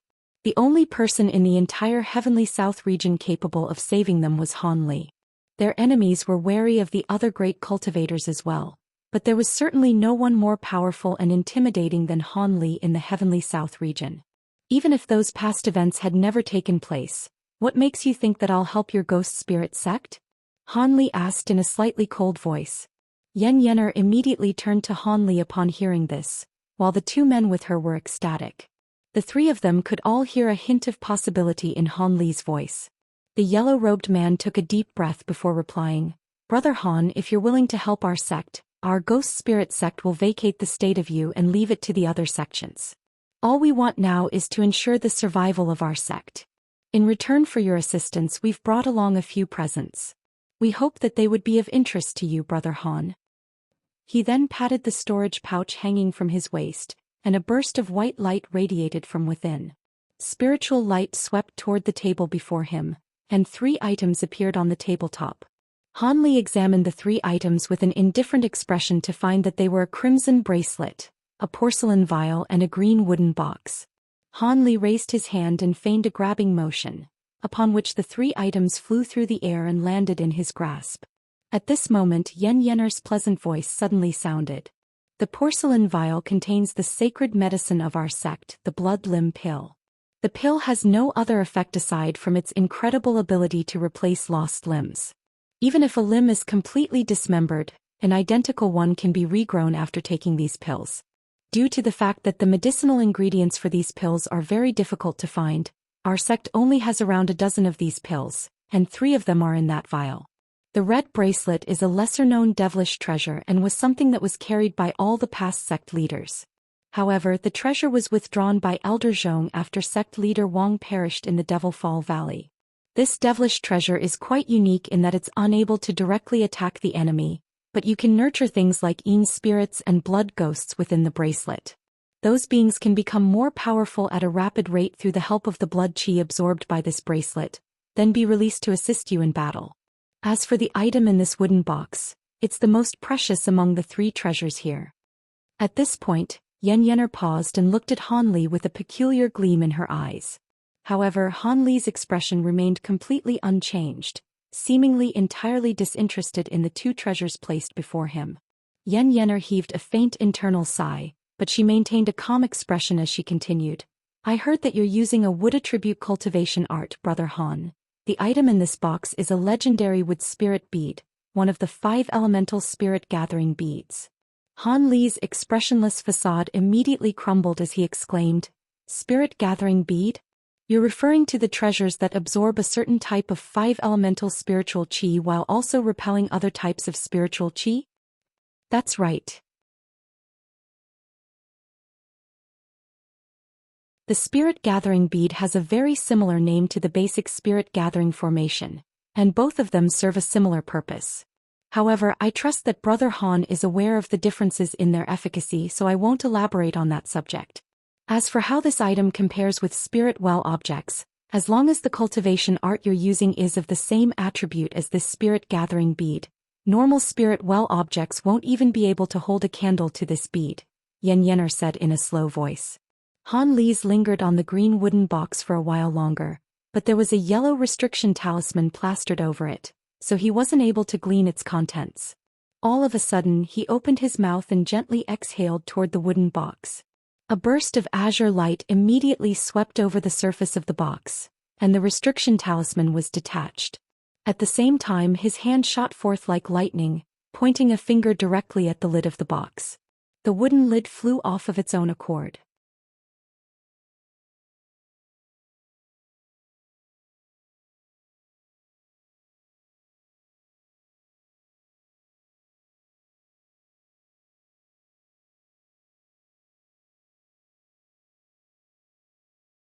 The yellow-robed man could only heave a resigned sigh upon seeing this, while the elderly man continued to remain silent. After a while, Elder Zhong finally conceded, If this arrangement is beneficial to our sect, then I'll let you do as you please with the Wang family, Junior Martial Brother Yan. Rest assured, Senior Martial Brother Zhong, I'll be sure to handle the situation appropriately. The yellow-robed man was ecstatic. The elderly man merely shook his head without giving a reply, and he seemed to be in a rather dejected mood. The yellow-robed man didn't pay any heed to this. He knew that Elder Zhong had known Wang Chan and his father for far longer than he had, so it was only natural for him to display such a reaction. Following his initial rush of excitement, a wistful look appeared on the yellow-robed man's face as he murmured, I still think it's quite a pity that we gave him the spirit-gathering bead though. In response, Elder Zhong chuckled coldly and said something that came as quite a surprise to the yellow-robed man. Do you really that spirit-gathering bead is something that belonged to our sect? A bewildered look appeared on the yellow-robed man's face as he asked, What do you mean, Senior Martial Brother Zhong? Didn't you personally bring out this treasure from our sect's treasure vault? I'm not sure if this treasure initially belonged to our sect, but what I can tell you is that Old Devil Concord was the one who gave it to me. Elder Zhong chuckled. Old Devil Concord? The yellow-robed man was even more bewildered upon hearing this. That's right. Not long ago, Old Devil Concord suddenly came to me and presented me with this bead, telling me that it was something that our sect had once lent to the Harmonious Bond sect. He also implied to me that Grand Elder Han of the Drifting Cloud sect was the only one who could save our sect, and that this would be the best present we could offer to him. Are you finding this difficult to believe, Junior Martial Brother Yan? The elderly man asked with a meaningful look. The yellow-robed man's expression immediately changed as he speculated, Even if this bead really did belong to our sect, there's no way Old Devil Concord would be generous enough to return it to us. Could it be that there's something wrong with that spirit-gathering bead? There's nothing wrong with the bead. I've examined it many times and it's completely identical to the legendary wood spirit bead in any way. There's nothing amiss about the bead itself either. Otherwise, I wouldn't have heeded his advice and offered it to Han Li. The elderly man shook his head with a serious expression. But there's no way that Old Devil Concord would do something like this without harboring any ulterior motives. Senior Martial Brother Zhong, you should have discussed this matter with me first. Something goes wrong here, our entire sect would be doomed. The yellow-robed man was getting very flustered. How else were we going to recruit the assistance of the #1 cultivator in the Heavenly South region? As for discussing the matter with you in advance, would that have done us any good? What other course of action could we take to save our sect? If there was another way, we wouldn't have had to visit the Drifting Cloud sect and put on such a pathetic display, Elder Zhong harumphed coldly. The elderly man's remained furrowed upon hearing this, but he was at a loss for a response. After an extended period of silence, the yellow-robed man could only offer words of consolation to himself. In any case, we've already given him the bead, so it's too late to do anything now. As long as there's nothing wrong with the bead itself, we'll be fine even if something were to happen. You're certainly correct about that, Junior Marshal Brother Yen. The Spirit Gathering Bead was a vast renowned treasure even back in ancient times.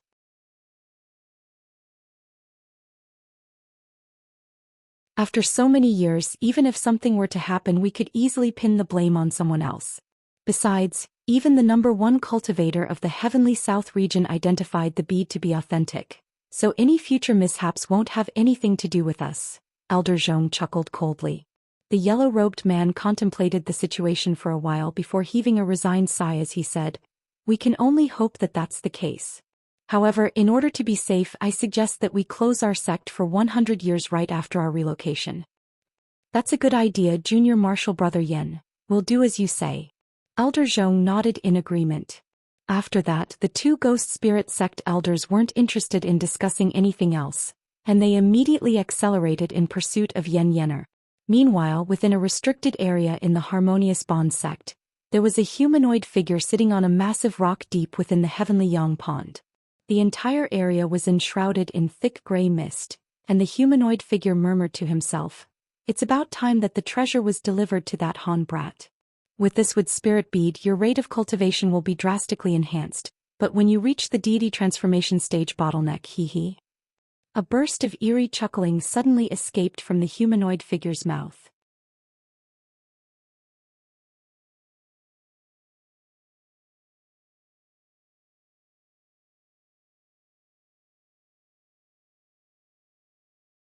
After all, even though the two of them had built up a certain level of camaraderie following the lightning tribulation, it was still quite a stretch for them to refer to one another as friends. Thus, Hanli remained rather cautious of the Endless Sky Beast. He wasn't naive enough to think that they were best friends after just a few mutually beneficial deals and exchanges. The Endless Sky Beast was mostly helping him because he was the owner of the Heaven Void Cauldron, and the Demon Beast was unable to escape from the cauldron, so he had no choice but to appease Hanli to a certain extent. Even though I've successfully reached the metamorphosis stage, I still require some medicines to fortify my cultivation base. I'm sure you'll be able to easily secure those medicines for me, Brother Han, the small child proposed. No problem. Give me a list of what you need along with the refinement method, Hanli replied without any hesitation. All right, when you get back to the cave abode, I'll give you the list of required materials, the refinement method, and a list of the medicines I'm looking for. The small child was very pleased with Han Li's straightforward reply.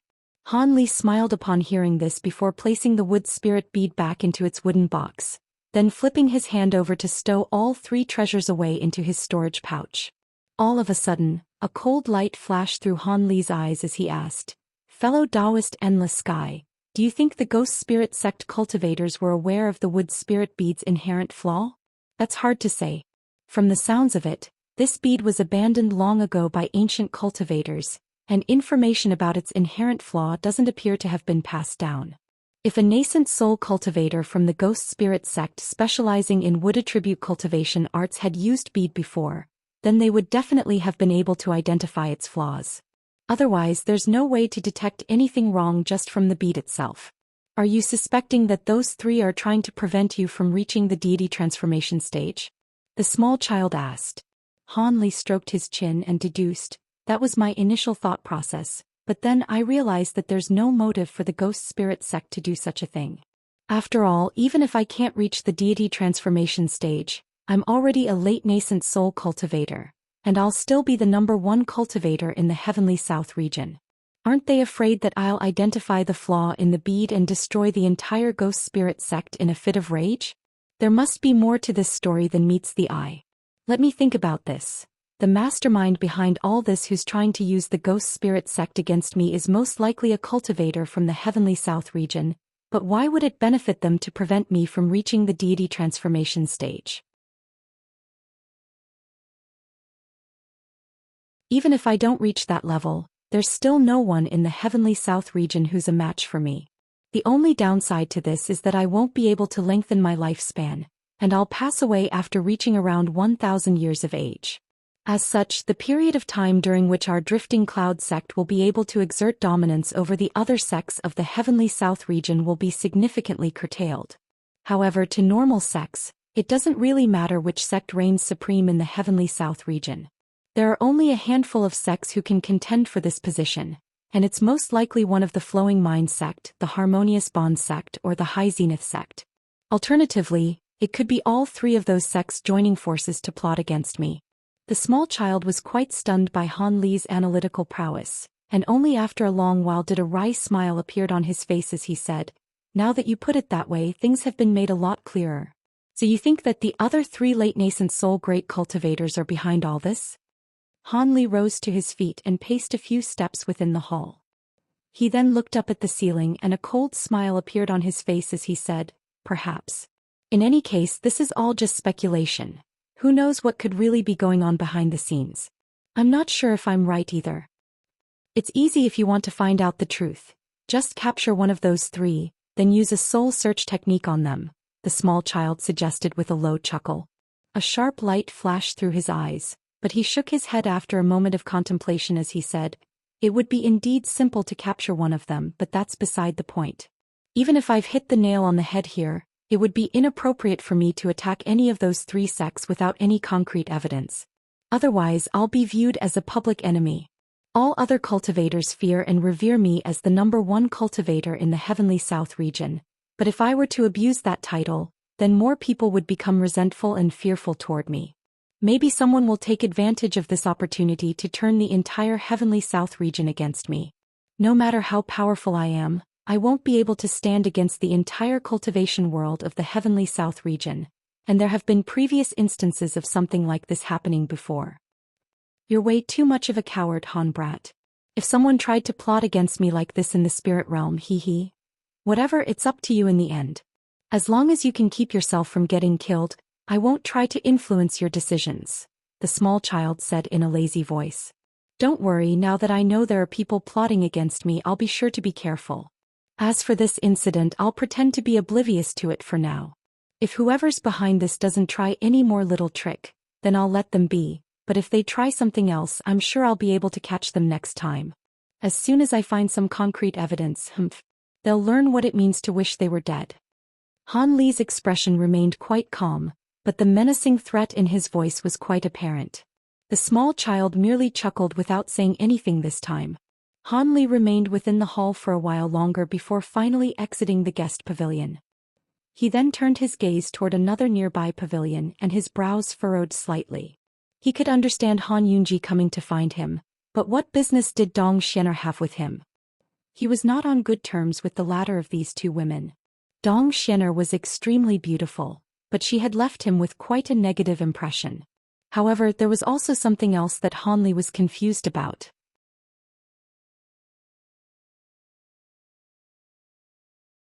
He had once heard from a Harmonious Bond sect disciple that after Dong Xianer had reached the core formation stage, she had deployed people to search for him for a period of time. Why was that? Han Li looked at the pavilion with a hesitant look, but still decided to make his way toward it in the end. After entering the pavilion, he was greeted by the sight of two beautiful female cultivators, one of whom was standing while the other was seated in a chair, and both of them were completely silent. The one in the chair was a yellow-robed woman with a set of gentle features, making her appear very warm and approachable. The one who was standing was an extremely seductive white-robed woman who gave off an air of frailty. However, that sense of fragile vulnerability evoked within the onlooker the urge to protect her, thereby further contributing to her allure. Han Li's arrival immediately drew the attention of the two female cultivators.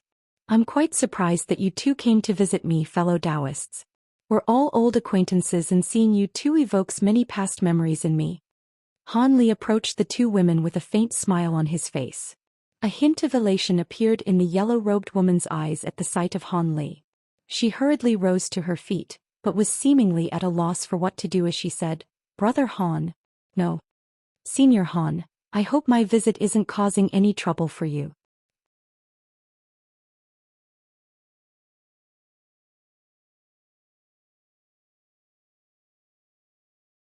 As for the white-robed Dong Xianer, her vibrant red lips moved a few times, but she didn't say anything in the end. However, the expression on her face was slightly complex, seemingly a mixture of excitement and joy, as well as hints of distance and resentment. I'm overjoyed to see you here, fellow Daoist Han. It's certainly not too much trouble for me at all. You don't need to refer to me as senior this or senior that either. Just call me Big Brother Han. You seem to have reached the mid-core formation stage already. Looks like it won't be long before you progress to the late core formation stage, Han Li greeted with a smile. The yellow-robed woman blushed slightly before nodding her head with elation upon hearing this. We've come here to thank Big Brother Han for sparing my life on 2 separate occasions. If another cultivator had been in your shoes, I would have most likely died twice already, Han Yunji said in a grateful voice. Han Li faltered initially upon hearing before bursting into laughter. Looks like you've recovered all of your memories surrounding the trial by blood and fire, and you're aware that I was responsible for what happened next. Han Li was unconsciously regarding this woman as something like his little sister, and Han Yunji also harbored similar feelings toward Han Li.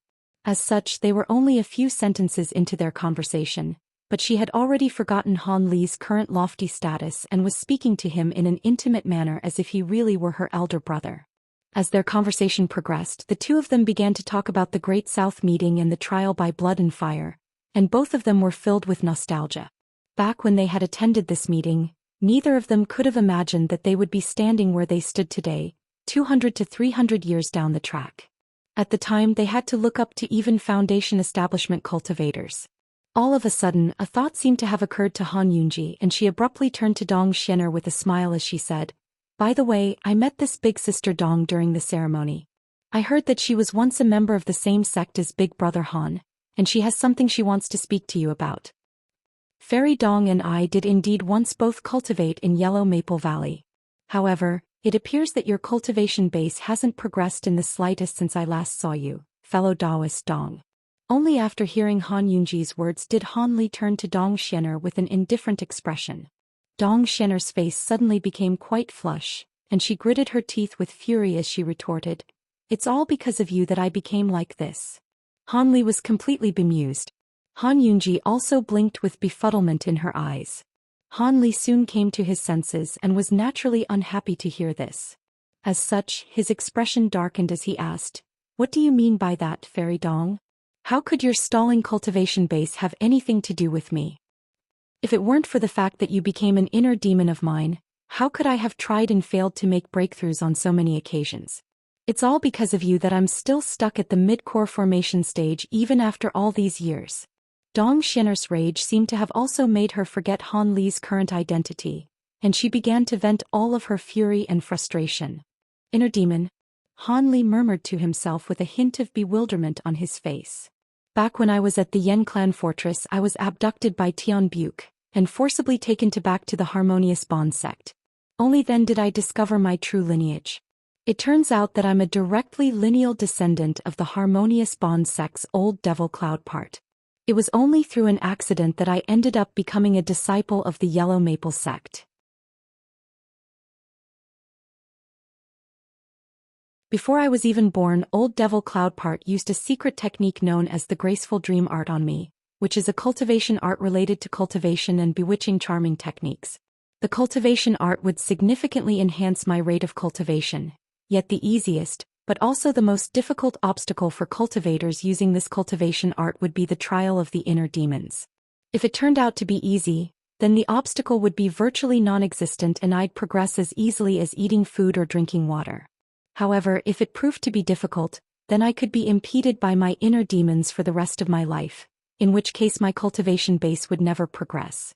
In fact, there have even been precedents in other cultivators using this cultivation art, where their inner demons have been too strong and their cultivation base had even been forced to regress as a result. Dong Xianer spat through gritted teeth. After a prolonged flabbergasted silence, a peculiar look appeared on Han Li's face as he asked, "Even so, how did I become an inner demon of yours? I've barely even met you before." "How would I know? As soon as I reached the core formation stage, you began to appear in my cultivation as my inner demon. Even though I was able to barely make a breakthrough to the mid-core formation stage by recruiting some external assistance, I haven't been able to progress ever since. I have to overcome the obstacles posed by my inner demons before I can continue to make progress. I also asked old Devil Cloudpart about this, and he told me that the reason you became my inner demon was most likely because you used some kind of special cultivation arts in the past, and was immune to my bewitching charming techniques as a result.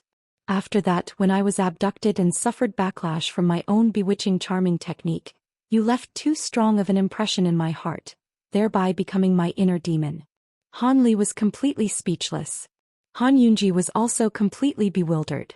After a long while, Han Li finally managed to compose himself. A cold light flashed through his eyes as he asked, I heard that you once deployed some people to search for me right after you progressed to the core formation stage. If you had found me, how were you going to take care of your inner demons? How else does anyone overcome their inner demons?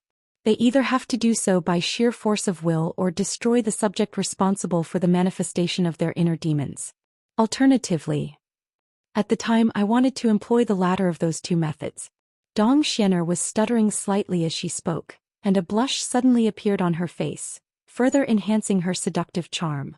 Han Li's eyes narrowed initially upon hearing Dong Xianer's words, but after listening to everything she had to say, a surprised look appeared in his eyes. A thought then seemed to have occurred to him, and a slightly awkward expression surfaced on his face. He was silent for a moment before asking, I know why you're here now.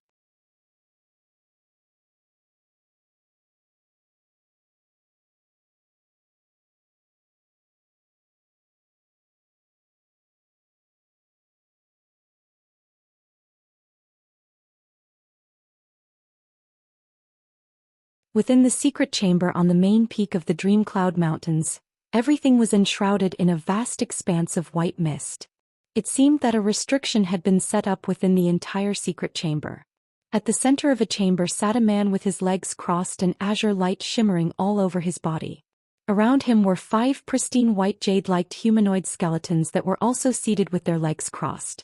These skeletons were enveloped in a layer of grayish-white devilish qi, yet all of their mouths were slightly agape, and there were respectively black, white, blue, yellow, and green flames shimmering within.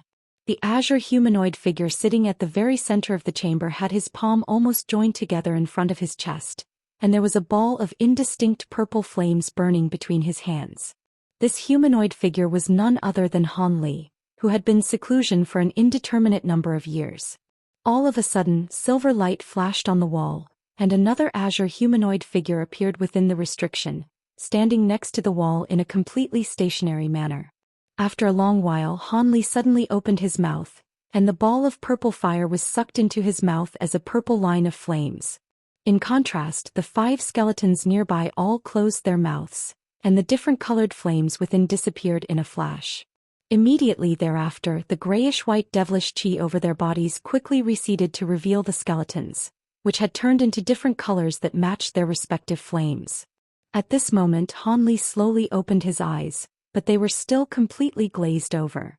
Only after a long while did his pupils regain their clarity. He turned his gaze toward the azure humanoid figure off to the side, and his brows furrowed slightly. That azure humanoid figure was naturally none other than the humanoid puppet, which Han Li had left outside the cave abode. During these past few years, Han Li would summon the humanoid puppet to him at regular intervals to assimilate it with the second nascent soul again, but aside from that, the puppet was left to look after the cave abode. Now that it had suddenly appeared here, something important that had to be brought to his attention must have happened. Han Li felt this to be rather strange. After all, the second nascent soul paired with the humanoid puppet was not inferior in power to a normal great cultivator, so what could have happened that even it wasn't able to take care of? With that in mind, he immediately swept his spiritual sense toward the humanoid puppet and began to assimilate with the second nascent soul's spiritual sense. After around 15 minutes had passed, a peculiar look appeared on Han Li's face. The stationary humanoid puppet suddenly raised a hand before pulling an item out of the storage pouch hanging from its waist, then calmly handing it over to Han Li. Han Li immediately accepted the item to find that it was a broken jade talisman around half the size of a palm. After injecting his spiritual power into object, many tiny crimson characters began to appear on its surface. Han Li only glanced at these characters for a short while before a contemplative look appeared on his face. "Fellow Daoist Endless Sky, you're also awake now, right?" Looks like we've been in seclusion for a long time. Han Li's voice was slightly raspy and stiff from not speaking for so long. It's only been about 120 to 130 years. Not really all that long. Why do you say that? Do you want to come out of seclusion now? You've reached a critical juncture in combining your glacial flames and unbroken sync devils. It'll only take another decade or so before the 5 devils will be able to successfully refine the 5 type of glacial flames. Wouldn't it be a pity if you left now? Spiritual light flashed and a small cauldron flew out from within Han Li's sleeve.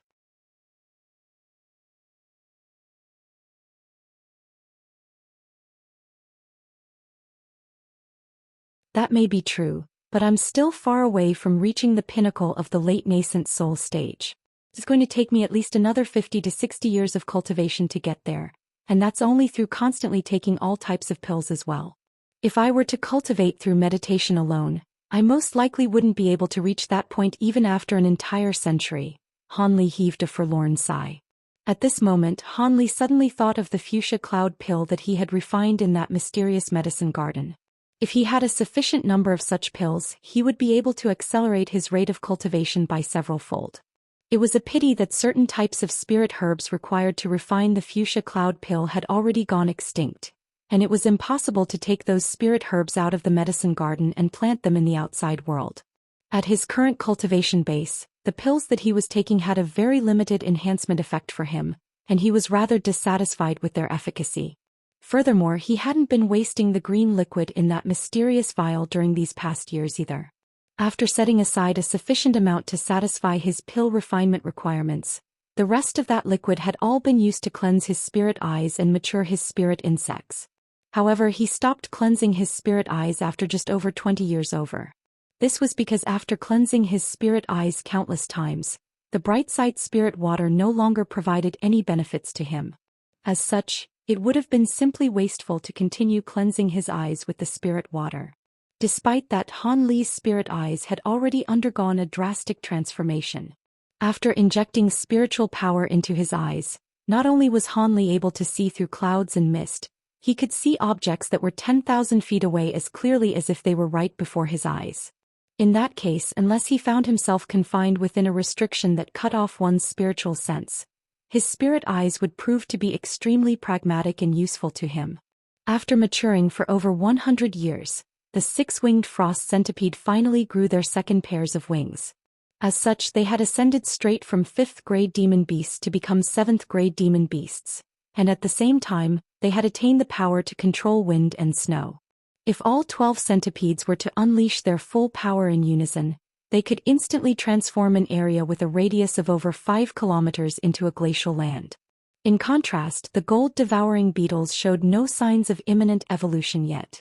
He had obtained a method from Saintess Tianlan to mature these beetles through the use of 5 elemental spiritual qi, but it was clearly not the right time to employ such a technique.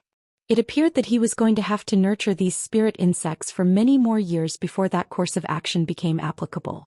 As for the armored earth dragon that he had found in the Great Gene, which was only proficient in searching for heavenly materials and earthly treasures, it was also very content to cultivate by itself in the cave abode.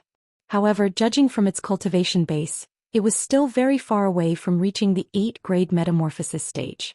In terms of cultivation arts, Han Li was cultivating the Azure Essence Sword art and the Great Development Technique at the same time. Perhaps it was due to the changes in his spiritual root aptitude, or perhaps it was because he really did have exceptional aptitude in spiritual sense cultivation. In any case, he was able to cultivate up to the final layer of the Great Development Technique in one fell swoop, and the process seemed to have gone even smoother than when he was cultivating the first few layers.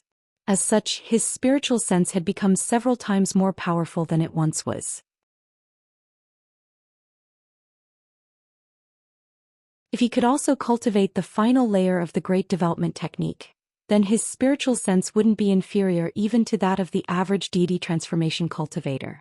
Aside from the remarkable improvements in his spiritual sense, Han Li's current body was also powerful beyond belief. In order to facilitate the cultivation of the 9 Gale transformations, he cultivated the 3rd layer of the Bright Jade Arts. Even though it didn't take him much time to do so, the level of difficulty and the excruciating pain involved almost made Han Li give up midway.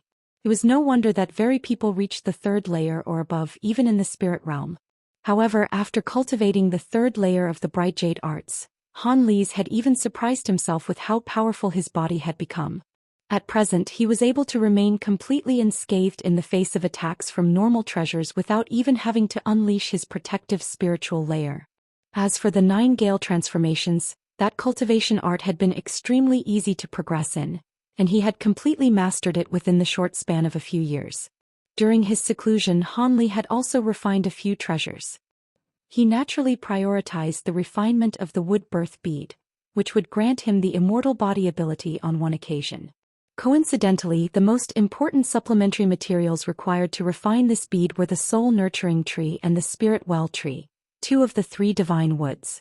To others, these items were extremely difficult to find in the human world, but this was not an issue for Han Li. As such, he was able to easily refine the wood birth bead before absorbing it into his body. Aside from this bead, he also refined the pair of poisonous hooks he had obtained from the twin-tailed human face scorpion, as well as the fire dragon pillars he had sourced from the Kunwu Mountains into 2 sets of powerful treasures. Han Li was tallying the rewards he had reaped during this period of seclusion when he suddenly waved a sleeve through the air, tossing out a black jade vial as he began to chant something. The 5 skeletons nearby immediately shuddered as grayish-white devilish chi abruptly surfaced over their bodies, transforming them into ghostly heads each around the size of a wagon wheel. There were also devilish flames blasting out from the mouths of the ghostly heads, creating an extremely sinister sight to behold. Han Li raised a hand and cast an incantation seal toward the ghostly heads, upon which they quickly shrank down to around the size of human fists. A burst of light then erupted from the black jade vials, sucking in all 5 ghostly heads. Han Li stowed the jade vial away before rising to his feet. He swept his sleeve toward a patch of white light on the wall of the secret chamber, and spiritual light flashed as the restriction within the chamber quickly receded, revealing the stone door at its entrance.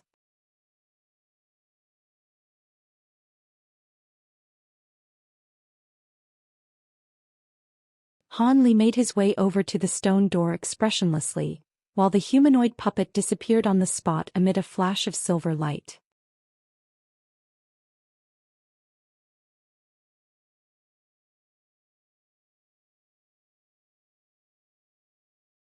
In the state of Yu, located in the center of the Heavenly South region, there had been wars raging almost constantly among in the cultivation world, and rarely were there any prolonged periods of peace. The 6 sects in the state of Yu were first vanquished by the Devil Dao, and following that was a war among the sects of the Devil Dao for supremacy and control over the state of Yu, a war that was won by the Ghost Spirit sect in the end. However, around a century ago, the Ghost Spirit sect had lost many of its high-grade cultivators during the battle in the Devil Fall Valley, and the controlling Spirit sect took advantage of this opportunity, allying with the other sects to force the Ghost Spirit sect out of the state of Yu. As such, the state of Yu had since been split among the Devil Dao sects with the controlling Spirit sect as their new leader. The current might and influence of the controlling Spirit sect allowed them to take over close to half of the spirit veins and spirit mines in the state of Yu, and one of those spirit mines was situated underground beneath a certain large valley. The spirit stone reserves here were initially quite abundant, but following relentless excavation for the past several centuries by the 6 sects of the state of Yu, then by the Ghost Spirit sect and the controlling Spirit sect, the supply of spirit stones had finally begun to run dry, and the mine itself was in a semi-abandoned state. Aside from 2 chi condensation disciples from the controlling Spirit sect, there were no other cultivators present to guard the spirit mine. On that day, the 2 controlling Spirit sect disciples were standing at the underground entrance of the mine, chatting about some recent events that had taken place within the sect. Meanwhile, on the surface of the ground above their heads, an azure humanoid figure burrowed soundlessly into the earth using an earth movement technique, then appeared within a certain nondescript cave in the deepest part of the mine. Throughout this entire process, the 2 controlling Spirit sect disciples were completely oblivious to his arrival. Yellow light flashed, and the humanoid figure revealed himself to be a young man with a set of mundane features. He took a glance at an empty corner of the cave and a faint smile appeared on his face. This man was naturally none other than Han Li, who had traveled all the way from the state of Shi. A month ago, after coming out of seclusion in the state of Shi, he hadn't encountered Nangong Wan. Nangongwan cultivated in a manner that was different from Han Li. During the past century, she had come out of seclusion on several occasions and traveled to all parts of the Heavenly South region for extended periods of time in order to train her mind. When Han Li had finally emerged from seclusion, Nangongwan had re-entered her secret chamber several years prior to that, and was in the midst of her next spell of seclusion and cultivation. Han Li was rather disappointed, but nor was he going to disrupt Nangongwan's cultivation just to see her again. Instead, he merely sent her a voice transmission talisman, informing her of the fact that he was going to be embarking on a long journey, then visited Elle with Tilda 1/4 Luo and Lu Yu in the Drifting Cloud sect. The two of them were naturally ecstatic to see Han Li. During the past century or so, the two had worked tirelessly to expand the Drifting Cloud sect, and it had now become one of the handful of most renowned sects in the Heavenly South region. During this time, Song Yu had already reached the nascent soul stage, becoming the 4th nascent soul cultivator of the Drifting Cloud sect. Han Li was naturally quite pleased to hear this. What was surprising to him was that after many years of searching, Song Yu finally found a disciple who possessed an inherently powerful spiritual sense from birth over 10 years ago.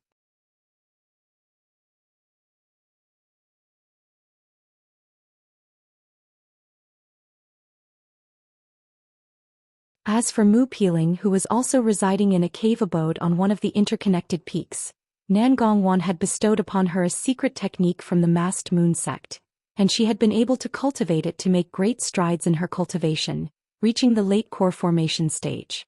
She was in seclusion day and night, arduously cultivating her magic power so she could attempt to break through to the nascent soul stage. However, Han Li wasn't very optimistic about her future prospects.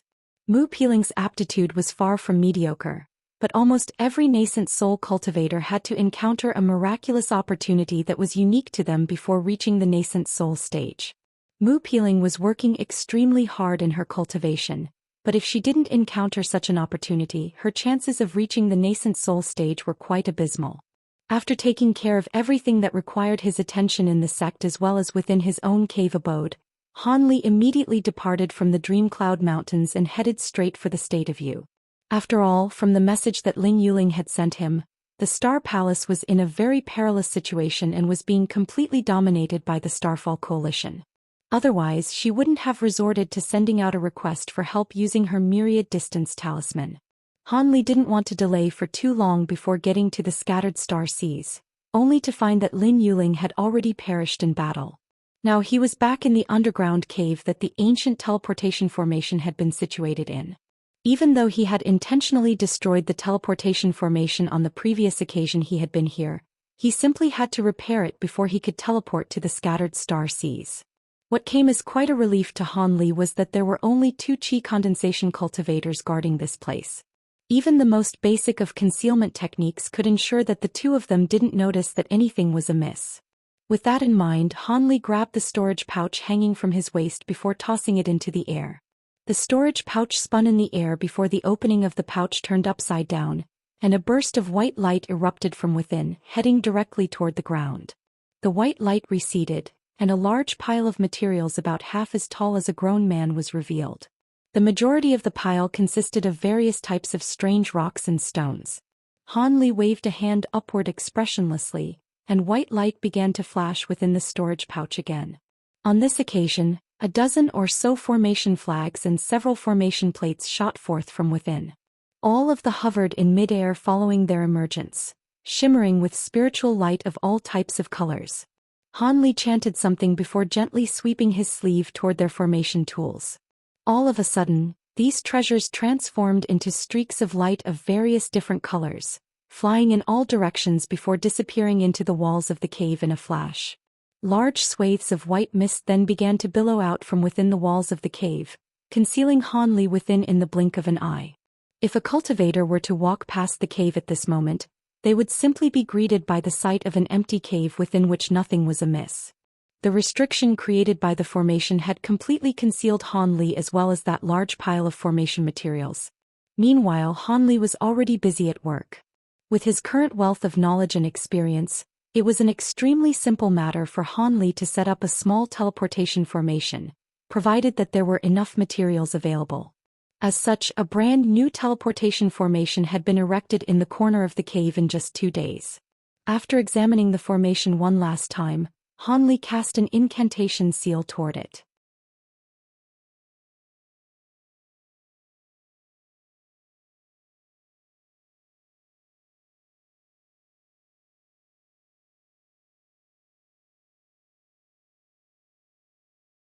Han Li traveled directly toward Heavenly Star City, passing by a few islands along the way, but he showed no intention of stopping at any of them.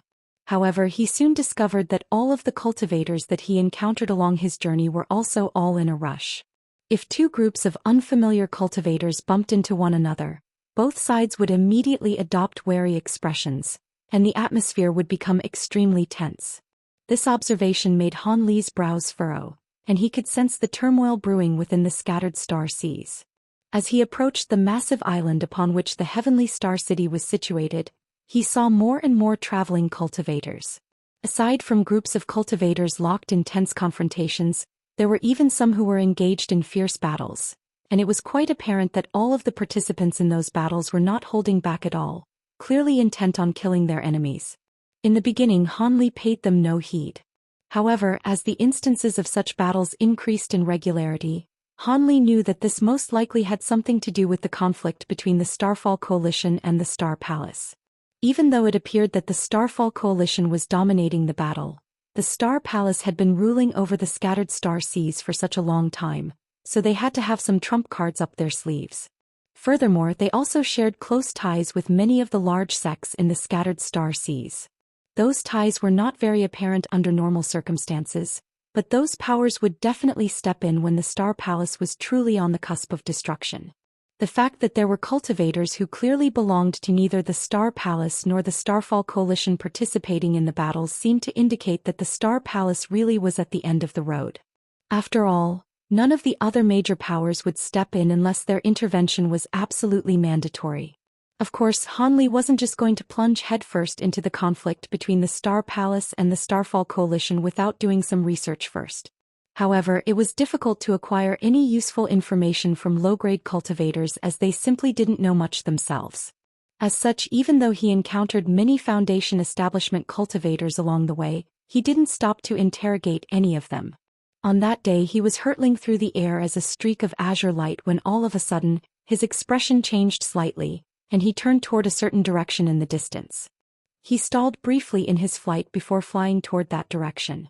With Han Li's current cultivation base, it only took him several flashes while flying at full speed to cover a distance of over 5 kilometers. There he cast his gaze downward and a hint of a smile appeared on his face. In the air at a lower altitude down below, there was a black-robed elderly man and an intimidating burly man locked in a fierce battle with one another, while manipulating a shimmering yellow flying sword and an azure ring treasure respectively. Coincidentally, these two were both at the mid-core formation stage, and their treasures seemed to be roughly comparable in power as well. As such, they were completely evenly matched. If neither of them had any other treasures or trump cards up their sleeves to vanquish their opponent in one fell swoop, Han Li estimated that it would take them at least most of a day to reach a decisive result in their battle. Furthermore, it didn't appear as if either man would be capable of killing the other, so the battle would most likely conclude with one side fleeing following a close defeat. Han Li's sudden arrival naturally came as quite a surprise to both the elderly man and the burly middle-aged man. They reflexively stopped what they were doing and turned their attention to Han Li with wary expressions on their faces.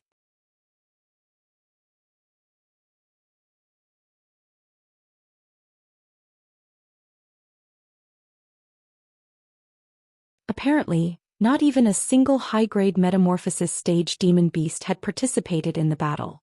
All of the restrictions on the island had been vanquished by low-grade demon beasts, of which there seemed to be an almost infinite number, and just their efforts alone were enough to conquer all of the islands.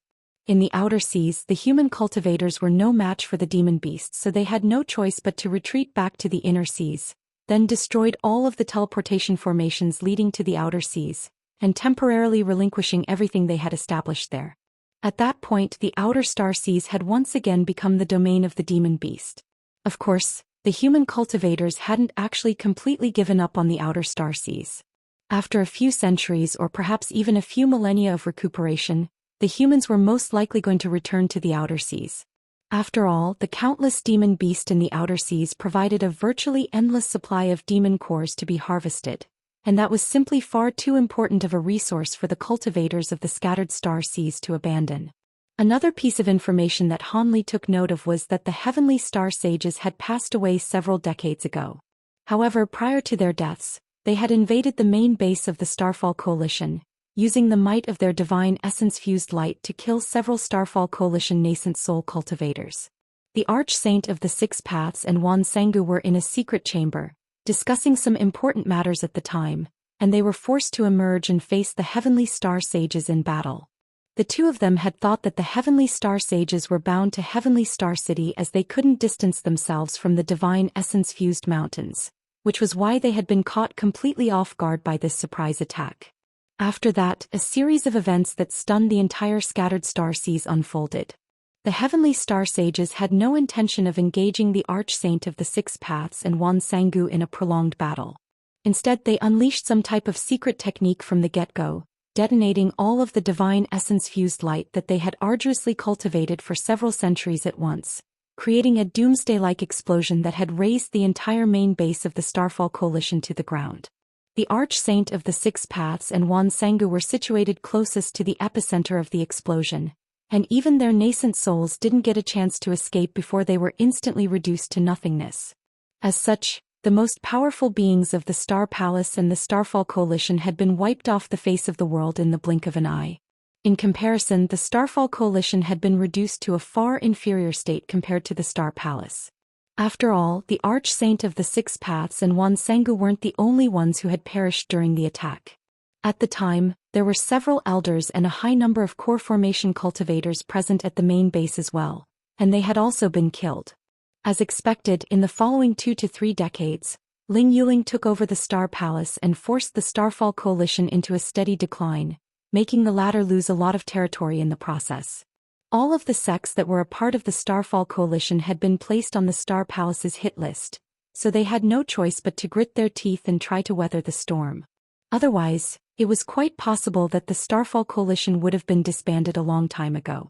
Just as it appeared as if the Starfall Coalition were about to be vanquished, an astonishing event suddenly took place, heralding the resurgence of the Starfall Coalition.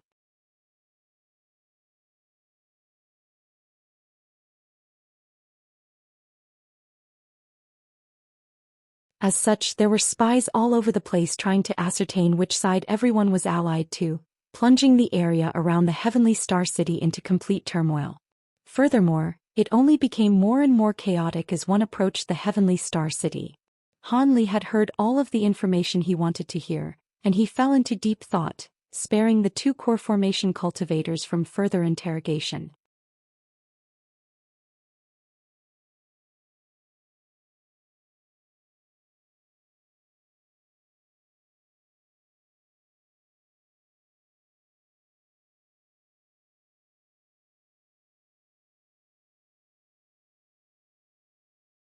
A vast expanse of azure light suddenly erupted from their hands without any premonition, catching the 3-colored pillar of light completely off guard before ensnaring them within the azure light.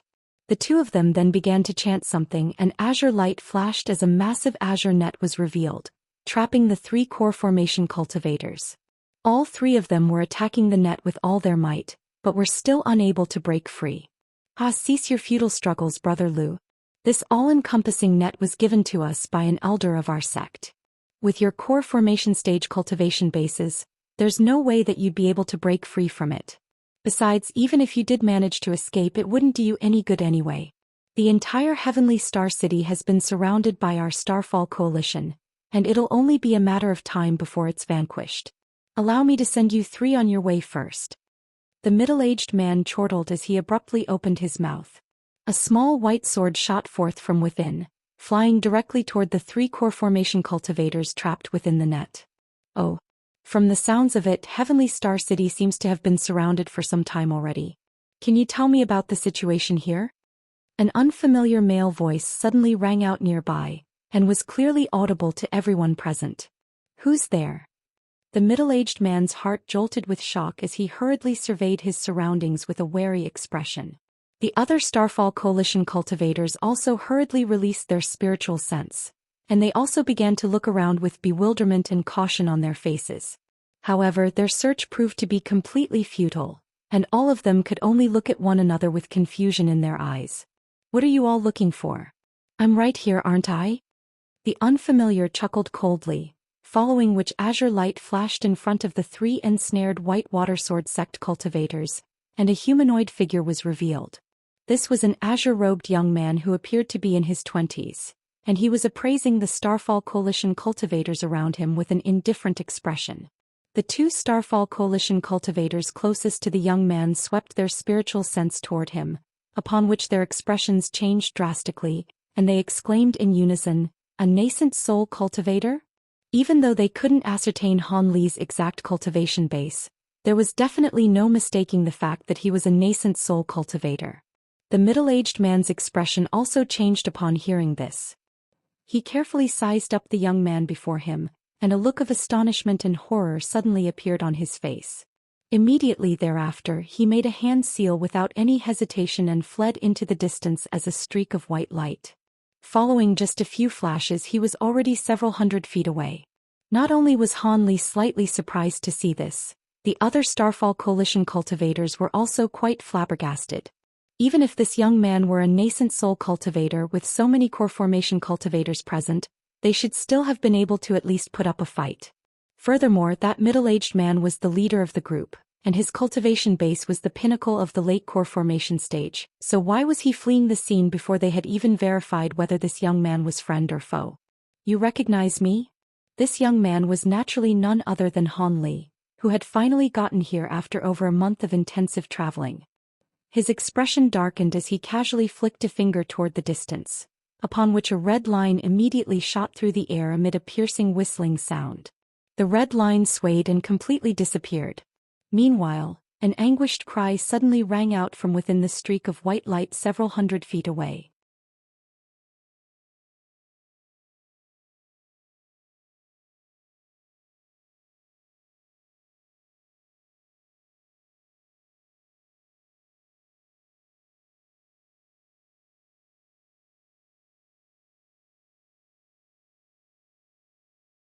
Han Li paid no heed to the words of gratitude extended toward him by the three rescued cultivators as white and azure light flashed behind him, materializing a pair of wings on his back. The wings flapped gently and Han Li disappeared amid a gust of wind. It was quite clear that he had set off in pursuit of the two cultivators who had just teleported away. The remaining Starfall Coalition cultivators were both shocked and elated to see this, and they all glanced at one another before fleeing in different directions.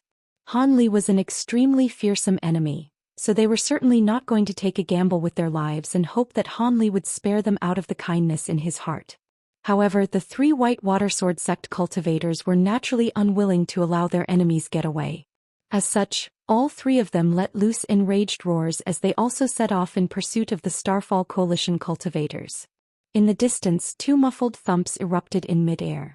Immediately thereafter, white light flashed and two yellow clouds shot back as if they had been struck by some kind of immense force. A gentle breeze blew past and Han Li appeared out of thin air, appraising the two yellow clouds nearby with a cold deriding sneer on his lips. A third inky black eye had appeared over his glabella, and it disappeared again following a flash of black light. The two Starfall Coalition cultivators within the yellow clouds were revealed again with blood-stained robes and extremely pale faces. They both appeared to have been severely wounded and were in a state of shock and horror. Ever since they had obtained these two yellow sand Buddhist flags, they had managed to use them to escape from nascent soul cultivators on several occasions. As such, they were extremely confident in the ability of this pair of treasures. Otherwise, they wouldn't have dared to flee the scene even after witnessing Han Li's fearsome might. However, Han Li had merely thrown two nonchalant punches through the air, and their confidence had been completely shattered. Only then did they realize that this young man was even more fearsome than they had anticipated. Even so, the two of them certainly weren't going to give up and allow themselves to be killed. Thus, they immediately gritted their teeth and let loose loud cries in unison as they blasted mouthfuls of blood essence into the yellow clouds. The clouds immediately tumbled and surged before turning into a crimson color. The two cultivators then began to join their voices in a chant, clearly preparing to unleash their final trump card. A cold light immediately appeared in Han Li's eyes as he abruptly opened his mouth. Two piercing streaks of yellow light shot forth from within, appearing in front of the crimson clouds in the blink of an eye before instantly puncturing them. Two anguished cries rang out from within the crimson clouds before the two cultivators plummeted toward the sea down below. Right at this moment, Han Li pointed a finger at them expressionlessly.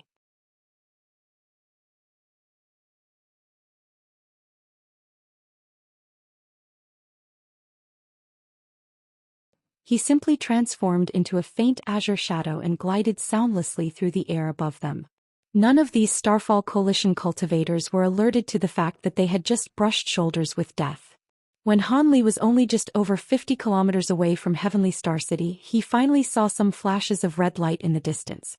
After drawing even closer, he discovered that the entire island had been completely enshrouded under a veil-like layer of azure and red light. Furthermore, he could hear the sound of indistinct rumbling akin to thunderclaps coming from the direction of the island. Han Li raised his eyebrows upon making these observations, and he quickly made a series of hand seals, following which the barely visible streak of azure light he had transformed into was completely concealed. At the same time, Han Li decelerated significantly, approaching the island at a much more leisurely pace. After flying for several tens of kilometers, the situation around Heavenly Star City was finally completely revealed to Han Li. There were countless black spots visible on the surface of the ocean in the extremely far distance. Upon closer inspection, he discovered that these were spirit boats of all types of different styles and models. Some of them were as tall as pavilions with intricate carvings running along their hulls, while some were only around 20 feet in length with very crude and simple designs. There was also great diversity in the materials that these boats were constructed from, including light green spiritual wood, pristine and flawless jade, and even some completely pitch-black iron boats that glistened under the sunlight.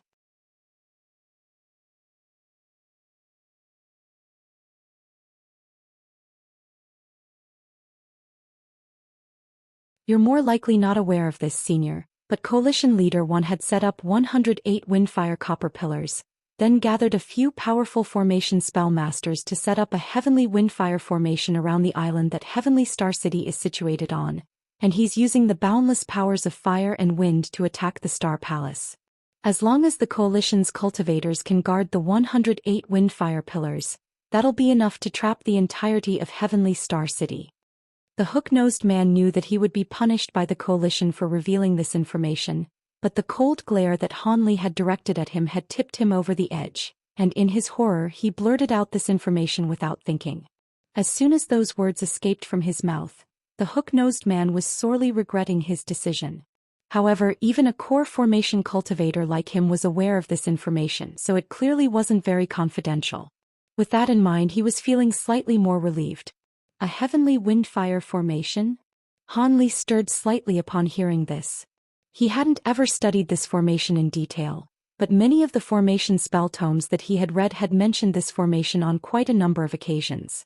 It was said that in ancient times, there was a restriction formation that could draw upon the powers of fire and wind within this world, and the staggering enormity of this formation was vastly renowned. If the Starfall Coalition had managed to set up such a formation, then there really was a possibility that they could have used it to surround Heavenly Star City.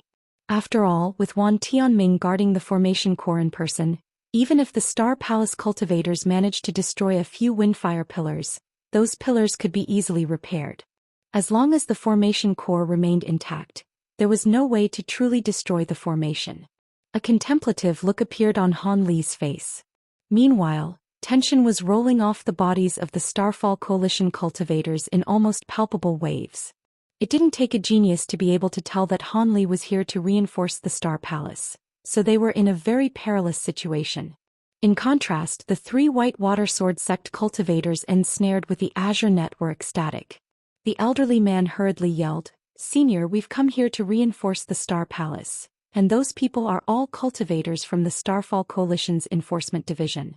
They've killed countless cultivators who have pledged their allegiance to the Star Palace, and they deserve to die countless deaths for their crimes.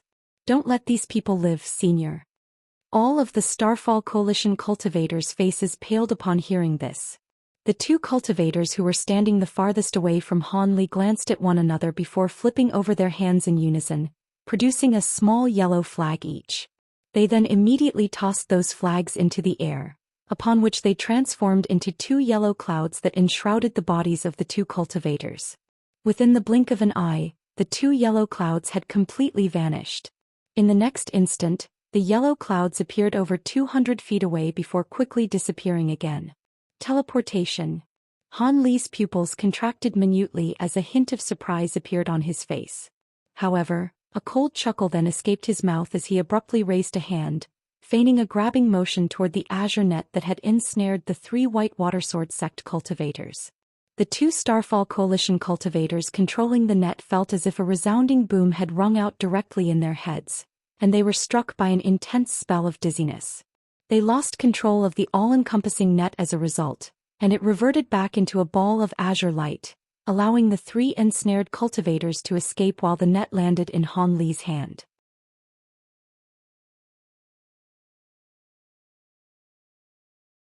Han Li paid no heed to the words of gratitude extended toward him by the three rescued cultivators as white and azure light flashed behind him, materializing a pair of wings on his back. The wings flapped gently and Han Li disappeared amid a gust of wind. It was quite clear that he had set off in pursuit of the two cultivators who had just teleported away. The remaining Starfall Coalition cultivators were both shocked and elated to see this, and they all glanced at one another before fleeing in different directions.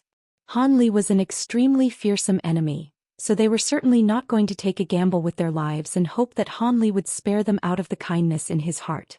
However, the three White Water Sword sect cultivators were naturally unwilling to allow their enemies get away. As such, all three of them let loose enraged roars as they also set off in pursuit of the Starfall Coalition cultivators. In the distance, two muffled thumps erupted in mid-air. Immediately thereafter, white light flashed and two yellow clouds shot back as if they had been struck by some kind of immense force. A gentle breeze blew past and Han Li appeared out of thin air, appraising the two yellow clouds nearby with a cold, deriding sneer on his lips. A third inky black eye had appeared over his glabella, and it disappeared again following a flash of black light. The two Starfall Coalition cultivators within the yellow clouds were revealed again with blood-stained robes and extremely pale faces. They both appeared to have been severely wounded and were in a state of shock and horror. Ever since they had obtained these two yellow sand Buddhist flags, they had managed to use them to escape from nascent soul cultivators on several occasions. As such, they were extremely confident in the ability of this pair of treasures. Otherwise, they wouldn't have dared to flee the scene even after witnessing Han Li's fearsome might. However, Han Li had merely thrown two nonchalant punches through the air, and their confidence had been completely shattered. Only then did they realize that this young man was even more fearsome than they had anticipated. Even so, the two of them certainly weren't going to give up and allow themselves to be killed. Thus, they immediately gritted their teeth and let loose loud cries in unison as they blasted mouthfuls of blood essence into the yellow clouds. The clouds immediately tumbled and surged before turning into a crimson color. The two cultivators then began to join their voices in a chant, clearly preparing to unleash their final trump card. A cold light immediately appeared in Han Li's eyes as he abruptly opened his mouth. Two piercing streaks of yellow light shot forth from within, appearing in front of the crimson clouds in the blink of an eye before instantly puncturing them. Two anguished cries rang out from within the crimson clouds before the two cultivators plummeted toward the sea down below. Right at this moment, Han Li pointed a finger at them expressionlessly.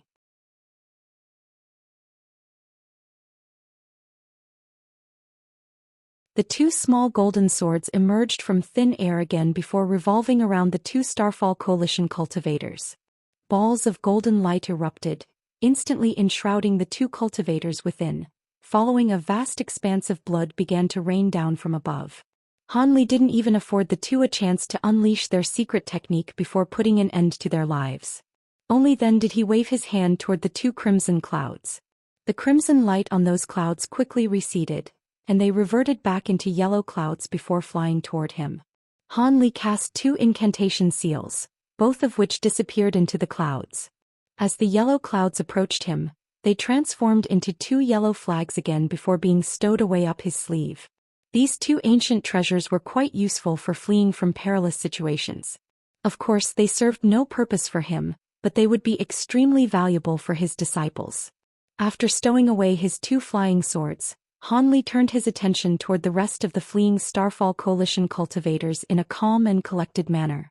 During this brief delay, all of them had fled to over 1,000 feet away, and the fast cultivator among them had already become a black dot in the distance. Han Li heaved a faint sigh before grabbing onto a spirit beast pouch hanging from his waist and tossing it into the air. A loud burst of buzzing rang out as a swarm of golden beetles emerged from within. The beetles split up into 5 smaller swarms at Han Li's behest before hurtling toward different directions as fast as lightning. Meanwhile, Han Li flipped his palm over and the 2 yellow flags appeared again for his inspection. The swarms of golden beetles and the fleeing cultivators disappeared into the distance in the blink of an eye. Not long after that, golden light flashed in the distance again as the swarms of beetles flew back from different directions one after the other. The 3 white water sword sect also flew toward Han Li behind the swarms of beetles, but they were looking at the swarms with horrified and traumatized expressions. It appeared that the 3 of them had just witnessed the gold-devouring beetles devouring living people, and had been greatly shaken by that gruesome visual experience. After Han Li stowed away the beetles into his spirit beast pouch again, the elderly man stepped forward in a respectful manner and said, "Thank you for saving our lives, Senior. If it weren't for your intervention, the 3 of us would most likely be dead by now." "There's no need to thank me. I only saved the 3 of you because I just so happened to be passing by anyway. Now that Heavenly Star City has been surrounded, the 3 of you won't even be able to access the island at your cultivation bases. You should hurry up and go back. I have no interest in carrying useless baggage while I try to break through that heavenly windfire formation," Han Li replied in an aloof voice. The 3 cultivators knew that Han Li was right and wry smiles appeared on their faces. As such, after extending some further words of gratitude to Han Li, the 3 of them returned the way they had come. Han Li looked on with narrowed eyes for a while as the 3 cultivators departed before flying toward Heavenly Star City. A journey of several tens of thousands of feet was naturally not a very lengthy one for Han Li. Along the way, he noticed several groups of Starfall Coalition cultivators hidden beneath large rocks or under the surface of the ocean. Even though none of them as powerful as the first group he had encountered, which had 7 or 8 core formation cultivators among their ranks, there were still 2 or 3 high-grade cultivators in each group. These people were clearly stationed here to take care of anyone who managed to escape from the Heavenly Star City. Han Li couldn't be bothered to pay any heed to these cultivators.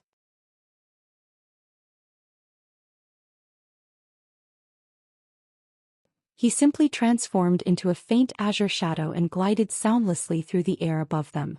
None of these Starfall Coalition cultivators were alerted to the fact that they had just brushed shoulders with death.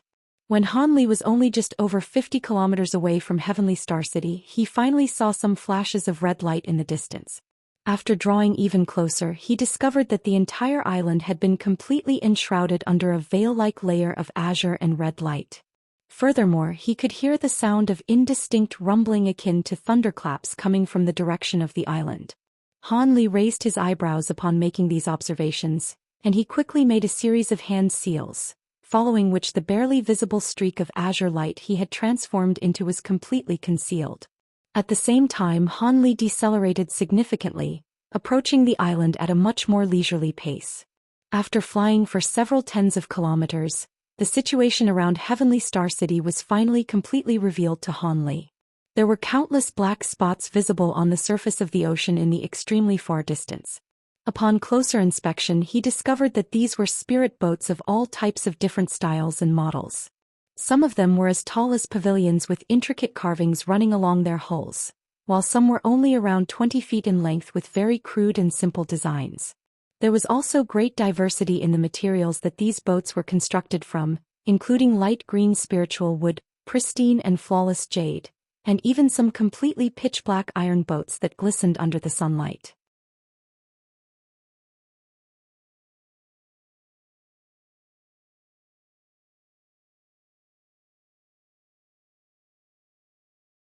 These spirit boats were all positioned around 3 gargantuan pillars that extended over 1,000 feet up into the sky. Each pillar was entirely yellow in color with azure and red light rippling like water over their surfaces. These streams of azure and red light were pouring upward relentlessly, and they were clearly responsible for maintaining the veil of light enshrouding the entire island. Han Li knew that these massive pillars were most definitely the legendary Windfire pillars, and the Starfall Coalition cultivators in those spirit boats down below had clearly been deployed here to guard the pillars. From a rough visual estimation, Han Li determined that there were about 2,000 to 3,000 cultivators down below. In order to avoid raising the alarm, he refrained from using his spiritual sense to ascertain their numbers. However, he was certain that there were definitely nascent soul cultivators among their ranks. As for whether the sect master of the myriad gates of enlightenment was also there, that was something that only the heavens knew. However, there were a total of 108 Windfire pillars, so surely he couldn't just happen to be situated near one of these three, right? If this sect master one really were in the general vicinity and tried to stop him, Han Li didn't know whether that would count as bad luck for him or for Wan Tianming. The Heavenly Windfire formation was an extremely renowned and powerful formation, but according to Han Li's knowledge, this massive formation had been invented with the purpose of attacking large sects in mind. As such, it was extremely effective against large numbers of normal mid-grade and low-grade cultivators, but it wasn't particularly effective in the face of individual high-grade cultivators. At his current power level, it would only be slightly troublesome at most for him to bypass this formation, and there was no way that it would actually be able to trap him. Han Li stood in midair and hesitated for a long while. He then cast his gaze toward a certain direction in the distance, turning his attention away from the spirit boats and three pillars directly before him, and flying toward the veil of azure and red light instead. At this moment, there was a 3-story ship floating on the surface of the ocean at the foot of one of the pillars. The ship was extremely large and had been entirely crafted from beautiful green jade, thereby creating a spectacle of mesmerizing beauty to behold. In the highest level of the ship, there were several cultivators seated around a square jade table, chatting about something with smiles on their faces. There were a few plates of rare spirit fruits placed on the jade table, and all of the cultivators seated around the table appeared to be quite carefree and relaxed. A white-robed scholar at the table turned to the elderly man sitting across from him, and he smiled as he asked, "Senior Long, I heard that if we can conquer the Star Palace this time, Coalition Leader One would agree to hand over one of the 3 spirit islands of the myriad gates of enlightenment, the Heavenly Fortune Island, to your Golden Lotus sect. Is that true?" The elderly man glared at the scholar out of the corners of his eyes and replied, "You sure are quite well informed, Nephew Ning. Fellow Daoist One did indeed make that promise to me. The spirit vein on the Heavenly Fortune Island is superior to the one on the island I'm currently residing on, so relocating there will be very beneficial for our sect's future development." A gray-robed middle-aged Daoist priest chuckled. "Indeed, the Heavenly Fortune Island is quite renowned throughout the entire scattered star seas for the quality of its spirit vein. On top of that, the island produces many types of rare spirit herbs as well, so it'll only be a matter of time for your Golden Lotus sect to rise to another level following the relocation."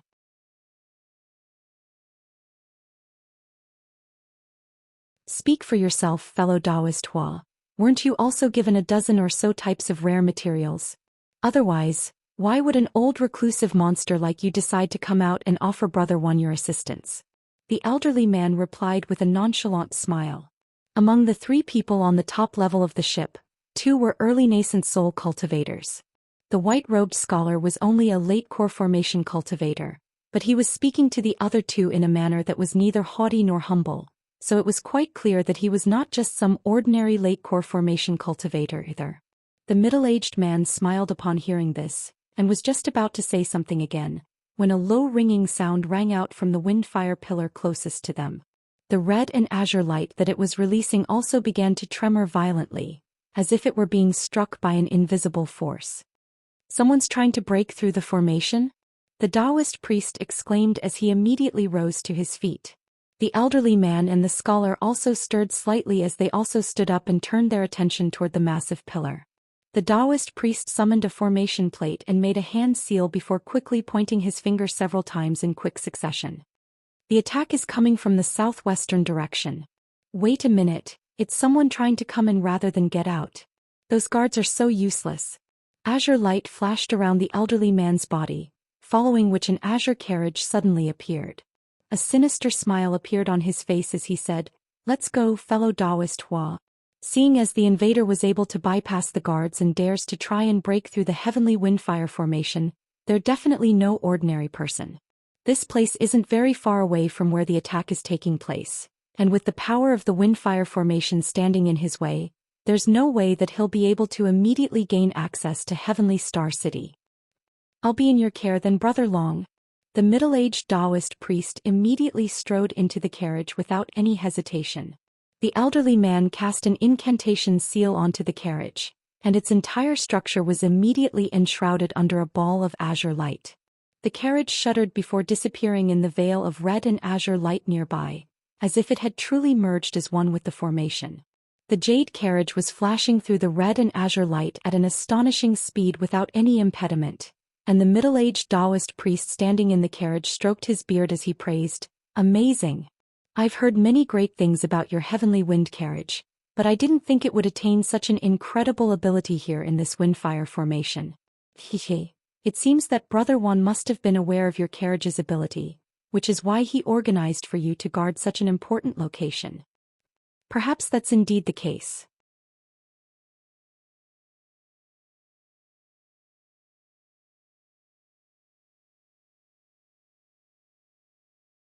As such, rather deciding to retreat, the elderly man continued to approach Han Li, confident in his jade carriage's ability to shield them from Han Li's detection.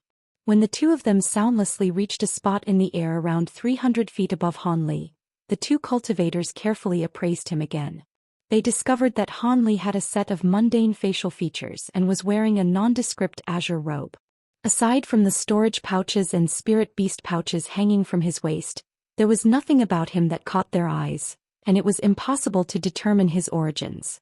The elderly man's brows furrowed as he turned toward the middle-aged Daoist priest with an inquisitive look. The Daoist priest only hesitated momentarily before slowly nodding his head. Thus, the two of them laid their hands on their respective storage pouches at the same time, taking a deep breath in unison as they prepared to unleash a devastating surprise attack. However, right at this moment Han Li suddenly raised his head and smiled up at them. A pair of white and azure wings appeared on his back, and he abruptly disappeared following a gentle flap of those wings. The two cultivators were extremely alarmed by this sight. They were able to reach the nascent soul stage, so they naturally weren't ordinary cultivators, and the elderly man immediately decided to abort the attempt to unleash a surprise attack as he hurriedly stomped down upon the jade carriage underfoot, pouring his magic power into the carriage in a panicked frenzy. The carriage's concealment technique was immediately dispelled, while a ball of piercing azure light appeared, enshrouding both cultivators as well as the carriage. Meanwhile, the middle-aged Daoist priest hurriedly pulled out a black and white yin-yang mirror from his storage pouch before tossing it into the air.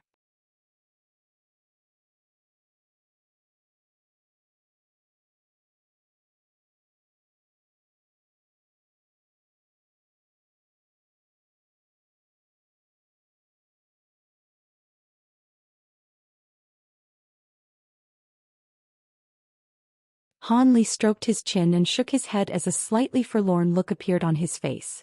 It appeared that this man had mastered a movement technique similar to the blood shadow evasion technique. In that case, Han Li was reluctant to expend the time and effort required to chase him down.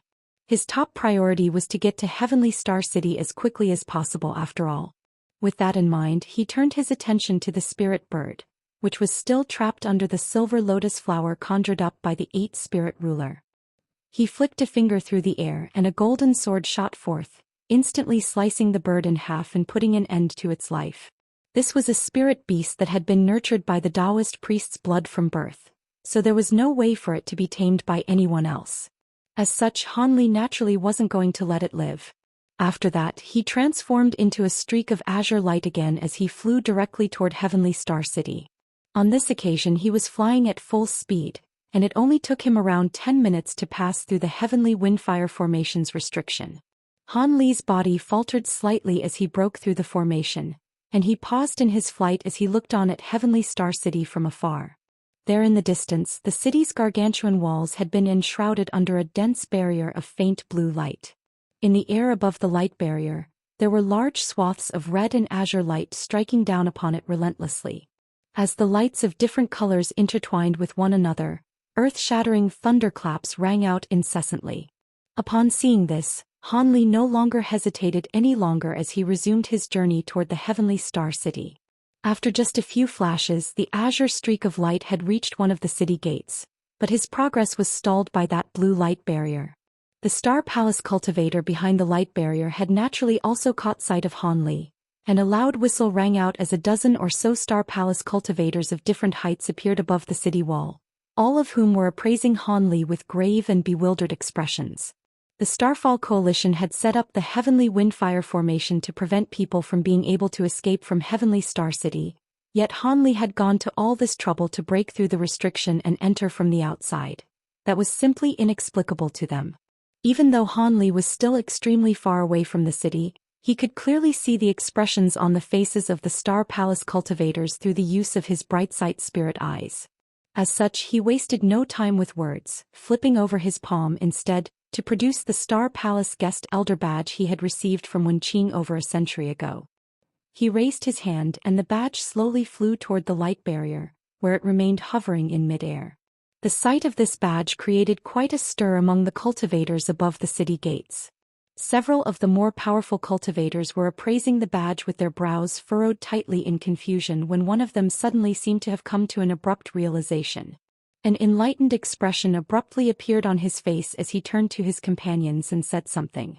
Expressions of surprise immediately appeared on the faces of the other cultivators, and one of them hurriedly pulled out a flag before waving it several times toward the blue light barrier. The light barrier swayed and the badge flew into the barrier as a streak of yellow light.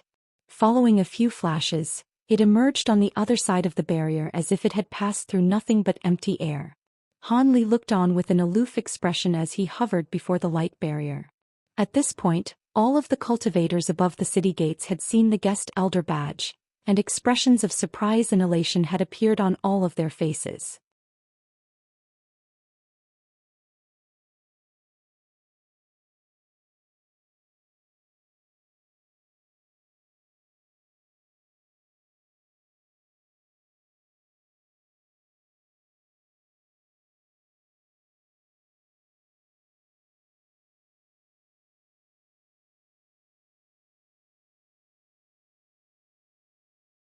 When all of the other elders get here as well, I'll introduce to everyone an esteemed guest of our Star Palace.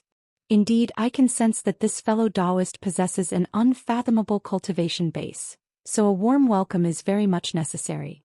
The purple-robed man quickly composed himself before giving Han Li a forced smile and taking a seat. After assessing Han Li's cultivation base, he was clearly a lot more subdued than he was just a second ago. The other two Star Palace elders were naturally unable to identify Han Li's cultivation base, but the purple-robed man's reaction told them everything they needed to know.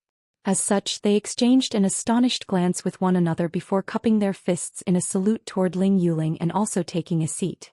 However, in response to this, Ling Yuling merely tucked a few stray strands of hair behind her ear as a cold light flashed through her eyes.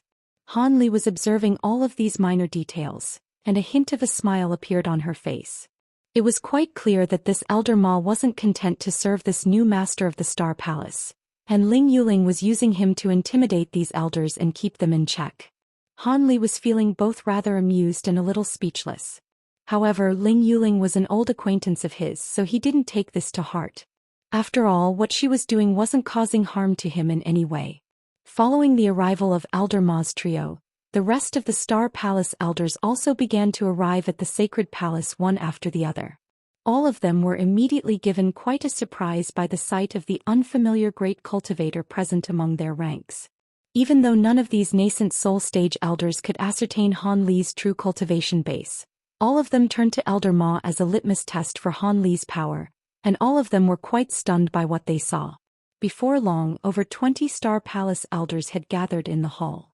Aside from 3 mid-nascent soul cultivators, Elder Zhao, Elder Ma and Ling Yuling, all of the rest were at the early nascent soul stage. Ling Yuling slowly rose to her feet and pointed at Han Li with a smile as she announced, "Seeing as everyone's here, let me introduce to you all an esteemed guest. This is the guest elder appointed by the former palace masters Han Li." All of the elders present had naturally heard of Han Li before, and Ling Yuling's announcement created quite a stir among them, to the extent that one of them couldn't help but exclaim, "Han Li?" Han Li turned toward the Star Palace elder who had spoken to find that it was a benevolent-looking white-robed elderly man. Han Li's eyes narrowed as a contemplative look appeared in his eyes. All of a sudden, a thought seemed to have occurred to him as his expression darkened. It appears that we've met in the Heaven Void Hall before. I recall that there were 2 fellow Daoists responsible for opening the Heaven Void Hall back then. May I ask where he is? Han Li's voice had become rather cold and unforgiving. Meanwhile, the white-robed elder's face had turned deathly pale.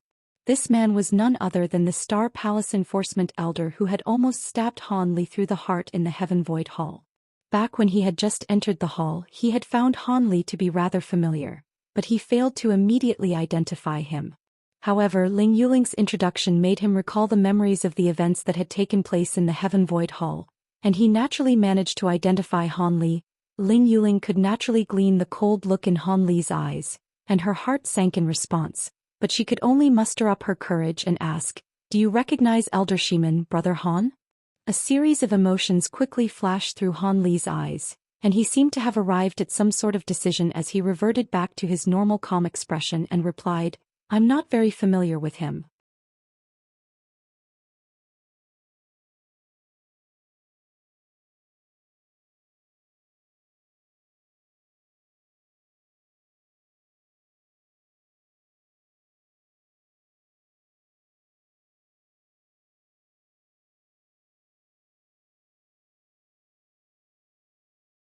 However, it was also quite renowned to be very difficult to cultivate, and its disadvantages were also quite apparent. As such, for normal nascent soul cultivators, this was certainly a tempting prospect, but it wasn't actually one that held much practical value. As such, no one had any objections to Ling Yuling's proposal. Instead, they were all worried about whether Han Li would actually agree to this deal. Much to their surprise, Han Li only contemplated the offer for a short while before nodding with a meaningful expression. It seems that Fairy Ling already knew what I wanted. I'm not a greedy person, so I won't ask for any more than that. I'm happy to accept this offer. When the time comes, I'll help your Star Palace hold off Wan Tianming. I can't guarantee that I'll be able to kill him, but I'll make sure that he won't be able to attack any of you. Alright, our Star Palace has full trust in you, Brother Han. I'll get someone to give you the cultivation art for the Divine Essence-fused light, and once this battle concludes, I'll present the Divine Essence-fused mountain to you. A smile had reappeared on Ling Yuling's beautiful features. Seeing as he had achieved his objective, Han Li didn't wish to stay here any longer, and he rose to his feet as he said, "In that case, I'll be awaiting further instructions from you on how to proceed, fellow Daoist Ling. It's been a rather tiring journey for me, so I'm going to take my leave and have some rest." Ling Yuling immediately nodded as she turned to Elder Zhao with an amicable expression and instructed, "Of course. Elder Zhao, organize a silent cultivation chamber for fellow Daoist Han so he can rest and recuperate. Fellow Daoist Han is an esteemed guest of ours, so I'll have to trouble you to look after him, Elder Zhao." Elder Zhao nodded and extended a bow toward Ling Yuling before leading Han Li out of the hall. Han Li nodded toward Ling Yuling, but didn't immediately follow Elder Zhao out of the room. Instead, he suddenly turned his gaze to Elder Shimant, upon which a faint blue light shimmered through his eyes, and only then did he make his way out of the hall in an unhurried manner. A chill ran down Elder Shimant's spine at the sight of Han Li's cold gaze, and at the same time he felt a sharp pain in his spiritual sense, which almost made him jump up from his seat. However, after Han Li turned and left, the sharp pain in his spiritual sense completely disappeared, as if it had just been a figment of his imagination. Elder Shiman was naturally very alarmed, and he hurriedly conducted a thorough examination of his own body with his spiritual sense, only to find that nothing was amiss. Elder Shiman was greatly relieved after making that discovery. It appeared that he had been excessively paranoid. After all, they were situated in the Star Palace right now, and even a great cultivator wouldn't dare to attack him.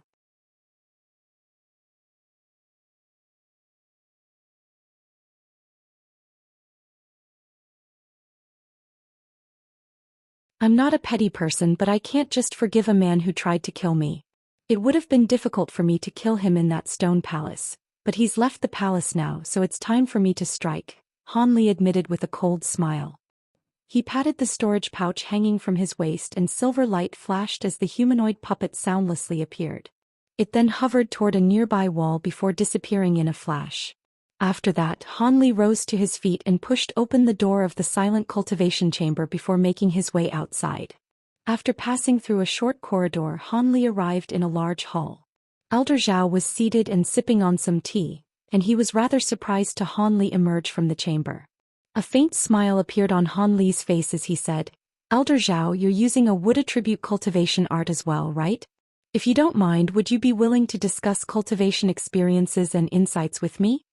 Half a day later, a certain soul lamp in a restricted area of the Star Palace was suddenly snuffed out. The Star Palace disciple looking after the lamps was given a massive fright, and he hurriedly reported this matter to the higher-ups of the sect. The entire Star Palace plunged into turmoil, and not long after that, several Star Palace elders broke into a secret chamber in Elder Xian's cave abode. Several hours ago, there were disciples who had personally witnessed Elder Xian entering that secret chamber. However, the chamber was now completely empty. Even if he had actually passed away, as the dimming of the soul lamp suggested, there was no body to be found. You're tuning in to the Zhou Xian's Legacy YouTube channel. Don't forget to subscribe and join us on this journey to catch the most captivating stories.